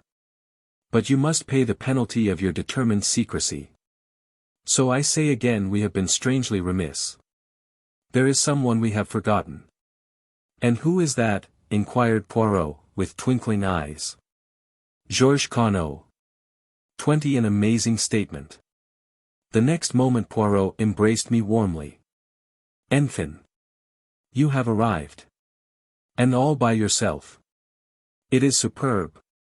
Continue your reasoning. You are right. Decidedly we have done wrong to forget Georges Carnot. I was so flattered by the little man's approval that I could hardly continue. But at last I collected my thoughts and went on. Georges Carnot disappeared 20 years ago, but we have no reason to believe that he is dead. Aucunement, agreed Poirot. Proceed. Therefore we will assume that he is alive. Exactly. Or that he was alive until recently. De mieux en mieux. We will presume, I continued, my enthusiasm rising, that he has fallen on evil days. He has become a criminal, an Apache, a tramp, a what you will. He chances to come to Merlinville. There he finds the woman he has never ceased to love. The sentimentality, warned Poirot. Where one hates one also loves, I quoted or misquoted. At any rate he finds her there, living under an assumed name. But she has a new lover, the Englishman, Renauld. Georges Carnot, the memory of old wrongs rising in him, quarrels with this Renauld. He lies in wait for him as he comes to visit his mistress, and stabs him in the back. Then, terrified at what he has done, he starts to dig a grave. I imagine it likely that Madame d'Aubreul comes out to look for her lover. She and Carnot have a terrible scene. He drags her into the shed, and there suddenly falls down in an epileptic fit. Now supposing Jacques Renauld to appear. Madame d'Aubreul tells him all, points out to him the dreadful consequences to her daughter if this scandal of the past is revived. His father's murderer is dead, let them do their best to hush it up. Jacques Renauld consents, goes to the house and has an interview with his mother, winning her over to his point of view. Primed with the story that Madame d'Aubreul has suggested to him, she permits herself to be gagged and bound. There, Poirot, what do you think of that? I leaned back, flushed with the pride of successful reconstruction. Poirot looked at me thoughtfully. I think that you should write for the cinema, mon ami, he remarked at last. You mean? It would make a good film, the story that you have recounted to me there, but it bears no sort of resemblance to everyday life. I admit that I haven't gone into all the details, but you have gone further, you have ignored them magnificently. What about the way the two men were dressed? Do you suggest that after stabbing his victim, Poirot removed his suit of clothes, donned it himself, and replaced the dagger? I don't see that matters, I objected rather huffily. He may have obtained clothes and money from Madame d'Aubreul by threats earlier in the day. By threats, eh? You seriously advanced that supposition? Certainly. He could have threatened to reveal her identity to the Renaulds, which would probably have put an end to all hopes of her daughter's marriage. You are wrong, Hastings. He could not blackmail her, for she had the whip hand. Georges Poirot, remember, is still wanted for murder. A word from her and he is in danger of the guillotine. I was forced, rather reluctantly, to admit the truth of this. Your theory, I remarked acidly, is doubtless correct as to all the details. My theory is the truth, said Poirot quietly. And the truth is necessarily correct. In your theory you made a fundamental error.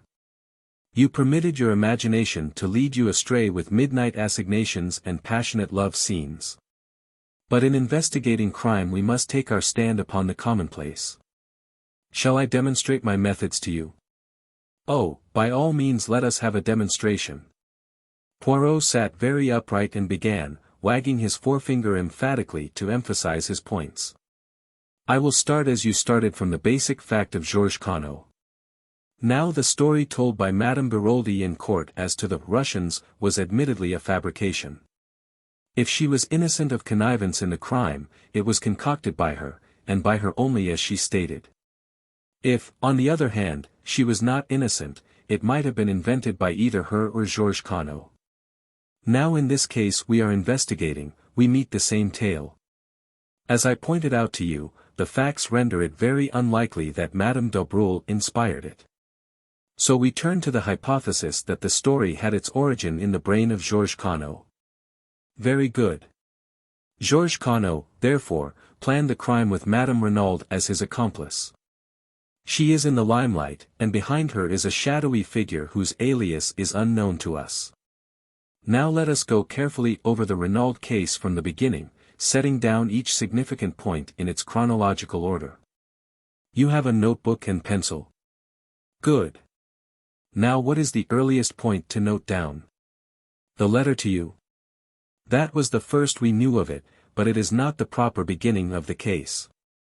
The first point of any significance, I should say, is the change that came over M. Renauld shortly after arriving in Merlinville, and which is attested to by several witnesses. We have also to consider his friendship with Madame d'Aubreul, and the large sums of money paid over to her. From thence we can come directly to the May 23rd. Poirot paused, cleared his throat, and signed to me to write. May 23rd. M. Renauld quarrels with his son over latter's wish to marry Martha d'Aubreul. Son leaves for Paris. May 24th. M. Renauld alters his will, leaving entire control of his fortune in his wife's hands. June 7th. Quarrel with tramp in garden, witnessed by Martha d'Aubreul. Letter written to M. Hercule Poirot, imploring assistance. Telegram sent to Jacques Renauld, bidding him proceed by the Anzora to Buenos Aires. Chauffeur, Masters, sent off on a holiday. Visit of a lady, that evening. As he is seeing her out, his words are, yes, yes, but for God's sake go now. Poirot paused. There, Hastings, take each of those facts one by one, consider them carefully by themselves and in relation to the whole, and see if you do not get new light on the matter. I endeavored conscientiously to do as he had said. After a moment or two, I said rather doubtfully. As to the first points, the question seems to be whether we adopt the theory of blackmail, or of an infatuation for this woman. Blackmail, decidedly. You heard what Stoner said as to his character and habits. Mrs. Renauld did not confirm his view, I argued.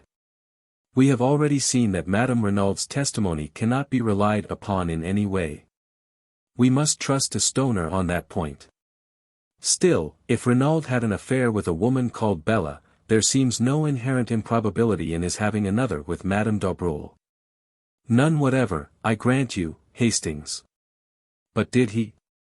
The letter, Poirot. You forget the letter. No, I do not forget. But what makes you think that letter was written to M. Renauld? Why, it was found in his pocket And that is all, cut in Poirot. There was no mention of any name to show to whom the letter was addressed. We assumed it was to the dead man because it was in the pocket of his overcoat. Now, mon ami, something about that overcoat struck me as unusual. I measured it, and made the remark that he wore his overcoat very long. That remark should have given you to think. I thought you were just saying it for the sake of saying something, I confessed. Ah, quelle idée. Later you observed me measuring the overcoat of M. Jack Renauld. Eh bien, M. Jack Renauld wears his overcoat very short. Put those two facts together with a third, namely that M. Jack Renauld flung out of the house in a hurry on his departure for Paris, and tell me what you make of it. I see, I said slowly, as the meaning of Poirot's remarks bore in upon me. That letter was written to Jack Renauld, not to his father. He caught up the wrong overcoat in his haste and agitation. Poirot nodded. Precisement. We can return to this point later. For the moment let us content ourselves with accepting the letter as having nothing to do with M. Renauld père, and pass to the next chronological event. May 23rd, I read, M. Renauld quarrels with his son over latter's wish to marry Martha d'Aubreuil. Son leaves for Paris. I don't see anything much to remark upon there, and the altering of the will the following day seems straightforward enough. It was the direct result of the quarrel. We agree, mon ami, at least as to the cause. But what exact motive underlay this procedure of M. Renauld's? I opened my eyes in surprise. Anger against his son, of course. Yet he wrote him affectionate letters to Paris. So Jack Renauld says, but he cannot produce them. Well, let us pass from that. Now we come to the day of the tragedy. You have placed the events of the morning in a certain order. Have you any justification for that? I have ascertained that the letter to me was posted at the same time as the telegram was dispatched. Masters was informed he could take a holiday shortly afterwards. In my opinion the quarrel with the tramp took place anterior to these happenings. I do not see that you can fix that definitely, unless you question Mademoiselle d'Aubreuil again. There is no need. I am sure of it. And if you do not see that, you see nothing, Hastings. I looked at him for a moment. Of course. I am an idiot. If the tramp was Georges Cano, it was after the stormy interview with him that Mr. Renauld apprehended danger. He sent away the chauffeur, Masters, whom he suspected of being in the other's pay, he wired to his son, and sent for you. A faint smile crossed Poirot's lips. You do not think it strange that he should use exactly the same expressions in his letter as Madame Renauld used later in her story? If the mention of Santiago was a blind, why should Renauld speak of it, and, what is more, send his son there? It is puzzling, I admit, but perhaps we shall find some explanation later. We come now to the evening, and the visit of the mysterious lady. I confess that fairly baffles me, unless it was Madame d'Aubreuil, as François all along maintained. Poirot shook his head. My friend, where are your wits wandering? Remember the fragment of check, and the fact that the name Bella Devine was faintly familiar to Stoner, and I think we may take it for granted that Bella Devine is the full name of Jack's unknown correspondent.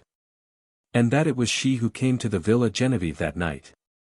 Whether she intended to see Jack, or whether she meant all along to appeal to his father we cannot be certain, but I think we may assume that this is what occurred.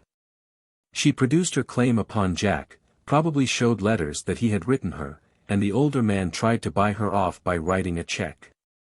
This she indignantly tore up. The terms of her letter are those of a woman genuinely in love, and she would probably deeply resent being offered money. In the end he got rid of her, and here the words that he used are significant. "Yes, yes, but for God's sake go now," I repeated.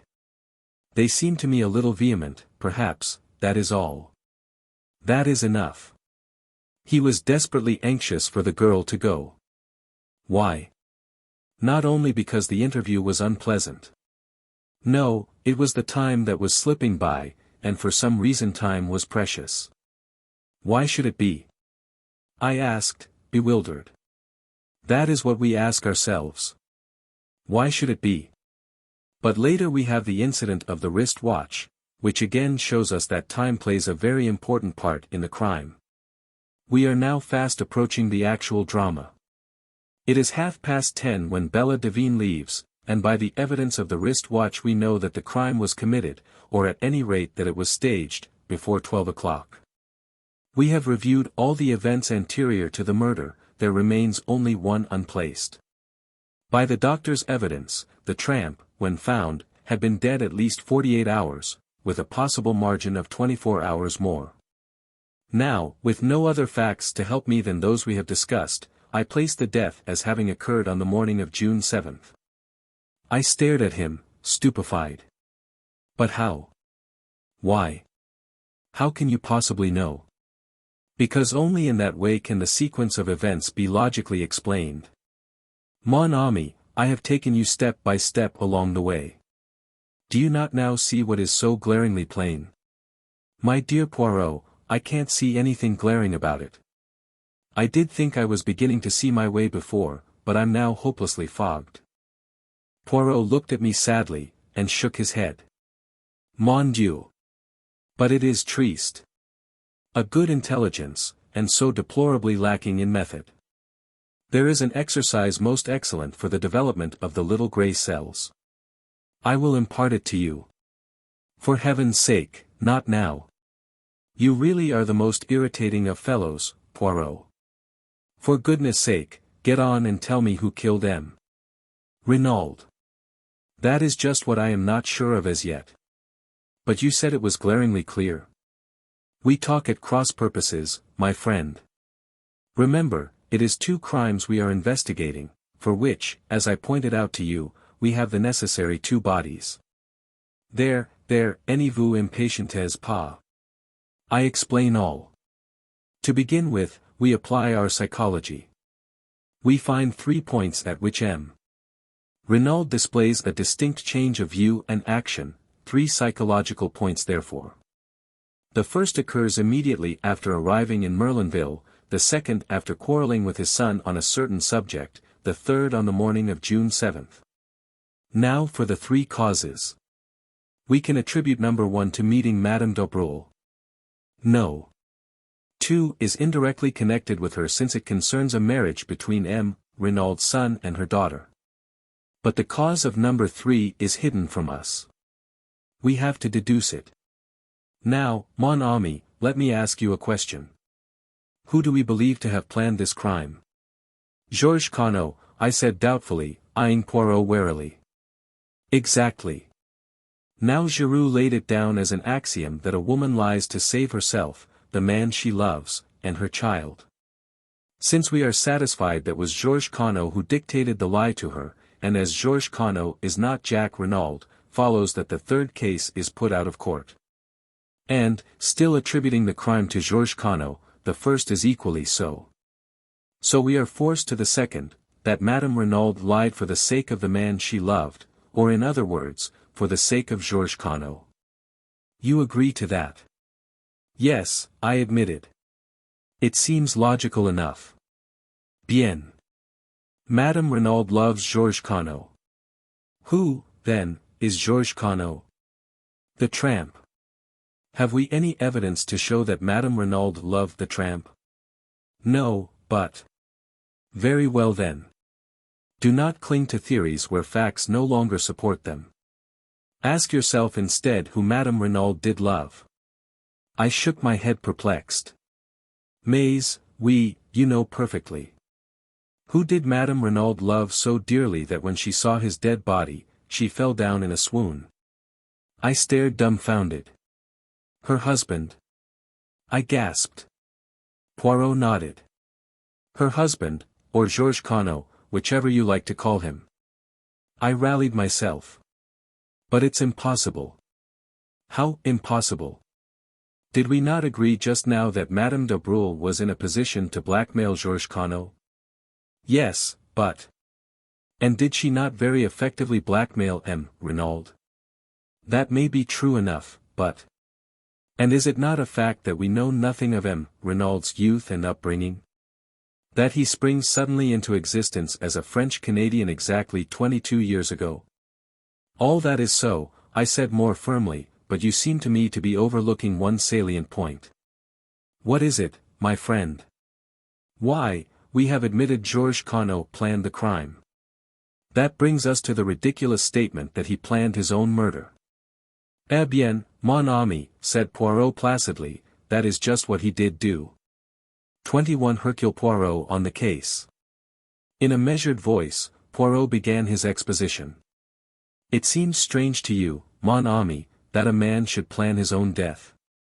So strange, that you prefer to reject the truth as fantastic, and to revert to a story that is in reality 10 times more impossible. Yes, M. Renauld planned his own death, but there is one detail that perhaps escapes you: he did not intend to die. I shook my head, bewildered. But no, it is almost simple really, said Poirot kindly. For the crime that M. Renauld proposed, a murderer was not necessary, as I told you, but a body was. Let us reconstruct, seeing events this time from a different angle. Georges Cano flies from justice, to Canada. There, under an assumed name he marries, and finally acquires a vast fortune in South America. But there is a nostalgia upon him for his own country. 20 years have elapsed, he is considerably changed in appearance, besides being a man of such eminence that no one is likely to connect him with a fugitive from justice many years ago. He deems it quite safe to return. He takes up his headquarters in England, but intends to spend the summers in France. And ill fortune, that obscure justice which shapes men's ends, and will not allow them to evade the consequences of their acts, takes him to Merlinville. There, in the whole of France, is the one person who is capable of recognizing him. It is, of course, a gold mine to Madame de Breuil, and a gold mine of which she is not slow to take advantage.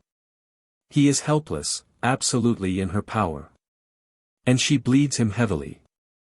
And then the inevitable happens. Jacques Renauld falls in love with the beautiful girl he sees almost daily, and wishes to marry her. That rouses his father. At all costs, he will prevent his son marrying the daughter of this evil woman. Jacques Renauld knows nothing of his father's past, but Madame Renauld knows everything. She is a woman of great force of character, and passionately devoted to her husband. They take counsel together. Renauld sees only one way of escape: death. He must appear to die, in reality escaping to another country where he will start again under an assumed name, and where Madame Renauld, having played the widow's part for a while, can join him. It is essential that she should have control of the money, so he alters his will. How they meant to manage the body business originally, I do not know, possibly an art student's skeleton, and a fire or something of the kind, but long before their plans have matured an event occurs which plays into their hands. A rough tramp, violent and abusive, finds his way into the garden. There is a struggle, M. Renauld seeks to eject him, and suddenly the tramp, an epileptic, falls down in a fit. He is dead. M. Renauld calls his wife. Together they drag him into the shed. As we know, the event had occurred just outside, and they realize the marvelous opportunity that has been vouchsafed them. The man bears no resemblance to M. Renauld, but he is middle-aged, of a usual French type. That is sufficient. I rather fancy that they sat on the bench up there, out of earshot from the house, discussing matters. Their plan was quickly made. The identification must rest solely on Madame Renaud's evidence. Jack Renauld and the chauffeur, who had been with his master 2 years, must be got out of the way. It was unlikely that the French women servants would go near the body, and in any case Renauld intended to take measures to deceive anyone not likely to appreciate details. Masters was sent off, a telegram dispatched to Jack, Buenos Aires being selected to give credence to the story that Renauld had decided upon. Having heard of me, as a rather obscure elderly detective, he wrote his appeal for help knowing that, when I arrived, the production of the letter would have a profound effect upon the examining magistrate, which, of course, it did. They dressed the body of the tramp in a suit of M. Renaud's and left his ragged coat and trousers by the door of the shed, not daring to take them into the house. And then, to give credence to the tale Madame Renauld was to tell, they drove the aeroplane dagger through his heart. That night, M. Renauld will first bind and gag his wife, and then, taking a spade, will dig a grave in that particular spot of ground where he knows how do you call it? Bunker, is to be made. It is essential that the body should be found. Madame de Breuil must have no suspicions. On the other hand, if a little time elapses, any dangers as to identity will be greatly lessened. Then, M. Renauld will don the tramp's rags, and shuffle off to the station, where he will leave, unnoticed, by the 12:10 train. Since the crime will be supposed to have taken place 2 hours later, no suspicion can possibly attach to him. You see now his annoyance at the inopportune visit of the girl Bella. Every moment of delay is fatal to his plans. He gets rid of her as soon as he can, however. Then, to work. He leaves the front door slightly ajar to create the impression that the assassins left that way. He binds and gags Madame Renauld, correcting his mistake of 22 years ago, when the looseness of the bonds caused suspicion to fall upon his accomplice, but leaving her primed with essentially the same story as he had invented before. Proving the unconscious recoil of the mind against originality. The night is chilly, and he slips on an overcoat over his underclothing, intending to cast it into the grave with the dead man. He goes out by the window, smoothing over the flower bed carefully, and thereby furnishing the most positive evidence against himself. He goes out onto the lonely golf links, and he digs, and then. Yes. And then, said Poirot gravely, the justice that he has so long eluded overtakes him. An unknown hand stabs him in the back. Now, Hastings, you understand what I mean when I talk of 2 crimes. The first crime, the crime that M. Renauld, in his arrogance, asked us to investigate, but he made a famous mistake there. He misjudged Hercule Poirot. Is solved. But behind it lies a deeper riddle. And to solve that will be difficult, since the criminal in his wisdom, has been content to avail himself of the devices prepared by M. Renauld. It has been a particularly perplexing and baffling mystery to solve. A young hand, like Giroux, who does not place any reliance on the psychology, is almost certain to fail. You're marvelous, Poirot, I said, with admiration. Absolutely marvelous. No one on earth but you could have done it. I think my praise pleased him. For once in his life, he looked almost embarrassed. Then you no longer despise poor old Papa Poirot? You shift your allegiance back from the human foxhound? His term for Giroux never failed to make me smile. Rather. You've scored over him handsomely. That poor Giroux, said Poirot, trying unsuccessfully to look modest. Without doubt it is not all stupidity. He has had la mauvaise chance once or twice. That dark hair coiled round the dagger, for instance. To say the least, it was misleading. To tell you the truth, Poirot, I said slowly, even now I don't quite see, whose hair was it? Madame Renaud's, of course. That is where la mauvaise chance came in. Her hair, dark originally, is almost completely silvered. It might just as easily have been a grey hair, and then, by no conceivable effort could Giroux have persuaded himself it came from the head of Jack Renauld. But it is all of a piece. Always the facts must be twisted to fit the theory. Did not Giroux find the traces of two persons, a man and a woman, in the shed? And how does that fit in with his reconstruction of the case? I will tell you, it does not fit in, and so we shall hear no more of them. I ask you, is that a methodical way of working? The Great Giroux. The Great Giroux is nothing but a toy balloon, swollen with its own importance. But I, Hercule Poirot, whom he despises, will be the little pin that pricks the big balloon, come ca. And he made an expressive gesture. Then, calming down, he resumed. Without doubt, when Madame Renauld recovers, she will speak. The possibility of her son being accused of the murder never occurred to her. How should it, when she believed him safely at sea on board the Anzora? Ah! Voilà une femme, Hastings. What force, what self-command. She only made one slip. On his unexpected return, it does not matter, now. And no one noticed, no one realized the significance of those words. What a terrible part she has had to play, poor woman. Imagine the shock when she goes to identify the body and, instead of what she expects, sees the actual lifeless form of the husband she has believed miles away by now. No wonder she fainted. But since then, despite her grief and her despair, how resolutely she has played her part, and how the anguish of it must wring her. She cannot say a word to set us on the track of the real murderers. For her son's sake, no one must know that Paul Renauld was Georges Cano, the criminal. Final and most bitter blow, she has admitted publicly that Madame d'Abreuil was her husband's mistress, for a hint of blackmail might be fatal to her secret. How cleverly she dealt with the examining magistrate when he asked her if there was any mystery in her husband's past life. Nothing so romantic, I am sure, le juge. It was perfect, the indulgent tone, the soupçon of sad mockery. At once Hautet felt himself foolish and melodramatic. Yes, she is a great woman. If she loved a criminal, she loved him royally. Poirot lost himself in contemplation. One thing more, Poirot, what about the piece of lead piping? You do not see. To disfigure the victim's face so that it would be unrecognizable. It was that which first set me on the right track.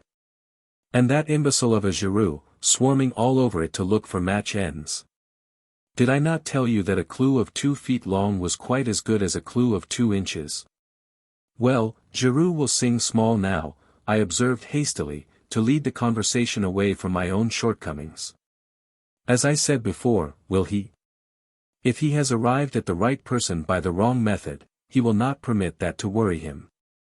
But surely, I paused as I saw the new trend of things. You see, Hastings, we must now start again. Who killed him, Renauld?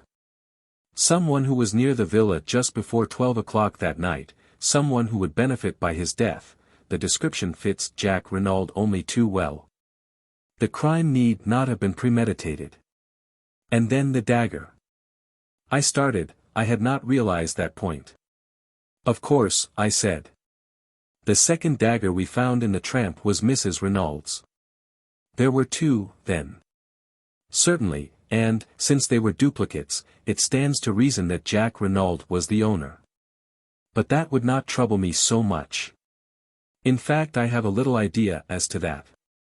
No, the worst indictment against him is again psychological, heredity, mon ami, heredity. Like father, like son, Jack Renauld, when all is said or done, is the son of Georges Cano. His tone was grave and earnest, and I was impressed in spite of myself. What is your little idea that you mentioned just now? I asked. For answer, Poirot consulted his turnip-faced watch, and then asked. What time is the afternoon boat from Calais? About 5, I believe. That will do very well. We shall just have time. You are going to England? Yes, my friend. Why? To find a possible witness. Who? With a rather peculiar smile upon his face, Poirot replied. Miss Bella Devine. But how will you find her? What do you know about her? I know nothing about her, but I can guess a good deal. We may take it for granted that her name is Bella Devine, and since that name was faintly familiar to M. Stoner, though evidently not in connection with the Renauld family, it is probable that she is on the stage. Jack Renauld was a young man with plenty of money, and 20 years of age. The stage is sure to have been the home of his first love. It tallies, too, with M. Renauld's attempt to placate her with a check. I think I shall find her all right, especially with the help of this. And he brought out the photograph I had seen him take from Jack Renauld's drawer. With love from Bella, was scrawled across the corner, but it was not that which held my eyes fascinated. The likeness was not first-rate, but for all that it was unmistakable to me. I felt a cold sinking, as though some unutterable calamity had befallen me. It was the face of Cinderella. 22 I find love. For a moment or two I sat as though frozen, the photograph still in my hand. Then, summoning all my courage to appear unmoved, I handed it back. At the same time, I stole a quick glance at Poirot. Had he noticed anything? But to my relief he did not seem to be observing me. Anything unusual in my manner had certainly escaped him. He rose briskly to his feet. We have no time to lose. We must make our departure with all dispatch. All is well, the sea it will be calm. In the bustle of departure, I had no time for thinking, but once on board the boat, secure from Poirot's observation, he, as usual, was practicing the method most excellent of Laverguire. I pulled myself together and attacked the facts dispassionately. How much did Poirot know? Was he aware that my acquaintance of the train and Bella Devine were one and the same? Why had he gone to the Hotel du Fer? On my behalf as I had believed? Or had I only fatuously thought so, and was this visit undertaken with a deeper and more sinister purpose? But in any case, why was he bent on finding this girl? Did he suspect her of having seen Jack Renauld commit the crime? Or did he suspect, but that was impossible. The girl had no grudge against the elder Renauld, no possible motive for wishing his death. What had brought her back to the scene of the murder? I went over the facts carefully. She must have left the train at Calais where I parted from her that day. No wonder I had been unable to find her on the boat. If she had dined in Calais, and then taken a train out to Merlinville, she would have arrived at the Villa Genevieve just about the time that Françoise said. What had she done when she left the house just after 10? Presumably either gone to an hotel, or returned to Calais. And then? The crime had been committed on Tuesday night. On Thursday morning, she was once more in Merlinville. Had she ever left France at all? I doubted it very much. What kept her there? The hope of seeing Jack Renauld. I had told her, as at the time we believed, that he was on the high seas en route to Buenos Aires. Possibly she was aware that the Anzora had not sailed. But to know that she must have seen Jack. Was that what Poirot was after? Had Jack Renauld, returning to see Martha de Breuil, come face to face instead with Bella Devine, the girl he had heartlessly thrown over? I began to see daylight. If that were indeed the case, it might furnish Jack with the alibi he needed. Yet under those circumstances his silence seemed difficult to explain.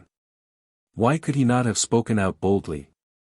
Did he fear for this former entanglement of his to come to the ears of Martha de Breuil? I shook my head, dissatisfied. The thing had been harmless enough, a foolish boy and girl affair, and I reflected cynically that the son of a millionaire was not likely to be thrown over by a penniless French girl, who moreover loved him devotedly, without a much graver cause. Altogether I found the affair puzzling and unsatisfactory. I disliked intensely being associated with Poirot in hunting this girl down, but I could not see any way of avoiding it, without revealing everything to him, and this, for some reason, I was loath to do. Poirot reappeared brisk and smiling at Dover, and our journey to London was uneventful. It was past 9 o'clock when we arrived, and I supposed that we should return straight away to our rooms and do nothing till the morning. But Poirot had other plans. We must lose no time, mon ami. The news of the arrest will not be in the English papers until the day after tomorrow, but still we must lose no time. I did not quite follow his reasoning, but I merely asked how he proposed to find the girl. You remember Joseph Aarons, the theatrical agent? No. I assisted him in a little matter of a Japanese wrestler. A pretty little problem, I must recount it to you one day. He, without doubt, will be able to put us in the way of finding out what we want to know. It took us some time to run Mr. Aarons to earth, and it was after midnight when we finally managed it. He greeted Poirot with every evidence of warmth, and professed himself ready to be of service to us in any way. There's not much about the profession I don't know, he said, beaming genially. Eh bien, Aarons, I desire to find a young girl called Bella Devine. Bella Devine. I know the name, but for the moment I can't place it. What's her line? That I do not know, but here is her photograph. Mr. Aarons studied it for a moment, then his face lighted. Got it. He slapped his thigh. The Dulcibella Kids, by the Lord. The Dulcibella Kids. That's it. They're sisters. Acrobats, dancers and singers. Give quite a good little turn.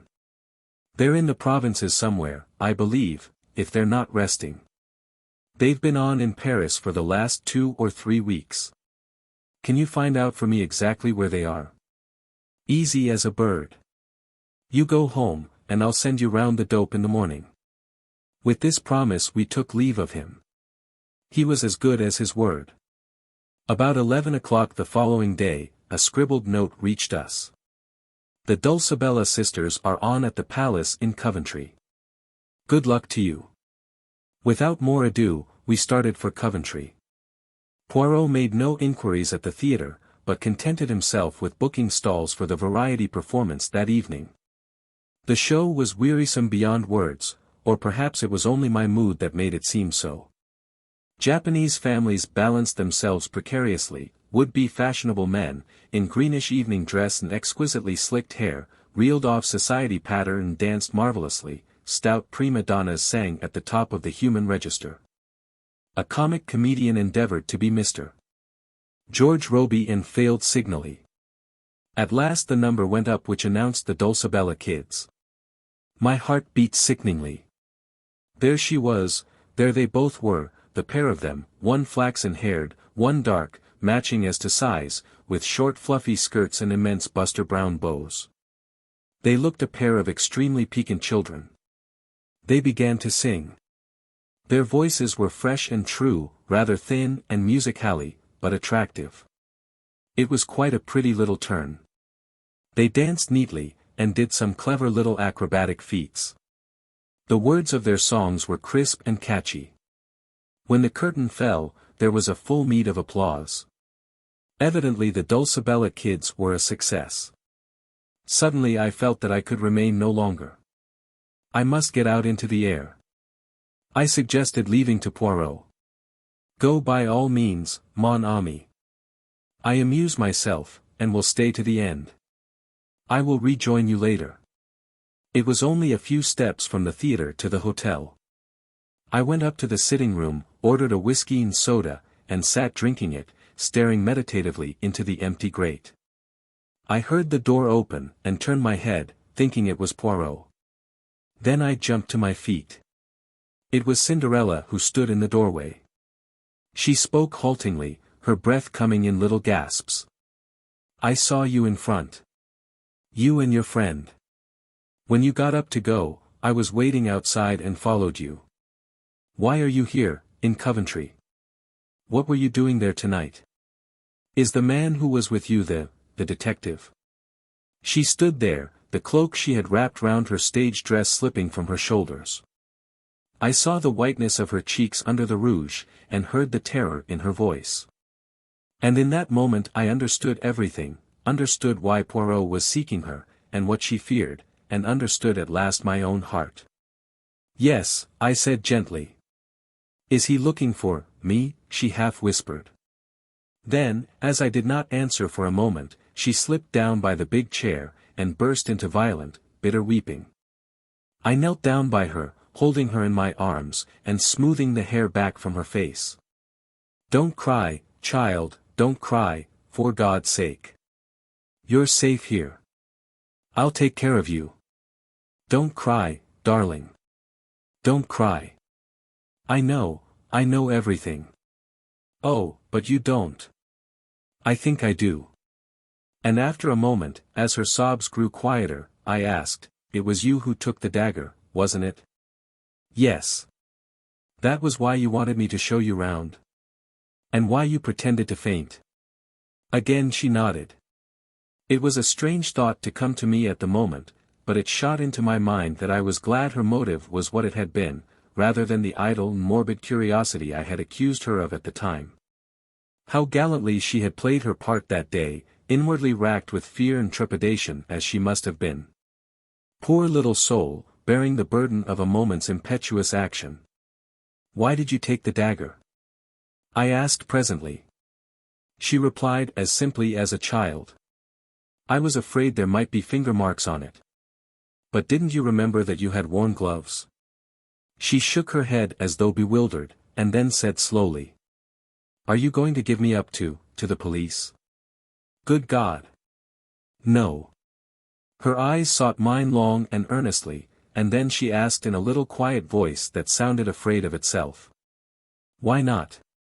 It seemed a strange place and a strange time for a declaration of love, and God knows, in all my imagining, I had never pictured love coming to me in such a guise. But I answered simply and naturally enough. Because I love you, Cinderella. She bent her head down, as though ashamed, and muttered in a broken voice. You can't, not if you knew, and then, as though rallying herself, she faced me squarely, and asked. What do you know, then? I know that you came to see Mr. Renauld that night. He offered you a check and you tore it up indignantly. Then you left the house. I paused. Go on, what next? I don't know whether you knew that Jack Renauld would be coming that night, or whether you just waited about on the chance of seeing him, but you did wait about. Perhaps you were just miserable, and walked aimlessly, but at any rate just before 12 you were still near there, and you saw a man on the golf links. Again I paused. I had leapt to the truth in a flash as she entered the room, but now the picture rose before me even more convincingly. I saw vividly the peculiar pattern of the overcoat on the dead body of Mr. Renauld, and I remembered the amazing likeness that had startled me into believing for one instant that the dead man had risen from the dead when his son burst into our conclave in the salon. Go on, repeated the girl steadily. I fancy his back was to you, but you recognized him, or thought you recognized him. The gait and the carriage were familiar to you, and the pattern of his overcoat. I paused. You told me in the train on the way from Paris that you had Italian blood in your veins, and that you had nearly got into trouble once with it. You used a threat in one of your letters to Jack Renauld. When you saw him there, your anger and jealousy drove you mad, and you struck. I don't believe for a minute that you meant to kill him. But you did kill him, Cinderella. She had flung up her hands to cover her face, and in a choked voice she said. You're right, you're right. I can see it all as you tell it. Then she turned on me almost savagely. And you love me? Knowing what you do, how can you love me? I don't know, I said a little wearily. I think love is like that, a thing one cannot help. I have tried, I know, ever since the first day I met you. And love has been too strong for me. And then suddenly, when I least expected it, she broke down again, casting herself down on the floor and sobbing wildly. Oh, I can't, she cried. I don't know what to do. I don't know which way to turn. Oh, pity me, someone, and tell me what to do. Again I knelt by her, soothing her as best I could. Don't be afraid of me, Bella. For God's sake, don't be afraid of me. I love you, that's true, but I don't want anything in return. Only let me help you. Love him still if you have to, but let me help you as he can't. It was as though she had been turned to stone by my words. She raised her head from her hands and stared at me. You think that? She whispered. You think that I love Jack Renauld?" Then, half laughing, half crying, she flung her arms passionately round my neck, and pressed her sweet wet face to mine. "Not as I love you," she whispered. "Never as I love you." Her lips brushed my cheek, and then, seeking my mouth, kissed me again and again with a sweetness and fire beyond belief. The wildness of it, and the wonder, I shall not forget, no, not as long as I live. It was a sound in the doorway that made us look up. Poirot was standing there looking at us. I did not hesitate. With a bound I reached him and pinioned his arms to his sides. "Quick," I said to the girl. "Get out of here. As fast as you can. I'll hold him." With one look at me, she fled out of the room past us. I held Poirot in a grip of iron. "Mon ami," observed the latter mildly, "you do this sort of thing very well. The strong man holds me in his grasp and I am helpless as a child. But all this is uncomfortable and slightly ridiculous. Let us sit down and be calm. You won't pursue her?" "Mon Dieu. No. Am I Giroux? Release me, my friend."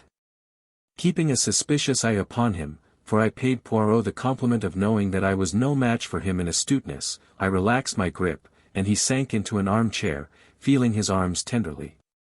"It is that you have the strength of a bull when you are roused, Hastings. Eh bien, and do you think you have behaved well to your old friend? I show you the girl's photograph and you recognize it, but you never say a word." "There was no need if you knew that I recognized it," I said rather bitterly. So Poirot had known all along. I had not deceived him for an instant. Ta. You did not know that I knew that. And tonight you helped the girl to escape when we have found her with so much trouble. Eh bien. It comes to this, are you going to work with me or against me, Hastings? For a moment or two I did not answer. To break with my old friend gave me great pain. Yet I must definitely range myself against him. Would he ever forgive me, I wondered. He had been strangely calm so far, but I knew him to possess marvelous self-command. "Poirot," I said, "I'm sorry. I admit I've behaved badly to you over this. But sometimes one has no choice. And in future I must take my own line." Poirot nodded his head several times. "I understand," he said. The mocking light had quite died out of his eyes, and he spoke with a sincerity and kindness that surprised me. "It is that, my friend, is it not? It is love that has come, not as you imagined it, all cock-a-hoop with fine feathers, but sadly, with bleeding feet. Well, I warned you. When I realized that this girl must have taken the dagger, I warned you. Perhaps you remember. But already it was too late. But, tell me, how much do you know?" I met his eyes squarely. "Nothing that you could tell me would be any surprise to me, Poirot. Understand that. But in case you think of resuming your search for Miss Devine, should like you to know one thing clearly. If you have any idea that she was concerned in the crime, or was the mysterious lady who called upon Mr. Renauld that night, you are wrong. I traveled home from France with her that day, and parted from her at Victoria that evening, so that it is clearly impossible for her to have been in Merlinville." "Ah!" Poirot looked at me thoughtfully. "And you would swear to that in a court of law?" "Most certainly I would." Poirot rose and bowed. "Mon ami. Vive l'amour. It can perform miracles. It is decidedly ingenious what you have thought of there. It defeats even Hercule Poirot. 23 difficulties ahead.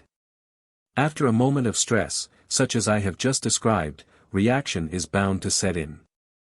I retired to rest that night on a note of triumph, but I awoke to realize that I was by no means out of the wood.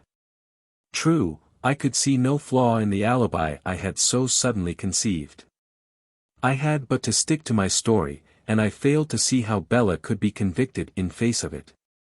It was not as though there was any old friendship between us that could be raked up, and which might lead them to suspect that I was committing perjury.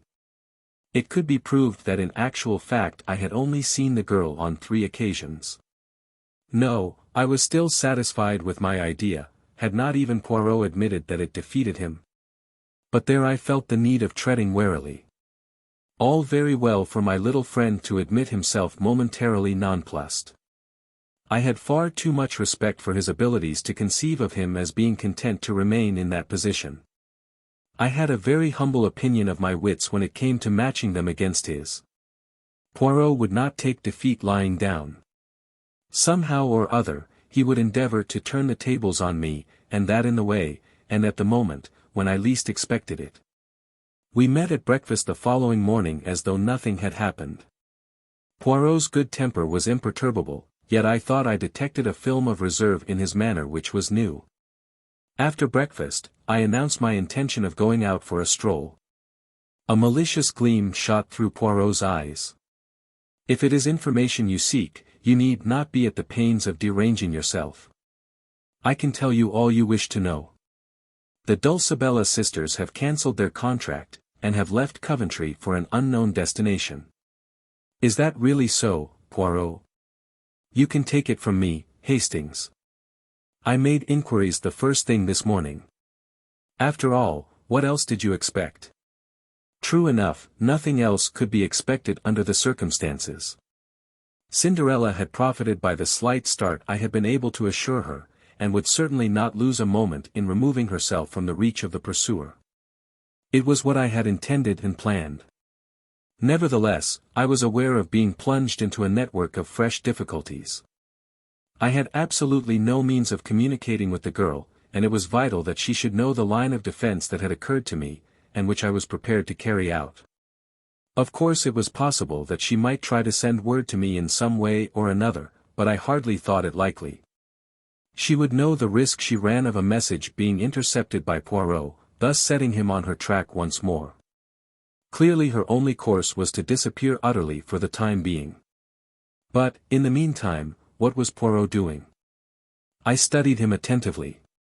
He was wearing his most innocent air, and staring meditatively into the far distance. He looked altogether too placid and supine to give me reassurance.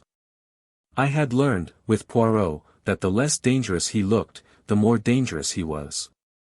His quiescence alarmed me. Observing a troubled quality in my glance, he smiled benignantly. You are puzzled, Hastings. You ask yourself why I do not launch myself in pursuit. Well, something of the kind. It is what you would do, were you in my place. I understand that. But I am not of those who enjoy rushing up and down a country seeking a needle in a haystack, as you English say. No, let Mademoiselle Bella Devine go. Without doubt, I shall be able to find her when the time comes.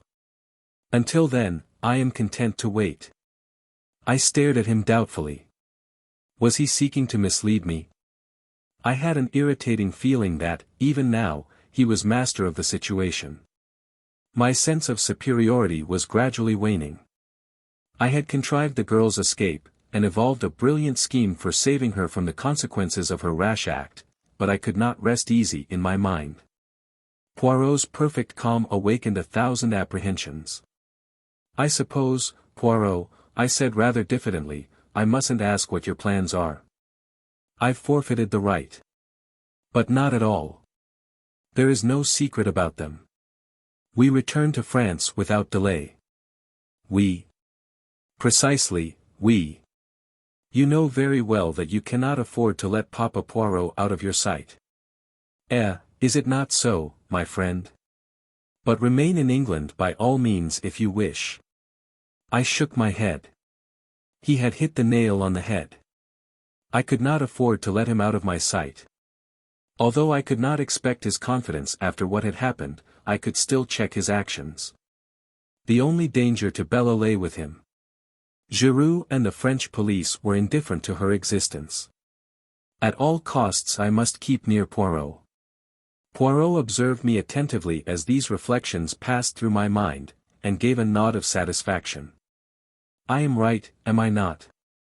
And as you are quite capable of trying to follow me, disguised with some absurdity such as a false beard, which every one would perceive, bien entendu, I much prefer that we should voyage together. It would annoy me greatly that anyone should mock themselves at you. Very well, then. But it's only fair to warn you. I know all. You are my enemy. Be my enemy then. It does not worry me at all. So long as it's all fair and above board, I don't mind. You have to the full the English passion for fair play. Now your scruples are satisfied, let us depart immediately. There is no time to be lost. Our stay in England has been short but sufficient. I know what I wanted to know. The tone was light, but I read a veiled menace into the words. Still, I began, and stopped. Still, as you say. Without doubt you are satisfied with the part you are playing. Me, I preoccupy myself with Jack Renauld. Jack Renauld. The words gave me a start. I had completely forgotten that aspect of the case. Jack Renauld, in prison, with the shadow of the guillotine looming over him. I saw the part one was playing in a more sinister light. I could save Bella, yes, but in doing so I ran the risk of sending an innocent man to his death. I pushed the thought from me with horror. It could not be. He would be acquitted. Certainly he would be acquitted. But the cold fear came back. Suppose he were not. What then? Could I have it on my conscience, horrible thought? Would it come to that in the end? A decision. Bella or Jack Renauld? The promptings of my heart were to save the girl I loved at any cost to myself. But, if the cost were to another, the problem was altered. What would the girl herself say? I remembered that no word of Jack Renauld's arrest had passed my lips. As yet she was in total ignorance of the fact that her former lover was in prison charged with a hideous crime which he had not committed. When she knew, how would she act? Would she permit her life to be saved at the expense of his? Certainly she must do nothing rash. Jack Renauld might, and probably would, be acquitted without any intervention on her part. If so, good. But if he was not? That was the terrible, the unanswerable problem. I fancied that she ran no risk of the extreme penalty. The circumstances of the crime were quite different in her case. She could plead jealousy and extreme provocation, and her youth and beauty would go for much. The fact that by a tragic mistake it was old Mr. Renauld, and not his son, who paid the penalty would not alter the motive of the crime. But in any case, however lenient the sentence of the court, it must mean a long term of imprisonment. No, Bella must be protected. And, at the same time, Jack Renauld must be saved. How this was to be accomplished I did not see clearly. But I pinned my faith to Poirot. He knew.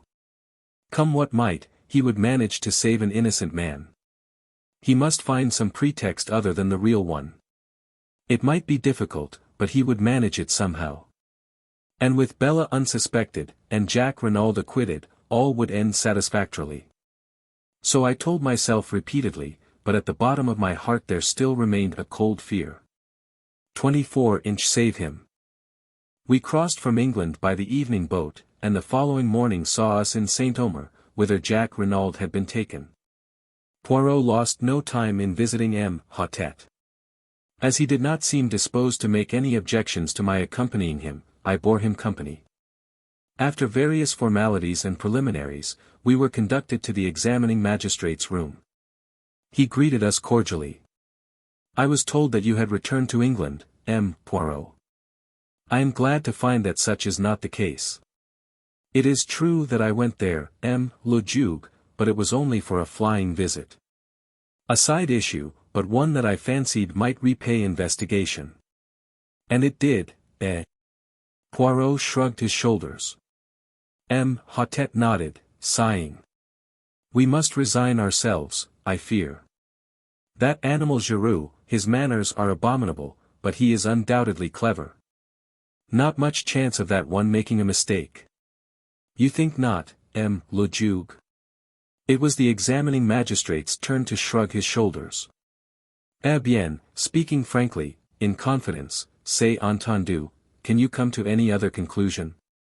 Frankly, Le Jube, there seem to me to be many points that are obscure. Such as? But Poirot was not to be drawn. I have not yet tabulated them, he remarked.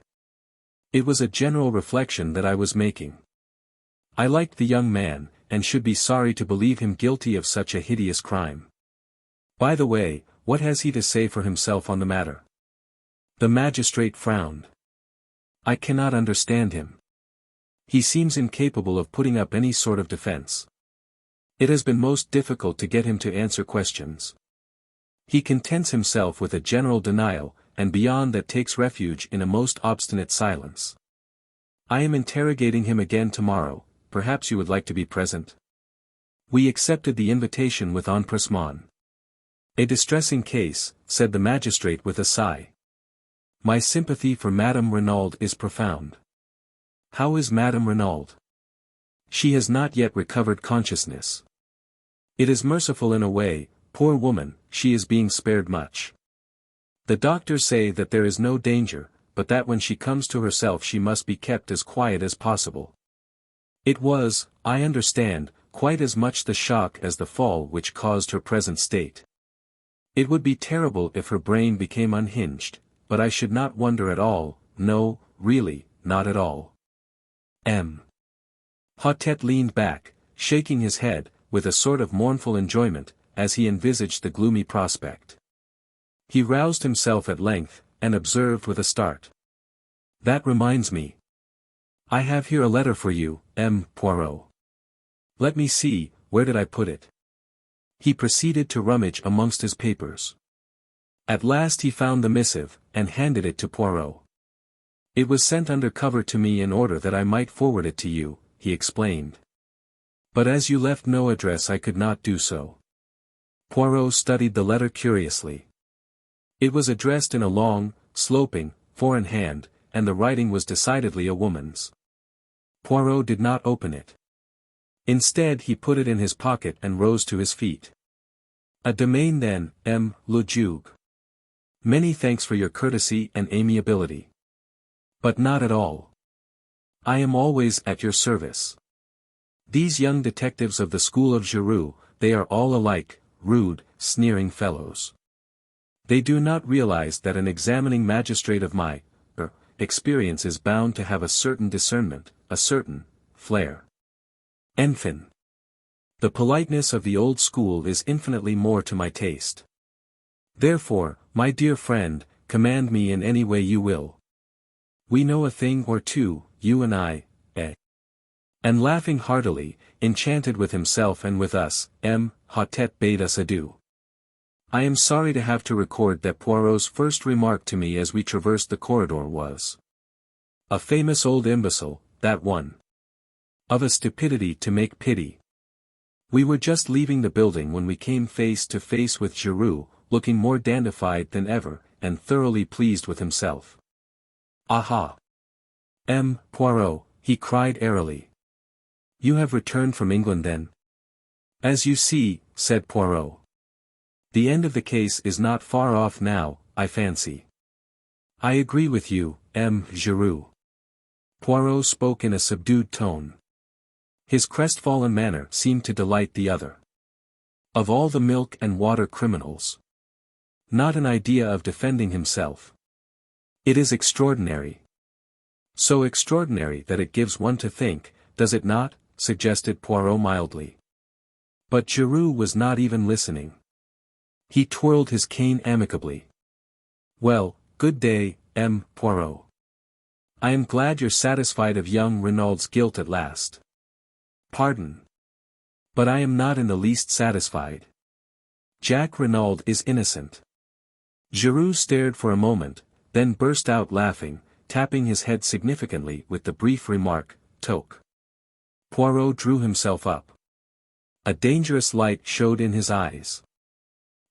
Giroux, throughout the case your manner to me has been deliberately insulting. You need teaching a lesson. I am prepared to wager you 500 francs that I find the murderer of Renauld before you do. Is it agreed?" Giroux stared helplessly at him, and murmured again. Toque. Come now, urged Poirot, is it agreed? I have no wish to take your money from you. Make your mind easy, you will not. Oh, well then, I agree. You speak of my manner to you being insulting.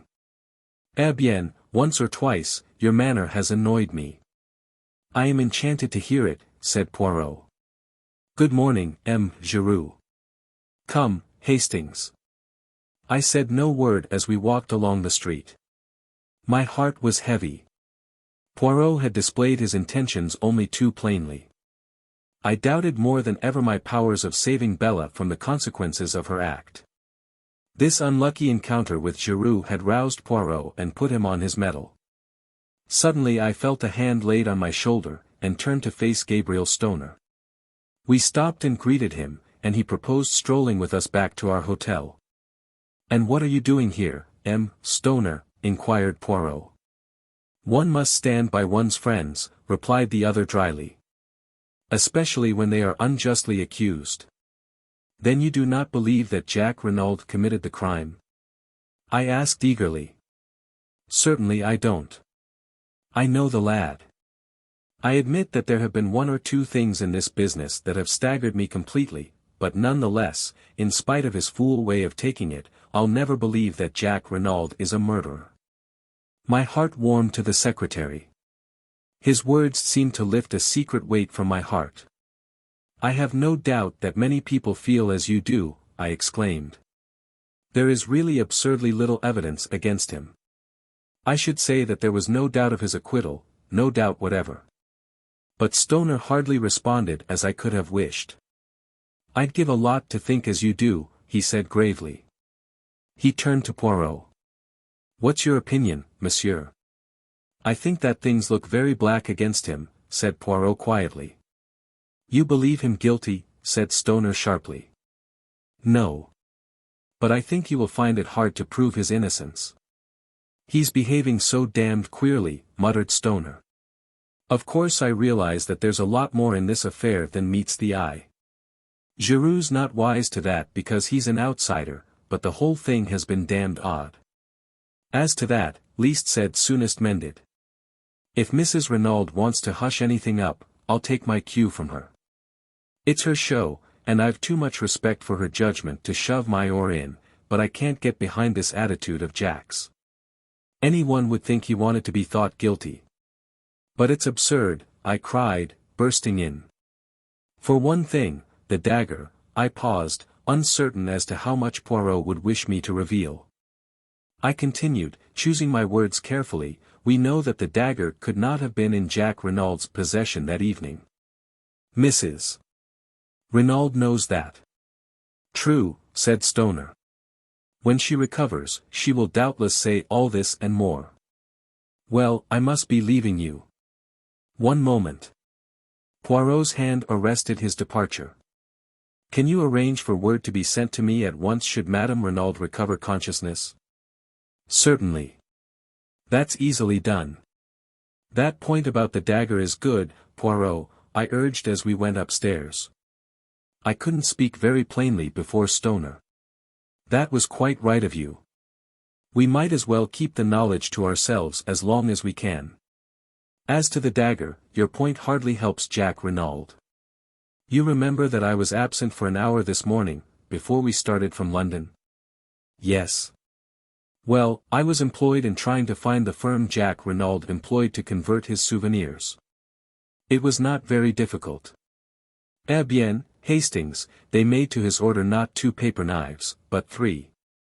So that, after giving one to his mother, and one to Bella Devine, there was a third which he doubtless retained for his own use.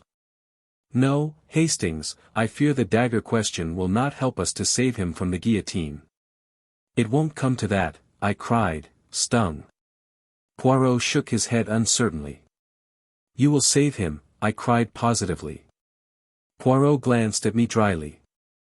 Have you not rendered it impossible, mon ami? Some other way, I muttered. Ah. Sapristi. But it is miracles you ask from me. No, say no more. Let us instead see what is in this letter. And he drew out the envelope from his breast pocket. His face contracted as he read, then he handed the one flimsy sheet to me. There are other women in the world who suffer, Hastings. The writing was blurred and the note had evidently been written in great agitation. Dear M. Poirot, if you get this, I beg of you to come to my aid. I have no one to turn to, and at all costs Jack must be saved. I implore of you on my knees to help us.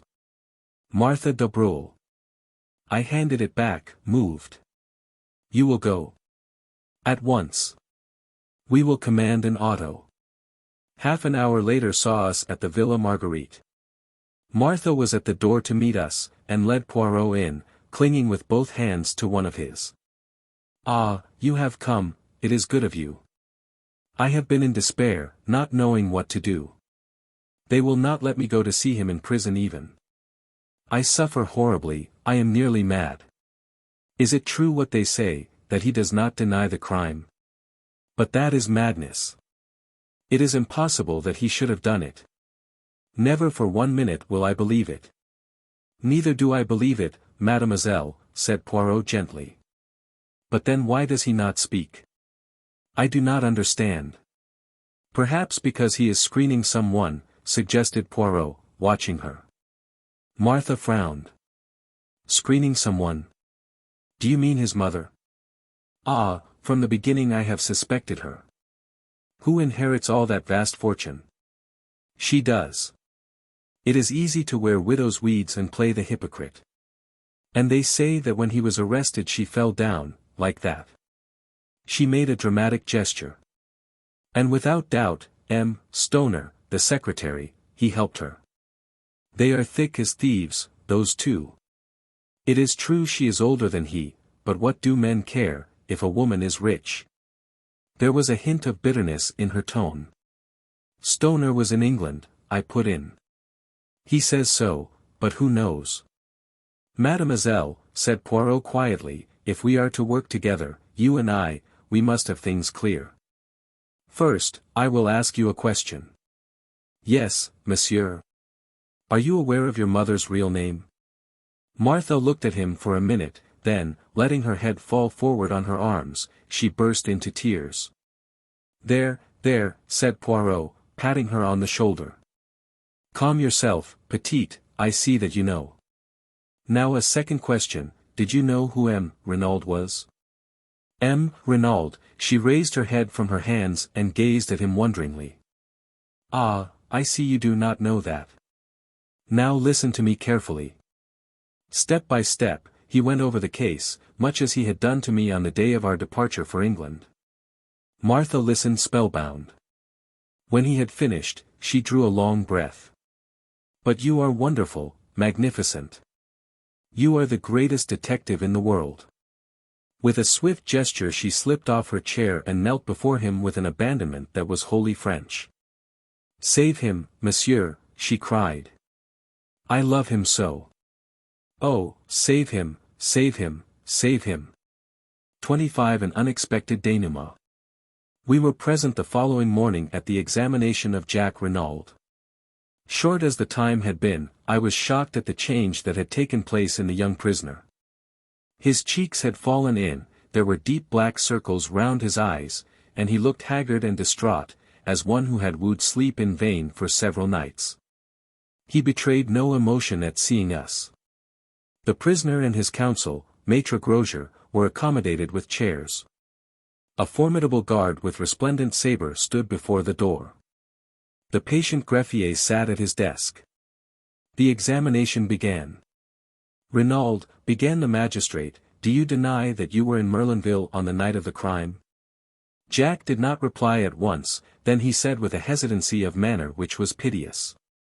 I told you that I was in Cherbourg. Maître Grosier frowned and sighed. I realized at once that Jack Renauld was obstinately bent on conducting his own case as he wished, to the despair of his legal representative. The magistrate turned sharply. Send in the station witnesses. In a moment or two the door opened to admit a man whom I recognized as being a porter at Merlinville station. You were on duty on the night of June 7th? Yes, monsieur. You witnessed the arrival of the 11:40 train? Yes, monsieur. Look at the prisoner. Do you recognize him as having been one of the passengers to alight? Yes, monsieur le juge. There is no possibility of your being mistaken? No, monsieur. I knew Jack Renauld well. Nor of your being mistaken as to the date? No, monsieur. Because it was the following morning, June 8th, that we heard of the murder. Another railway official was brought in, and confirmed the first one's evidence. The magistrate looked at Jack Renauld. These men have identified you positively. What have you to say? Jack shrugged his shoulders. Nothing. Hautet exchanged a glance with the greffier, as the scratching of the latter's pen recorded the answer. Renauld, continued the magistrate, do you recognize this? He took something from the table by his side, and held it out to the prisoner. I shuddered as I recognized the aeroplane dagger. Pardon, cried Maître Grosjean. I demand to speak to my client before he answers that question. But Jack Renauld had no consideration for the feelings of the wretched Grosjean. He waved him aside, and replied quietly. Certainly I recognize it. It is a present given by me to my mother, as a souvenir of the war. Is there, as far as you know, any duplicate of that dagger in existence? Again Maître Grosjean burst out, and again Jack overrode him. Not that I know of. The setting was my own design. Even the magistrate almost gasped at the boldness of the reply. It did, in very truth, seem as though Jack was rushing on his fate. I realized, of course, the vital necessity he was under of concealing, for Bella's sake, the fact that there was a duplicate dagger in the case. So long as there was supposed to be only one weapon, no suspicion was likely to attach to the girl who had had the second paper knife in her possession. He was valiantly shielding the woman he had once loved, but at what a cost to himself. I began to realize the magnitude of the task I had so lightly set Poirot. It would not be easy to secure the acquittal of Jack Renauld, by anything short of the truth. Hautet spoke again, with a peculiarly biting inflection. Madame Renauld told us that this dagger was on her dressing table on the night of the crime. But Madame Renauld is a mother. It will doubtless astonish you, Renauld, but I consider it highly likely that Madame Renauld was mistaken, and that, by inadvertence perhaps, you had taken it with you to Paris. Doubtless you will contradict me. I saw the lad's handcuffed hands clench themselves. The perspiration stood out in beads upon his brow, as with a supreme effort he interrupted Hautet in a hoarse voice. I shall not contradict you. It is possible. It was a stupefying moment. Maître Grosjean rose to his feet, protesting. My client has undergone a considerable nervous strain. I should wish it put on record that I do not consider him answerable for what he says. The magistrate quelled him angrily. For a moment a doubt seemed to arise in his own mind. Jack Renauld had almost overdone his part. He leaned forward, and gazed at the prisoner searchingly. Do you fully understand, Renauld, that on the answers you have given me I shall have no alternative but to commit you for trial? Jack's pale face flushed. He looked steadily back. Hautet, I swear that I did not kill my father. But the magistrate's brief moment of doubt was over. He laughed a short, unpleasant laugh. Without doubt, they are always innocent, our prisoners. By your own mouth you are condemned. You can offer no defense, no alibi, only a mere assertion which would not deceive a babe, that you are not guilty. You killed your father, Renauld, cruel and cowardly murder, for the sake of money which you believed would come to you at his death. Your mother was an accessory after the fact. Doubtless, in view of the fact that she acted as a mother, the courts will extend an indulgence to her that they will not accord to you. And rightly so. Your crime was a horrible one, to be held in abhorrence by gods and men. Hautet was enjoying himself, working up his period, steeped in the solemnity of the moment, and his own role as representative of justice. You killed, and you must pay the consequences of your action. I speak to you, not as a man, but as justice, eternal justice, which Hottet was interrupted, to his intense annoyance. The door was pushed open. Le Juge, stammered the attendant, there is a lady who says. Who says what? Cried the justly incensed magistrate. This is highly irregular. I forbid it, I absolutely forbid it. But a slender figure pushed the stammering gendarme aside. Dressed all in black, with a long veil that hid her face, she advanced into the room. My heart gave a sickening throb. She had come then. All my efforts were in vain. Yet I could not but admire the courage that had led her to take this step so unfalteringly. She raised her veil, and I gasped. For, though as like her as two peas, this girl was not Cinderella. On the other hand, now that I saw her without the fair wig she had worn on the stage, I recognized her as the girl of the photograph in Jack Renauld's room. You are the Juge d'instruction, Hottet, she queried. Yes, but I forbid. My name is Bella Devine. I wish to give myself up for the murder of Mr. Renauld. 26 I receive a letter. My friend, you will know all when you get this. Nothing that I can say will move Bella.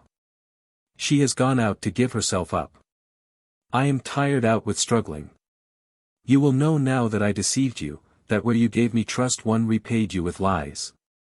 It will seem, perhaps, indefensible to you, but I should like, before I go out of your life forever, to show you just how it all came about. If I knew that you forgave me, it would make life easier for me. It wasn't for myself I did it, that's the only thing I can put forward to say for myself. I'll begin from the day I met you in the boat train from Paris. I was uneasy then about Bella. She was just desperate about Jack Renauld, she'd have lain down on the ground for him to walk on, and when he began to change, and to stop writing so often, she began getting in a state. She got it into her head that he was keen on another girl, and of course, as it turned out afterwards, she was quite right there. She'd made up her mind to go to their villa at Merlinville, and try and see Jack. She knew I was against it, and tried to give me the slip. I found she was not on the train at Calais, and determined I would not go on to England without her. I'd an uneasy feeling that something awful was going to happen if I couldn't prevent it. I met the next train from Paris. She was on it, and set upon going out then and there to Merlinville. I argued with her for all I was worth, but it wasn't any good. She was all strung up and set upon having her own way. Well, I washed my hands of it. I'd done all I could. It was getting late. I went to an hotel, and Bella started for Merlinville. I still couldn't shake off my feeling of what the books call impending disaster. The next day came, but no Bella. She'd made a date with me to meet at the hotel, but she didn't keep it. No sign of her all day. I got more and more anxious. Then came an evening paper with the news. It was awful. I couldn't be sure, of course, but I was terribly afraid. I figured it out that Bella had met Papa Renauld and told him about her and Jack, and that he'd insulted her or something like that. We've both got terribly quick tempers. Then all the masked foreigner business came out, and I began to feel more at ease. But it still worried me that Bella hadn't kept her date with me. By the next morning, I was so rattled that I just got to go and see what I could. First thing, I ran up against you. You know all that. When I saw the dead man, looking so like Jack, and wearing Jack's fancy overcoat, I knew. And there was the identical paper knife, wicked little thing, that Jack had given Bella. 10 to 1 it had her finger marks on it. I can't hope to explain to you the sort of helpless horror of that moment. I only saw one thing clearly, I must get hold of that dagger, and get right away with it before they found out it was gone. I pretended to faint, and whilst you were away getting water I took the thing and hid it away in my dress. I told you that I was staying at the Hotel du Fer, but of course really I made a beeline back to Calais, and then on to England by the first boat. When we were in mid-channel, I dropped that little devil of a dagger into the sea. Then I felt I could breathe again. Bella was at our digs in London. She looked like nothing on God's earth. I told her what I'd done, and that she was pretty safe for the time being. She stared at me, and then began laughing. It was horrible to hear her. I felt that the best thing to do was to keep busy. She'd go mad if she had time to brood on what she'd done. Luckily we got an engagement at once. And then, I saw you and your friend, watching us that night. I was frantic. You must suspect, or you wouldn't have tracked us down. I had to know the worst, so I followed you. I was desperate. And then, before I'd had time to say anything, I tumbled to it that it was me you suspected, not Bella. Or at least that you thought I was Bella since I'd stolen the dagger. I wish, honey, that you could see back into my mind at that moment. You'd forgive me, perhaps. I was so frightened, and muddled, and desperate. All I could get clearly was that you would try and save me. I didn't know whether you'd be willing to save her. I thought very likely not, it wasn't the same thing. And I couldn't risk it. Bella's my twin, I'd got to do the best for her. So I went on lying. I felt mean, I feel mean still. That's all, enough too, you'll say, I expect. I ought to have trusted you. If I had, as soon as the news was in the paper that Jack Renauld had been arrested, it was all up. Bella wouldn't even wait to see how things went. I'm very tired. I can't write any more. She had begun to sign herself Cinderella, but had crossed that out and written instead, Dulcie Divine. It was an ill-written, blurred epistle, but I have kept it to this day. Poirot was with me when I read it. The sheets fell from my hand, and I looked across at him. Did you know all the time that it was, the other? Yes, my friend. Why did you not tell me? To begin with, I could hardly believe it conceivable that you could make such a mistake. You had seen the photograph. The sisters are very alike, but by no means incapable of distinguishment. But the fair hair. A wig, worn for the sake of a piquant contrast on the stage. Is it conceivable that with twins one should be fair and one dark? Why didn't you tell me that night at the hotel in Coventry? You were rather high-handed in your methods, mon ami, said Poirot dryly. You did not give me a chance. But afterwards? Ah, afterwards. Well, to begin with, I was hurt at your want of faith in me. And then, I wanted to see whether your feelings would stand the test of time. In fact, whether it was love, or a flash in the pan, with you. I should not have left you long in your error. I nodded. His tone was too affectionate for me to bear resentment. I looked down on the sheets of the letter. Suddenly I picked them up from the floor, and pushed them across to him. Read that, I said. I'd like you to. He read it through in silence, then he looked up at me. What is it that worries you, Hastings? This was quite a new mood in Poirot. His mocking manner seemed laid quite aside. I was able to say what I wanted without too much difficulty. She doesn't say, well, not whether she cares for me or not. Poirot turned back the pages. I think you are mistaken, Hastings. Where? I cried, leaning forward eagerly. Poirot smiled. She tells you that in every line of the letter, mon ami. But where am I to find her? There's no address on the letter. There's a French stamp, that's all. Excite yourself not. Leave it to Papa Poirot. I can find her for you as soon as I have 5 little minutes. 27 Jack Renaud's story. Congratulations, Jack, said Poirot, wringing the lad warmly by the hand. Young Renauld had come to us as soon as he was liberated, before starting for Merlinville to rejoin Martha and his mother. Stoner accompanied him. His heartiness was in strong contrast to the lad's wan looks. It was plain that the boy was on the verge of a nervous breakdown. Although delivered from the immediate peril that was hanging over him, the circumstances of his release were too painful to let him feel full relief. He smiled mournfully at Poirot, and said in a low voice, "I went through it to protect her, and now it's all no use." "You could hardly expect the girl to accept the price of your life," remarked Stoner dryly. "She was bound to come forward when she saw you heading straight for the guillotine." "Foi. And you were heading for it too," added Poirot, with a slight twinkle. "You would have had Maître Grosier's death from rage on your conscience if you had gone on." "He was a well-meaning ass, I suppose," said Jack. "But he worried me horribly. You see, I couldn't very well take him into my confidence. But, my God! What's going to happen about Bella?" "If I were you," said Poirot frankly, "I should not distress myself unduly.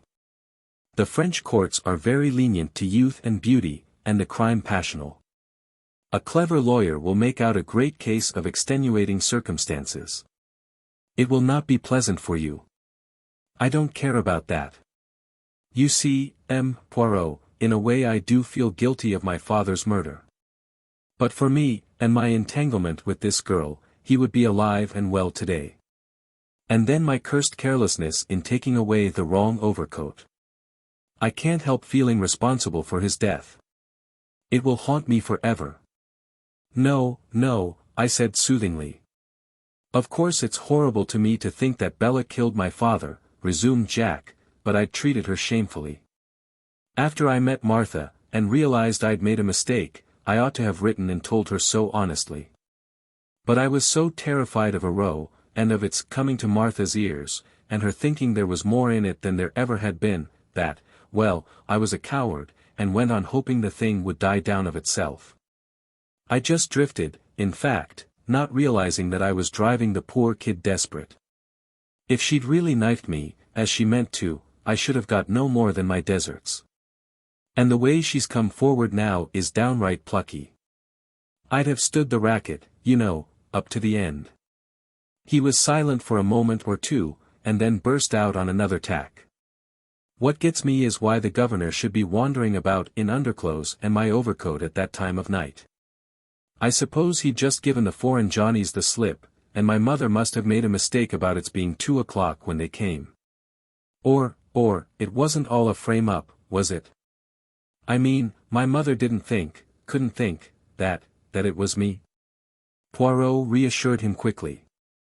No, Jack. Have no fears on that score. As for the rest, I will explain it to you one of these days. It is rather curious. But will you recount to us exactly what did occur on that terrible evening? There's very little to tell. I came from Cherbourg, as I told you, in order to see Martha before going to the other end of the world. The train was late, and I decided to take the short cut across the golf links. I could easily get into the grounds of the Villa Marguerite from there. I had nearly reached the place when... He paused and swallowed. Yes. I heard a terrible cry. It wasn't loud, a sort of choke and gasp, but it frightened me. For a moment I stood rooted to the spot. Then I came round the corner of a bush. There was moonlight. I saw the grave, and a figure lying face downwards, with a dagger sticking in the back. And then, I looked up and saw her. She was looking at me as though she saw a ghost. It's what she must have thought me at first. All expression seemed frozen out of her face by horror. And then she gave a cry, and turned and ran. He stopped, trying to master his emotion. "And afterwards?" asked Poirot gently. "I really don't know. I stayed there for a time, dazed. And then I realized I'd better get away as fast as I could. It didn't occur to me that they would suspect me, but I was afraid of being called upon to give evidence against her. I walked to Saint Beauvais as I told you, and got a car from there back to Cherbourg. A knock came at the door, and a page entered with a telegram which he delivered to Stoner. He tore it open. Then he got up from his seat. "Mrs. Renauld has regained consciousness," he said. "Ah!" Poirot sprang to his feet. Let us all go to Merlinville at once. A hurried departure was made forthwith. Stoner, at Jack's instance, agreed to stay behind and do all that could be done for Bella Devine. Poirot, Jack Renauld and I set off in the Renauld car. The run took just over 40 minutes. As we approached the doorway of the Villa Marguerite, Jack Renauld shot a questioning glance at Poirot. How would it be if you went on first, to break the news to my mother that I am free? While you break it in person to Mademoiselle Martha, finished Poirot, with a twinkle. But yes, by all means, I was about to propose such an arrangement myself. Jack Renauld did not wait for more. Stopping the car, he swung himself out, and ran up the path to the front door. We went on in the car to the Villa Genevieve. Poirot, I said, do you remember how we arrived here that first day? And were met by the news of M. Renauld's murder? Ah! Yes, truly. Not so long ago, either. But what a lot of things have happened since then, especially for you, mon ami. Poirot, what have you done about finding Dulcie? Calm yourself, Hastings.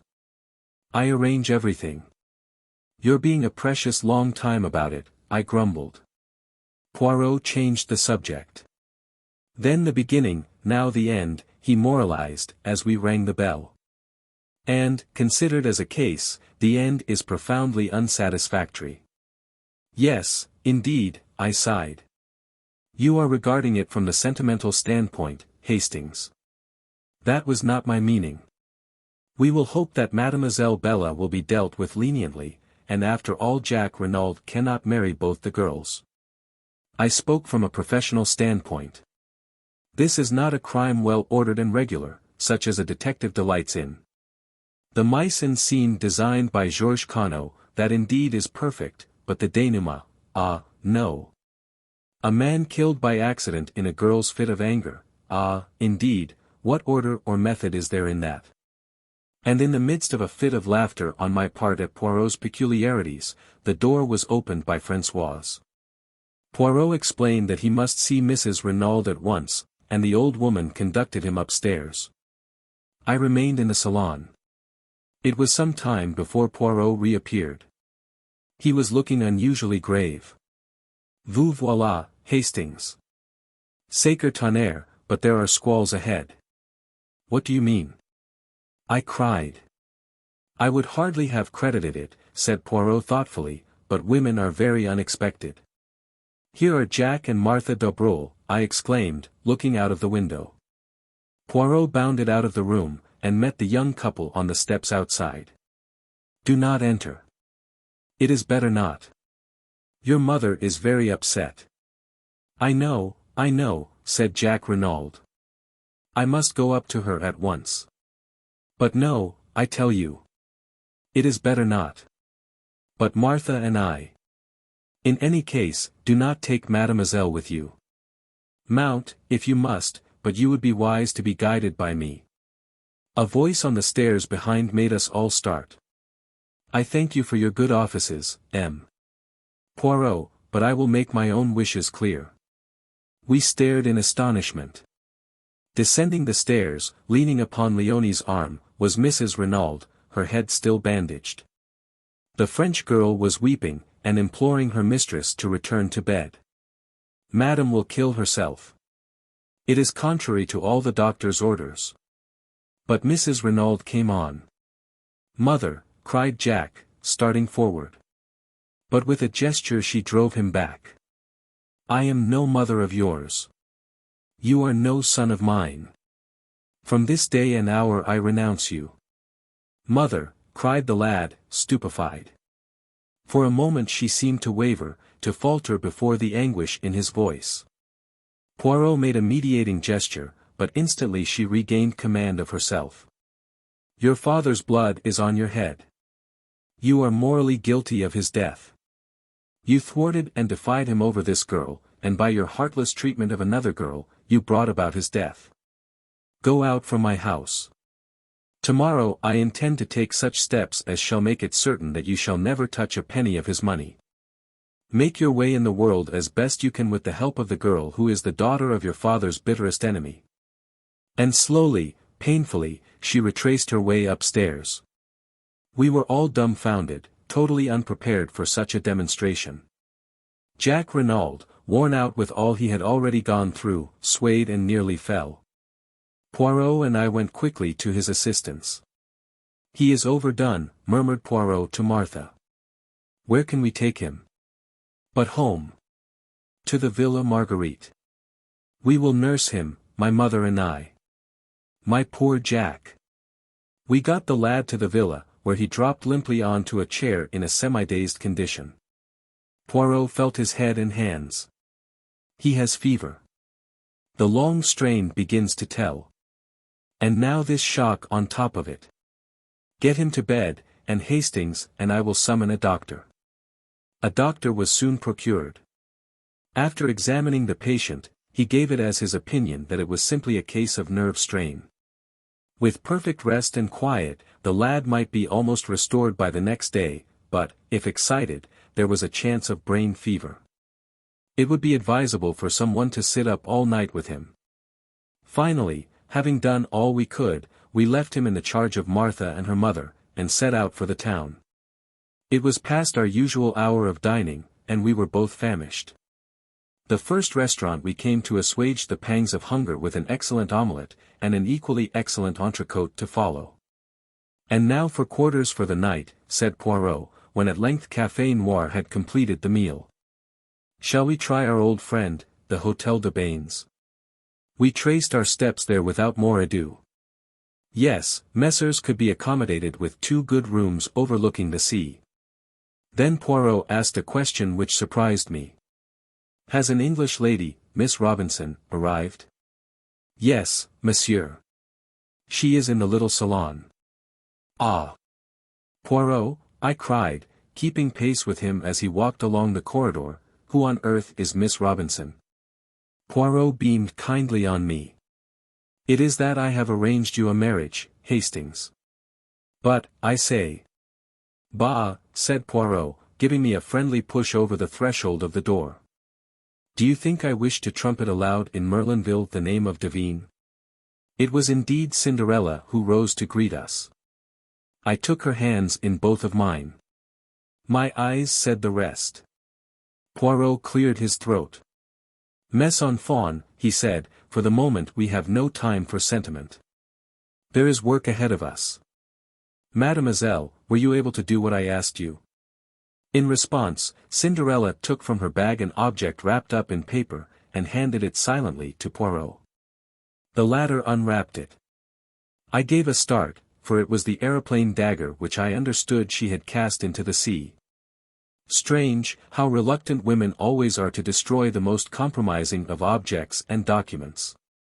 "Très bien, mon enfant," said Poirot.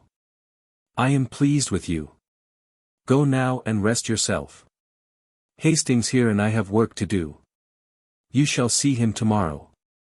"Where are you going?" asked the girl, her eyes widening. "You shall hear all about it tomorrow. Because wherever you're going, I'm coming too." "But mademoiselle."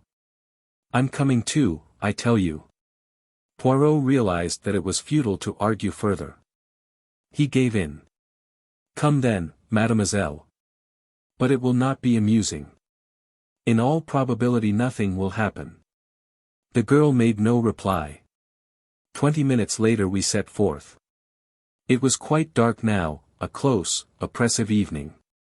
Poirot led the way out of the town in the direction of the Villa Genevieve. But when he reached the Villa Marguerite he paused. "I should like to assure myself that all goes well with Jack Renauld. Come with me, Hastings. Mademoiselle will perhaps remain outside. Madame d'Abreuil might say something which would wound her." We unlatched the gate, and walked up the path. As we went round to the side of the house, I drew Poirot's attention to a window on the first floor. Thrown sharply on the blind was the profile of Martha d'Abreuil. "Ah," said Poirot. "I figure to myself that that is the room where we shall find Jack Renauld." Madame d'Abreuil opened the door to us. She explained that Jack was much the same, but perhaps we would like to see for ourselves. She led us upstairs and into the bedroom. Martha de Breuil was embroidering by a table with a lamp on it. She put her finger to her lips as we entered. Jack Renauld was sleeping an uneasy fitful sleep, his head turning from side to side, and his face still unduly flushed. "Is the doctor coming again?" asked Poirot in a whisper. "Not unless we send. He is sleeping, that is the great thing. Maman made him a tisane." She sat down again with her embroidery as we left the room. Madame de Breuil accompanied us down the stairs. Since I had learned of her past history, I viewed this woman with increased interest.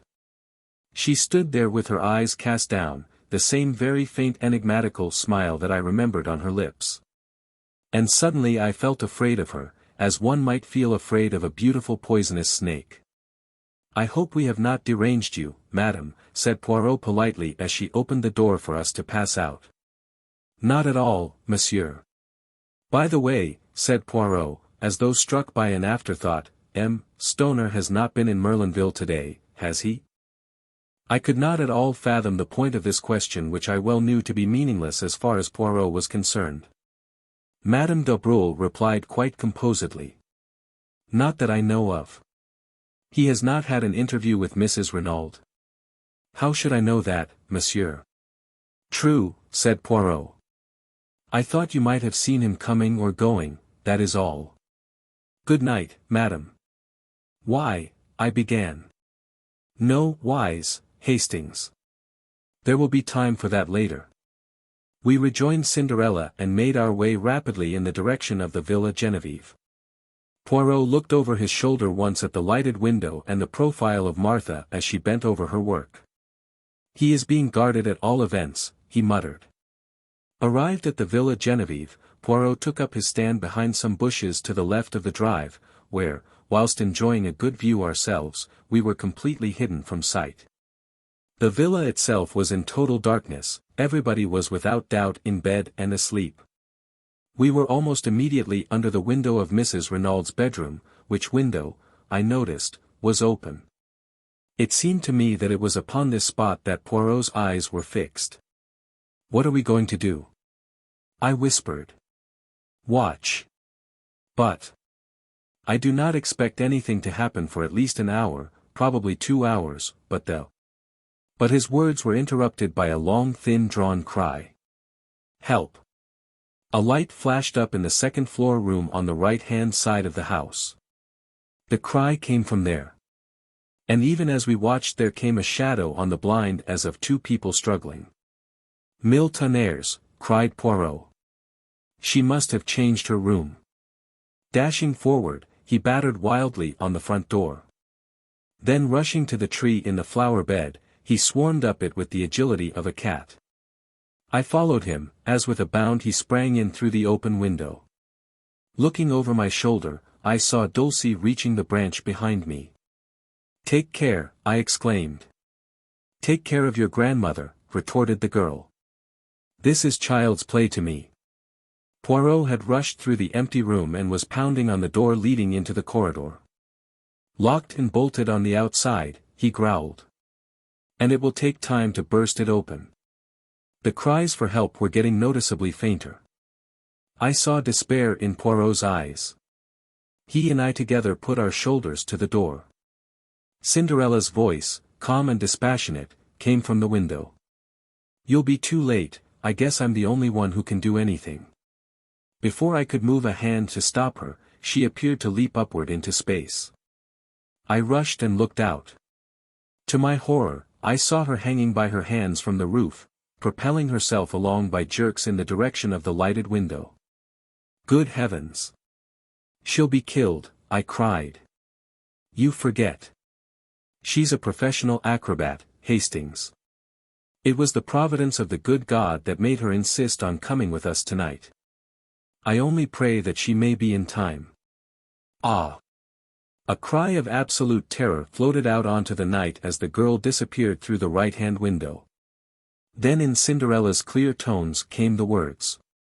"No, you don't. I've got you, and my wrists are just like steel. At the same moment the door of our prison was opened cautiously by Françoise. Poirot brushed her aside unceremoniously and rushed down the passage to where the other maids were grouped round the further door. "It's locked on the inside, monsieur." There was the sound of a heavy fall within. After a moment or two the key turned and the door swung slowly open. Cinderella, very pale, beckoned us in. "She is safe?" demanded Poirot. "Yes, I was just in time." She was exhausted. Mrs. Renauld was half sitting, half lying on the bed. She was gasping for breath. "Nearly strangled me," she murmured painfully. The girl picked up something from the floor and handed it to Poirot. It was a rolled-up ladder of silk rope, very fine but quite strong. "A getaway," said Poirot. "By the window, whilst we were battering at the door." "Where is the other?" The girl stood aside a little and pointed. On the ground lay a figure wrapped in some dark material, a fold of which hid the face. "Dead?" She nodded. "I think so. Head must have struck the marble fender." "But who is it?" I cried. "The murderer of M. Renauld, Hastings. And the would-be murderer of Madame Renauld." Puzzled and uncomprehending, I knelt down, and lifting the fold of cloth, looked into the dead beautiful face of Martha de Broglie. 28 Journey's End. I have confused memories of the further events of that night. Poirot seemed deaf to my repeated questions. He was engaged in overwhelming Françoise with reproaches for not having told him of Mrs. Renauld's change of sleeping quarters. I caught him by the shoulder, determined to attract his attention, and make myself heard. "But you must have known," I expostulated. "You were taken up to see her this afternoon." Poirot deigned to attend to me for a brief moment. "She had been wheeled on a sofa into the middle room, her boudoir," he explained. "But, monsieur," cried Françoise, "Madame changed her room almost immediately after the crime." The associations, they were too distressing. "Then why was I not told?" vociferated Poirot, striking the table, and working himself into a first-class passion. "I demand you, why was I not told? You are an old woman completely imbecile. And Leonie and Denise are no better. All of you are triple idiots. Your stupidity has nearly caused the death of your mistress. But for this courageous child." He broke off, and, darting across the room to where the girl was bending over ministering to Mrs. Renauld, he embraced her with Gallic fervor, slightly to my annoyance. I was aroused from my condition of mental fog by a sharp command from Poirot to fetch the doctor immediately on Mrs. Renauld's behalf. After that, I might summon the police.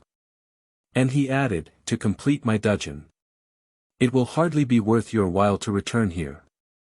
I shall be too busy to attend to you, and of mademoiselle here I make a garde malade." I retired with what dignity I could command. Having done my errands, I returned to the hotel. I understood next to nothing of what had occurred. The events of the night seemed fantastic and impossible. Nobody would answer my questions. Nobody had seemed to hear them. Angrily, I flung myself into bed, and slept the sleep of the bewildered and utterly exhausted. I awoke to find the sun pouring in through the open windows and Poirot, neat and smiling, sitting beside the bed. "Enfin you wake. But it is that you are a famous sleeper, Hastings. Do you know that it is nearly 11 o'clock? I groaned and put a hand to my head. "I must have been dreaming," I said. "Do you know, I actually dreamt that we found Martha de Broglie's body in Mrs. Renauld's room, and that you declared her to have murdered Mr. Renauld. You were not dreaming. All that is quite true. But Bella Devine killed Mr. Renauld." "Oh, no, Hastings, she did not." "She said she did, yes, but that was to save the man she loved from the guillotine." "What? Remember Jack Renaud's story. They both arrived on the scene at the same instant, and each took the other to be the perpetrator of the crime. The girl stares at him in horror, and then with a cry rushes away. But, when she hears that the crime has been brought home to him, she cannot bear it, and comes forward to accuse herself and save him from certain death. Poirot leaned back in his chair, and brought the tips of his fingers together in familiar style. The case was not quite satisfactory to me, he observed judicially. All along I was strongly under the impression that we were dealing with a cold-blooded and premeditated crime committed by someone who had been contented, very cleverly, with using Renaud's own plans for throwing the police off the track. The great criminal, as you may remember my remarking to you once, is always supremely simple. I nodded. Now, to support this theory, the criminal must have been fully cognizant of Mr. Renaud's plans. That leads us to Madame Renauld. But facts fail to support any theory of her guilt. Is there anyone else who might have known of them? Yes. From Martha de Broglie own lips we have the admission that she overheard Renaud's quarrel with the tramp. If she could overhear that, there is no reason why she should not have heard everything else, especially if and Madame Renauld were imprudent enough to discuss their plans sitting on the bench. Remember how easily you overheard Martha's conversation with Jack Renauld from that spot. But what possible motive could Martha have for murdering Mr. Renauld? I argued. What motive? Money. Renauld was a millionaire several times over, and at his death, or so she and Jack believed, half that vast fortune would pass to his son. Let us reconstruct the scene from the standpoint of Martha de Broglie. Martha de Broglie overhears what passes between Renauld and his wife. So far he has been a nice little source of income to the de Broglie mother and daughter, but now he proposes to escape from their toils. At first, possibly, her idea is to prevent that escape. But a bolder idea takes its place, and one that fails to horrify the daughter of Jean Beroldy. At present Renauld stands inexorably in the way of her marriage with Jack. If the latter defies his father, he will be a pauper, which is not at all to the mind of Mademoiselle Martha. In fact, I doubt if she has ever cared a straw for Jack Renauld. She can simulate emotion, but in reality she is of the same cold, calculating type as her mother. I doubt, too, whether she was really very sure of her hold over the boy's affections. She had dazzled and captivated him, but separated from her, as his father could so easily manage to separate him, she might lose him. But with Renauld dead, and Jack the heir to half his millions, the marriage can take place at once, and at a stroke she will attain wealth, not the beggarly thousands that have been extracted from him so far. And her clever brain takes in the simplicity of the thing. It is all so easy. Renauld is planning all the circumstances of his death, she has only to step in at the right moment and turn the farce into a grim reality. And here comes in the second point which led me infallibly to Martha de Broglie, the dagger. Jack Renauld had 3 souvenirs made. One he gave to his mother, one to Bella Devine. Was it not highly probable that he had given the third one to Martha de Broglie? So then, to sum up, there were 4 points of note against Martha de Broglie. 1. Martha de Broglie could have overheard Renaud's plans. 2. Martha de Broglie had a direct interest in causing Renaud's death. 3. Martha de Broglie was the daughter of the notorious Madame Beroldy, who in my opinion was morally and virtually the murderess of her husband, although it may have been Georges Queneau's hand which struck the actual blow. 4. Martha de Broglie was the only person, besides Jack Renauld, likely to have the third dagger in her possession. Poirot paused and cleared his throat. Of course, when I learned of the existence of the other girl, Bella Devine, I realized that it was quite possible that she might have killed Renauld. The solution did not commend itself to me, because, as I pointed out to you, Hastings, an expert, such as I am, likes to meet a foeman worthy of his steel. Still one must take crimes as one finds them, not as one would like them to be. It did not seem very likely that Bella Devine would be wandering about carrying a souvenir paper knife in her hand, but of course she might have had some idea all the time of revenging herself on Jack Renauld. When she actually came forward and confessed to the murder, it seemed that all was over. And yet, I was not satisfied, mon ami. I was not satisfied. I went over the case again minutely, and I came to the same conclusion as before. If it was not Bella Devine, the only other person who could have committed the crime was Martha d'Abreuil. But I had not one single proof against her. And then you showed me that letter from Mademoiselle Dulcie, and I saw a chance of settling the matter once for all. The original dagger was stolen by Dulcie Devine and thrown into the sea, since, as she thought, it belonged to her sister. But if, by any chance, it was not her sister's, but the one given by Jack to Martha d'Abreuil, why then, Bella Devine's dagger would be still intact. I said no word to you, Hastings, it was no time for romance, but I sought out Mademoiselle Dulcie, told her as much as I deemed needful, and set her to search amongst the effects of her sister. Imagine my elation, when she sought me out, according to my instructions, as Miss Robinson with the precious souvenir in her possession. In the meantime I had taken steps to force Mademoiselle Martha into the open. By my orders, Mrs. Renauld repulsed her son, and declared her intention of making a will on the morrow which should cut him off from ever enjoying even a portion of his father's fortune. It was a desperate step, but a necessary one, and Madame Renauld was fully prepared to take the risk, though unfortunately she also never thought of mentioning her change of room. I suppose she took it for granted that I knew. All happened as I thought. Martha d'Abreuil made a last bold bid for the Renauld millions, and failed.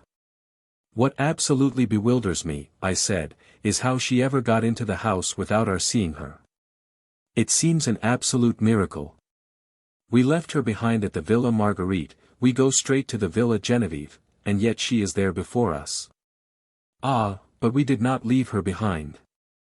She was out of the Villa Marguerite by the back way whilst we were talking to her mother in the hall. That is where, as the Americans say, she put it over on Hercule Poirot. But the shadow on the blind? We saw it from the road. Eh bien, when we looked up, Madame d'Abreuil had just had time to run upstairs and take her place. Madame d'Abreuil? Yes. One is old, and one is young, one dark, and one fair, but, for the purpose of a silhouette on a blind, their profiles are singularly alike. Even I did not suspect, triple imbecile that I was. I thought I had plenty of time before me, that she would not try to gain admission to the villa until much later. She had brains, that beautiful Mademoiselle Martha. And her object was to murder Mrs. Renauld? Yes. The whole fortune would then pass to her son. But it would have been suicide, mon ami. On the floor by Martha d'Abreuil's body, I found a pad and a little bottle of chloroform and a hypodermic syringe containing a fatal dose of morphine. You understand? The chloroform first, then when the victim is unconscious the prick of the needle. By the morning the smell of the chloroform has quite disappeared, and the syringe lies where it has fallen from Madame Renauld's hand. What would he say, the excellent M. Hotet? Poor woman! What did I tell you? The shock of joy, it was too much on top of the rest. Did I not say that I should not be surprised if her brain became unhinged? Altogether a most tragic case, the Renauld case. However, Hastings, things did not go quite as Mademoiselle Martha had planned. To begin with, Madame Renauld was awake and waiting for her. There is a struggle. But Madame Renauld is terribly weak still. There is a last chance for Martha d'Abreuil. The idea of suicide is at an end, but if she can silence Madame Renauld with her strong hands, make a getaway with her little silk ladder whilst we are still battering on the inside of the further door, and be back at the Villa Marguerite before we return there, it will be hard to prove anything against her. But she was checkmated, not by Hercule Poirot, but by la petite acrobate with her wrists of steel. I mused over the whole story. When did you first begin to suspect Martha d'Abreuil, Poirot? When she told us she had overheard the quarrel in the garden. Poirot smiled.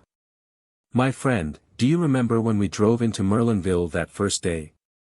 And the beautiful girl we saw standing at the gate? You asked me if I had not noticed a young goddess, and I replied to you that I had seen only a girl with anxious eyes. That is how I have thought of Martha d'Abreuil from the beginning. The girl with the anxious eyes. Why was she anxious? Not on Jack Renauld's behalf, for she did not know then that he had been in Merlinville the previous evening. "By the way," I exclaimed, "how is Jack Renauld?"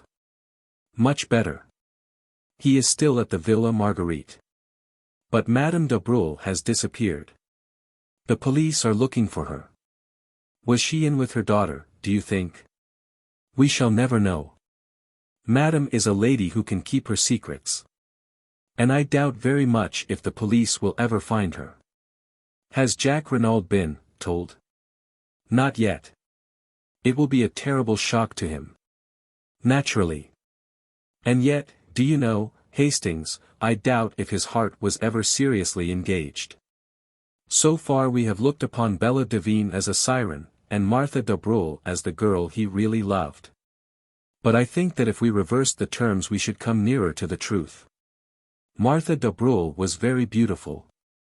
She set herself to fascinate Jack, and she succeeded, but remember his curious reluctance to break with the other girl. And see how he was willing to go to the guillotine rather than implicate her. I have a little idea that when he learns the truth he will be horrified, revolted, and his false love will wither away. What about Giroux? He has a crisis of the nerves, that one. He has been obliged to return to Paris." We both smiled. Poirot proved a fairly true prophet. When at length the doctor pronounced Jack Renauld strong enough to hear the truth, it was Poirot who broke it to him. The shock was indeed terrific. Yet Jack rallied better than I could have supposed possible.